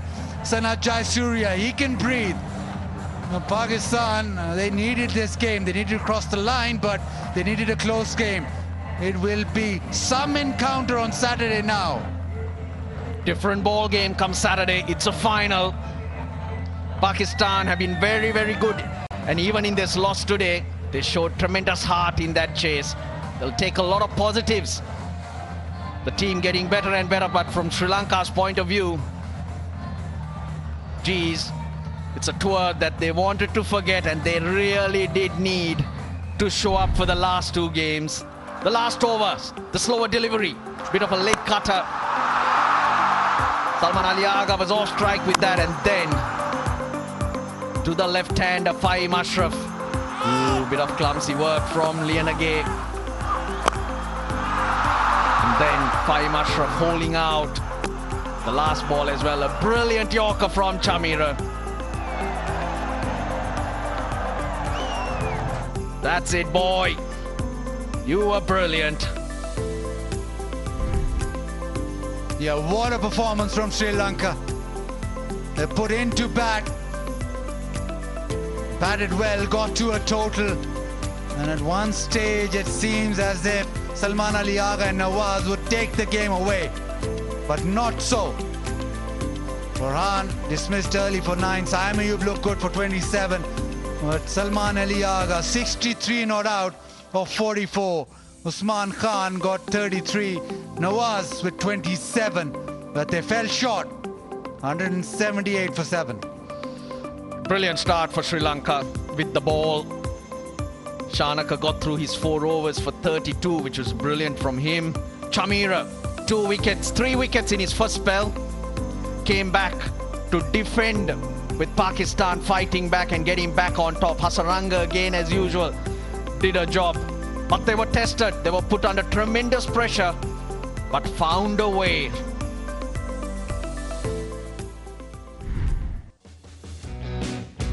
Pakistan came up firing, Saim Ayub especially. Boundaries through the offside, crunched this one. And it was Saim Ayub being able to hit it through the offside and the leg side. And Pakistan were on their way, but it was Chamira. Firstly with a slow one to get rid of Saibzada Farhan, and then with pace up, got rid of Babar. That's where it changed. Saim Ayub was going well, played on. Salman Ali Agha started slowly. Fakhar Zaman tried to hit a 6. He's never hit a 6 against Sri Lanka. 4 for 43. In trouble for Pakistan. Geez, Usman Khan. He can strike a ball. It was a good partnership of 56. Yeah, and suddenly the momentum of the game shifted to Pakistan. It was deep mid-wicket and mid-off, but then a shot too many. Tried to drag Hasaranga. Big moment in the game. Hasaranga got a wicket. That's when Salman Ali Agha started improvising, showed power. and somehow got Pakistan ahead in the game. Last 4 overs, 48. That's 12 runs an over. Well within reach. Mohammad Nawaz. It was that stage of the game where he loves it. And with both batters going from both ends, Sri Lanka looked in deep trouble. Mohammad Nawaz pulled out to Malinga's slower delivery. But the runs kept flowing. Pakistan were getting closer. The last over needed 10.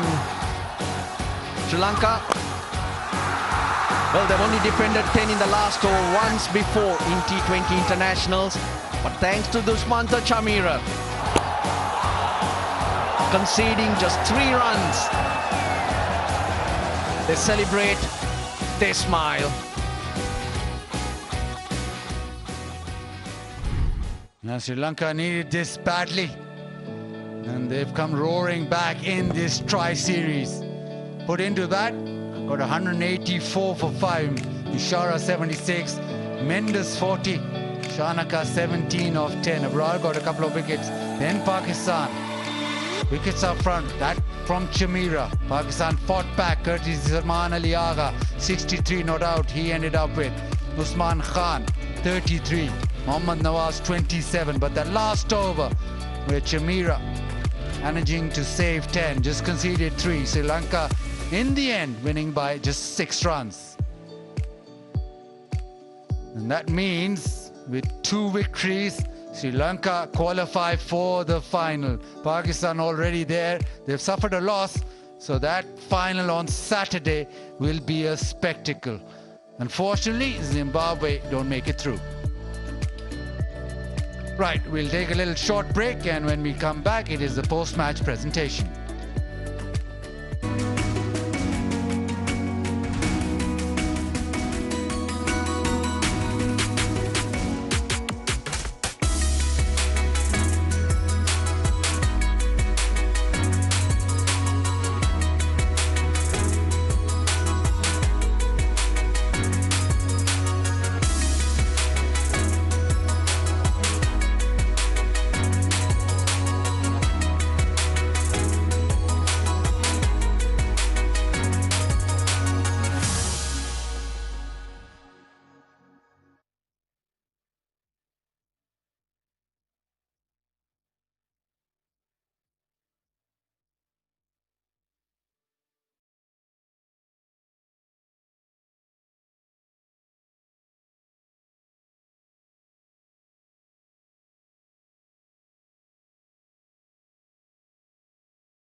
we've had.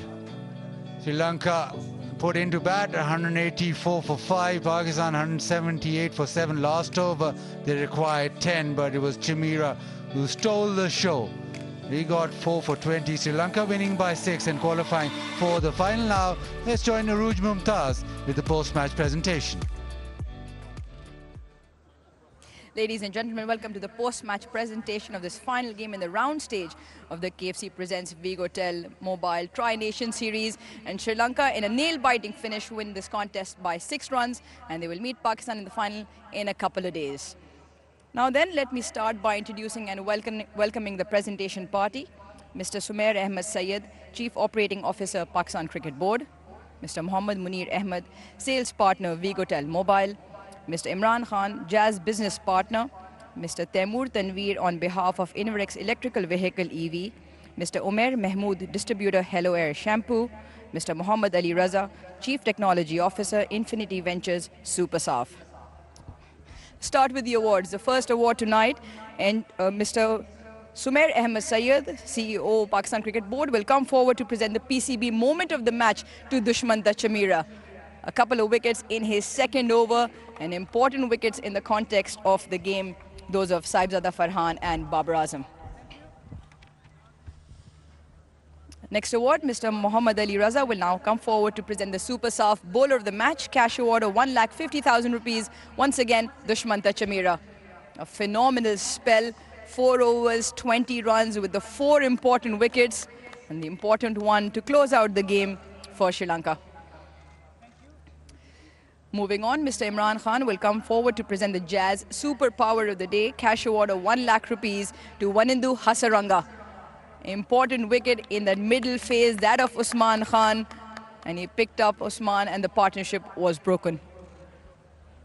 Next award will be presented by Mr. Umar Mahmood. He will come forward to present the Hello Hair Shampoo, 100% confident all-round of the match, cash award of 1 lakh rupees to the Sri Lankan captain Dasan Shanaka.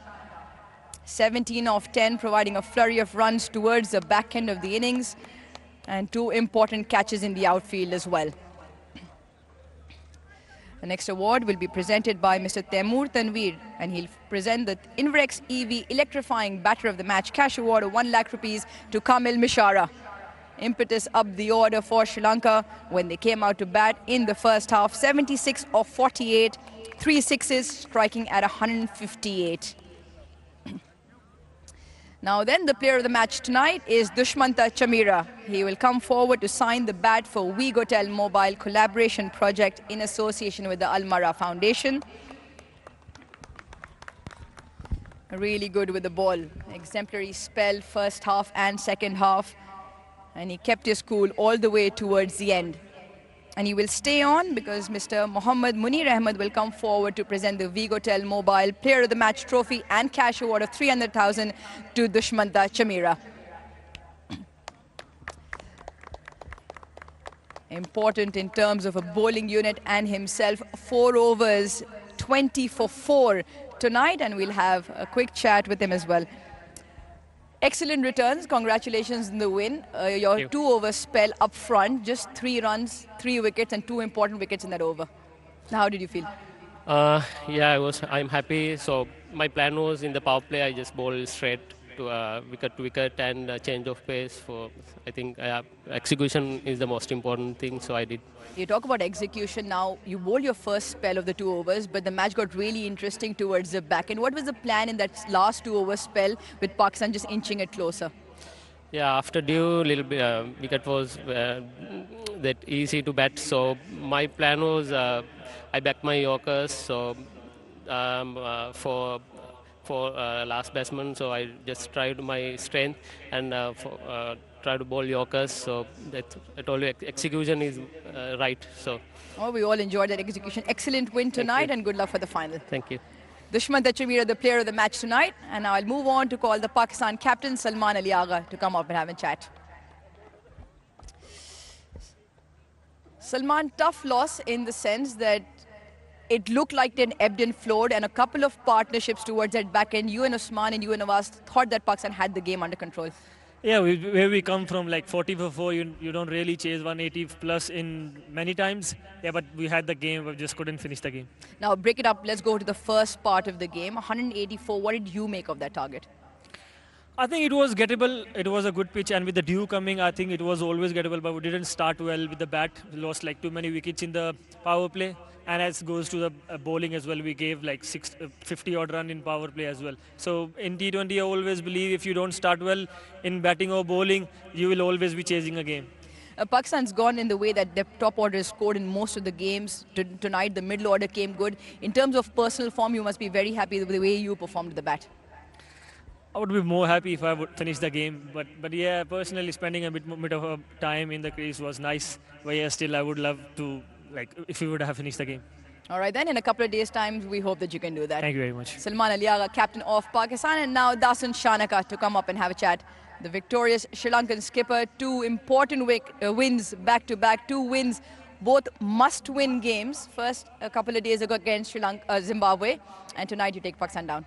Yeah, really happy. See, I mentioned the other day we are a team that who should perform not like that before the 2 wins. So absolutely proud the way the boys bounced back, the energy and the attitude they showed in the field, especially today. Everybody contributed. So yeah, so happy. You've spoken to you a couple of times throughout the series, and obviously you've touched on all 3 departments, batting, bowling, fielding. It just felt like the game also ebbed and flowed, but you just held your nerve towards the end, and Chamira was spectacular. Yeah, absolutely. Starting from batting, you know, Kamil Mishara, so he showed his capabilities.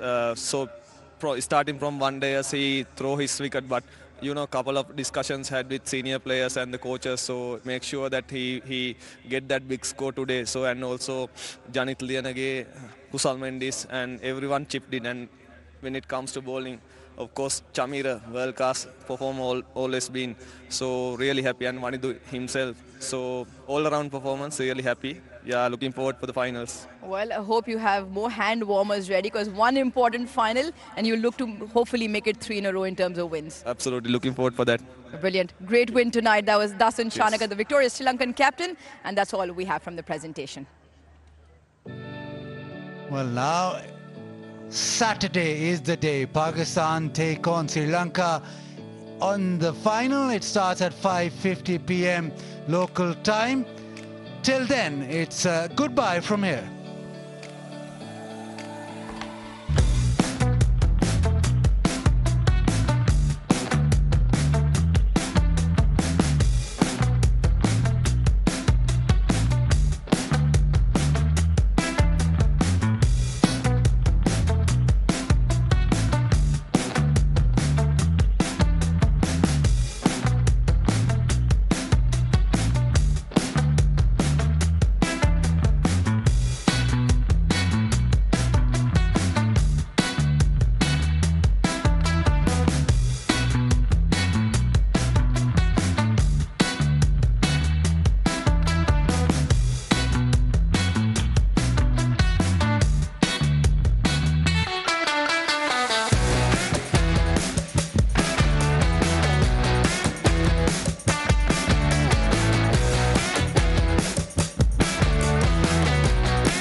Here we are, end of an exciting match, and Sri Lanka managed to cross the line and make it to that final day after tomorrow. It all started when Pakistan won the toss and put Sri Lanka in, and they managed to score 184. Quite a competitive score, with Pakistan getting very, very close, but so close yet so far. Sri Lanka winning this one by 6 runs. Lots to talk about in this. Quite a few performances to look at. And it'll be an exciting chat. Here we are with the pitch side. I'm Sikandar with you. So it's been a hard-fought game. They beat Zimbabwe by 9 wickets and then came in and beaten Pakistan by 6 runs. So is this the time? They're peaking at the right time, as they say. It'll be all out there day after tomorrow when the final comes. But before that, let's talk about this match. And for that, we have Saim Ayub and Ramesh Raja alongside us. Thank you, gentlemen, for joining us. We'll start with you, Saim. Saim, आज की performance के बारे में बात करते हैं. अच्छा exciting typical T20 match हुआ. 184 आपको लग रहा था एज अ साइड शायद 20-25 रन ज़्यादा चले गए? आई थिंक अगर टोटल के बारे में बात करें तो हम उनको 10-15 रन पहले उनको रिस्ट्रिक्ट कर सकते थे, बट इस टोटल के बारे में भी हम कह रहे थे कि एटलीस्ट हमने उनको 200 या 190 नहीं करने दिया, और हमारा मोराल हाई था इस टोटल के बारे में जैसी कंडीशंस थी, और हम कॉन्फिडेंट थे कि हम इसको चेस कर लेंगे. बट लॉट ऑफ पॉजिटिव्स के जिस सिचुएशन में हम पावर प्ले में थे उसके बाद भी टीम यहाँ तक पहुँची है, तो क्रेडिट गोज़ टू श्रीलंका कि उन्होंने बॉलिंग अच्छी की एंड में. But there is lot of positive के टीम ने हार नहीं मानी और एंड तक लेकर गए मैच को, जो जीत गए थे ऑलमोस्ट. आपकी अपनी बैटिंग के बारे में बात करते हैं. ऑब्वियसली जिस तरह से आपको देखा है मैच खेलते हुए, बैटिंग करते हुए, एग्रेसिव नेचर है, you like to go after the bowling. किस तरह से अपने आप को प्रिपेयर करते हैं? क्या प्रोसेस होता है? आप बॉलर्स को मार्क करते हैं कि मैंने इसको अटैक करना है पावर प्ले में? किस तरह से आप जाते हैं किसी एक पर्टिकुलर मैच में? आई थिंक मैच में तो सबसे पहले कंडीशन होती है कि पिच क्या कह रही है, उसके बाद बॉलर के लिहाज से शॉट सिलेक्शन होती है कि बॉलर किसी का एंगल अवे होता है, किसी का एंगल अंदर आ रहा होता है, किसी का बॉल फिर फील्ड के लिहाज से, तो उस चीज़ों को जहन में रखना होता है. लेकिन when the bowler is bowling तो जस्ट इतना टाइम नहीं होता बैट्समैन के पास कि ज़्यादा सोचे, तो just watch the ball and react, और सबकॉन्शियस में कुछ एरियाज कुछ शॉट्स रखे and then just react. We were talking about this while the match was going on. He looks like $1 million getting starts, लेकिन वो फिर वो convert नहीं हो पा रहे हैं big numbers में. So that's why मेरा question यही था कि does he have a license to go and just attack? ये आप मुझसे क्यों पूछ रहे हैं? आप इनसे पूछें. नहीं, इनसे तो मैंने पूछा, इन्होंने वो जवाब दिया. But what do you feel watching it from outside? देखिए, मुझे जब ये आउट होते हैं ना, मुझे सख्त डिसअपॉइंटमेंट होती है और कोफ्त भी होती है. मैं आपको फ्रेंकली बताऊं, इसलिए कि इनमें इतना पोटेंशियल है. ये हर दफा पाकिस्तान को तने तनहा मैच जिता सकते हैं.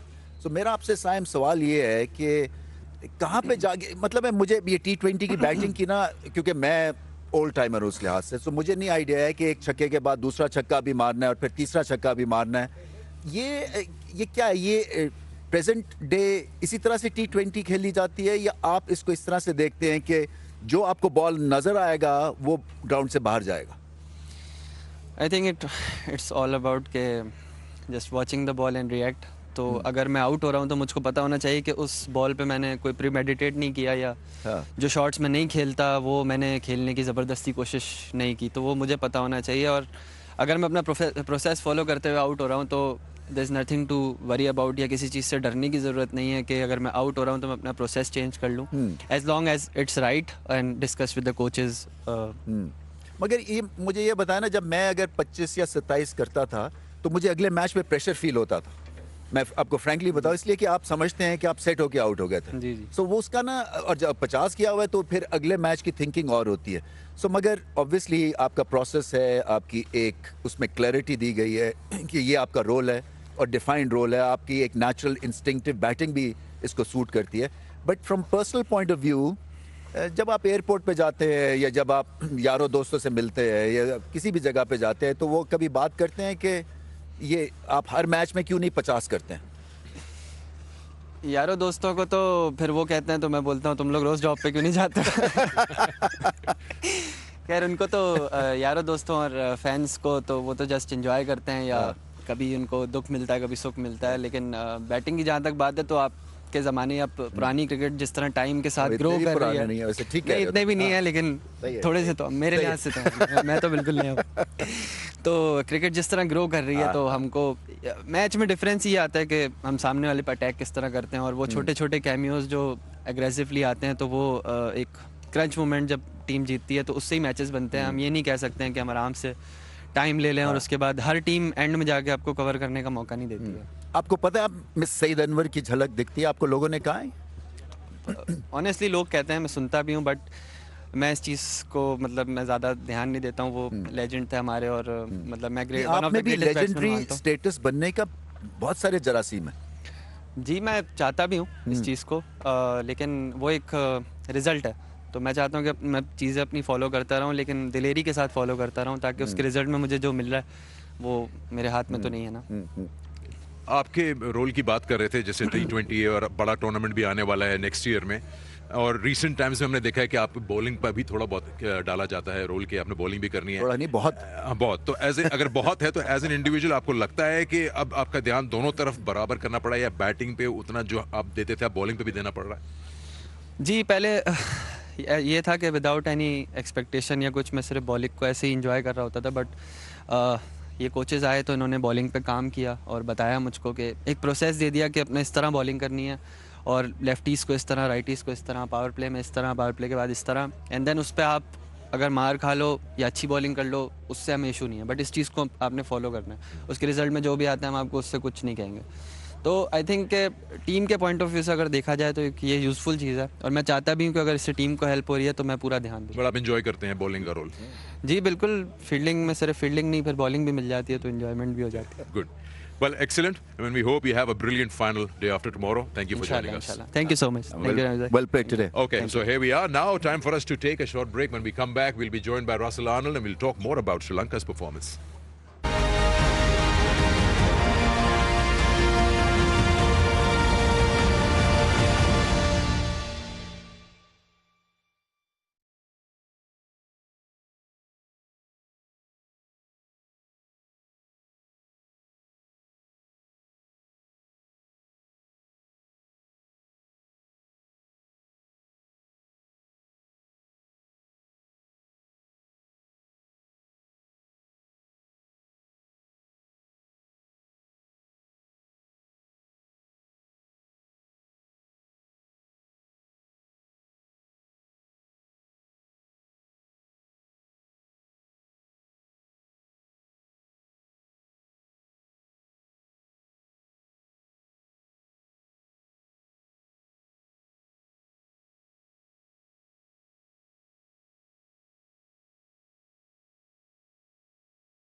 Welcome back to Pitch Side, talking about Sri Lanka's 6-run win against Pakistan and the qualification into that final day after tomorrow. A very happy Russell Arnold joins us. Russell, we were talking about this.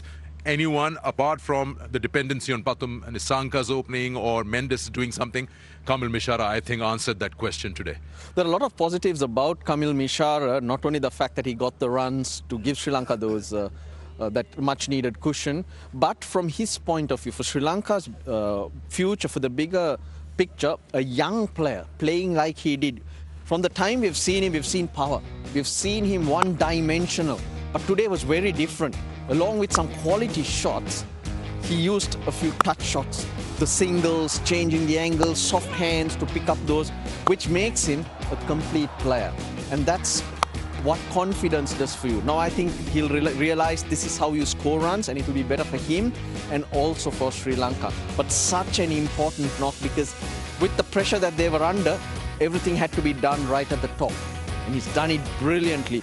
Some beautiful shots, played spin well, and hopefully it's the start of many, many more knocks. I'm really excited about Kamil Mishara. You just feel that Pakistan may be a little bit of complacency set in because they felt that Nisanka is out for cheaply, got 2 wickets early, and they didn't expect, they haven't seen much of Mishara.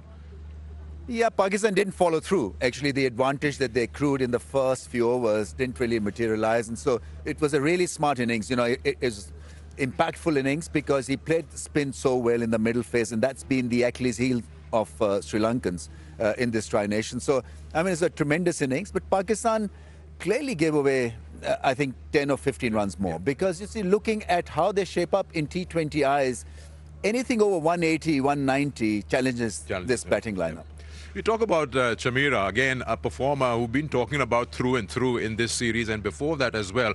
I mean, there's a question again with Dasun Chanaka bringing in that new ball. I mean, he's got pace, he's got everything, and started off with 3 for 3 in his 2 overs. Yeah, so Dasun Chanaka opened the bowling like he did previously, just to get through a couple, maybe if he can get a wicket. But Pakistan got on to him. So he had no option but to go to Chamira. And Chamira really did need to respond. And he did. 2 in the first over. It was Babar Azam and Shahizada Farhan who have been amongst the runs, leading them through. 3 wickets for 3 runs. Got the wicket of Fakhar Zaman as well. It was outstanding. Just what you needed from your fast bowler to dent the Pakistan batting lineup and put them under pressure. And in any smart, that's where experience comes in. His 3rd over went for 12 and he was bowling quick. And he was fast to learn that slower ones or taking the pace off will work, and he brilliantly bowled that last over, which worked for Sri Lanka. At that stage, it was Pakistan's game to win. 10 runs in that over. The way things were happening, the way the ball was flying all over, it was a very, very brave option that Chamira started with the initial leg cutter. And then after that, he started getting the ball into the block hole. The angles he worked were brilliant. There was no mistake at all other than in the field. But from Chamira's point of view, this was something extra special from him, because this win means a lot in the bigger context of Sri Lanka's tour and also leading up to the T20 World Cup. Yeah. I'm going to bring Ramiz's attention to something that you also noticed and talking about, and you were saying this to Saim, that in T20 cricket, when do you let common sense prevail? When do you stop? So there were 2 incidences probably were game changers or match change or shifted towards Sri Lanka. One is Usman's dismissal and one is Nawaz's dismissal. Yeah, I mean, both got out after hitting a 6. This was critical as well because finger was raised and you're not allowed that single because he was given out. And that really did hit Pakistan quite badly because Salman Aliaga would have been on strike. That single would have been credited to Pakistan. So little things that really didn't help Pakistan in the end. But yeah, you're right. I mean, Nawaz had hit a 6, then got out the next ball. The keeper had hit a 6, then he got out to the very next ball. And they were set batsmen. It's not that they just come in. So one was batting in the 20s, the other was in the 30s. And took a lot of risk against someone who is so full of tricks We're talking about Hasaranga, and this hitting a 6 and getting out. And so that really did hit Pakistan quite badly at that passage of play. Well, I don't want to take anything away from Sri Lanka, the way they played the last 2 matches. But just to discuss a point in the rule of cricket, we'll leave it with you as the last question on the show today. We just saw that. Yeah. The decision, that's irrelevant, what the decision was from the umpire. But what follows after that, and in the context of the game, how important could have an impact on the result. What do you make of it? And can this rule be re-looked at? Don't think so. I think you've got to live with it. You've got to bite the bullet because, you know, there have been instances where things have gone pear-shaped. But this is lesser of an evil. Let's put it this way.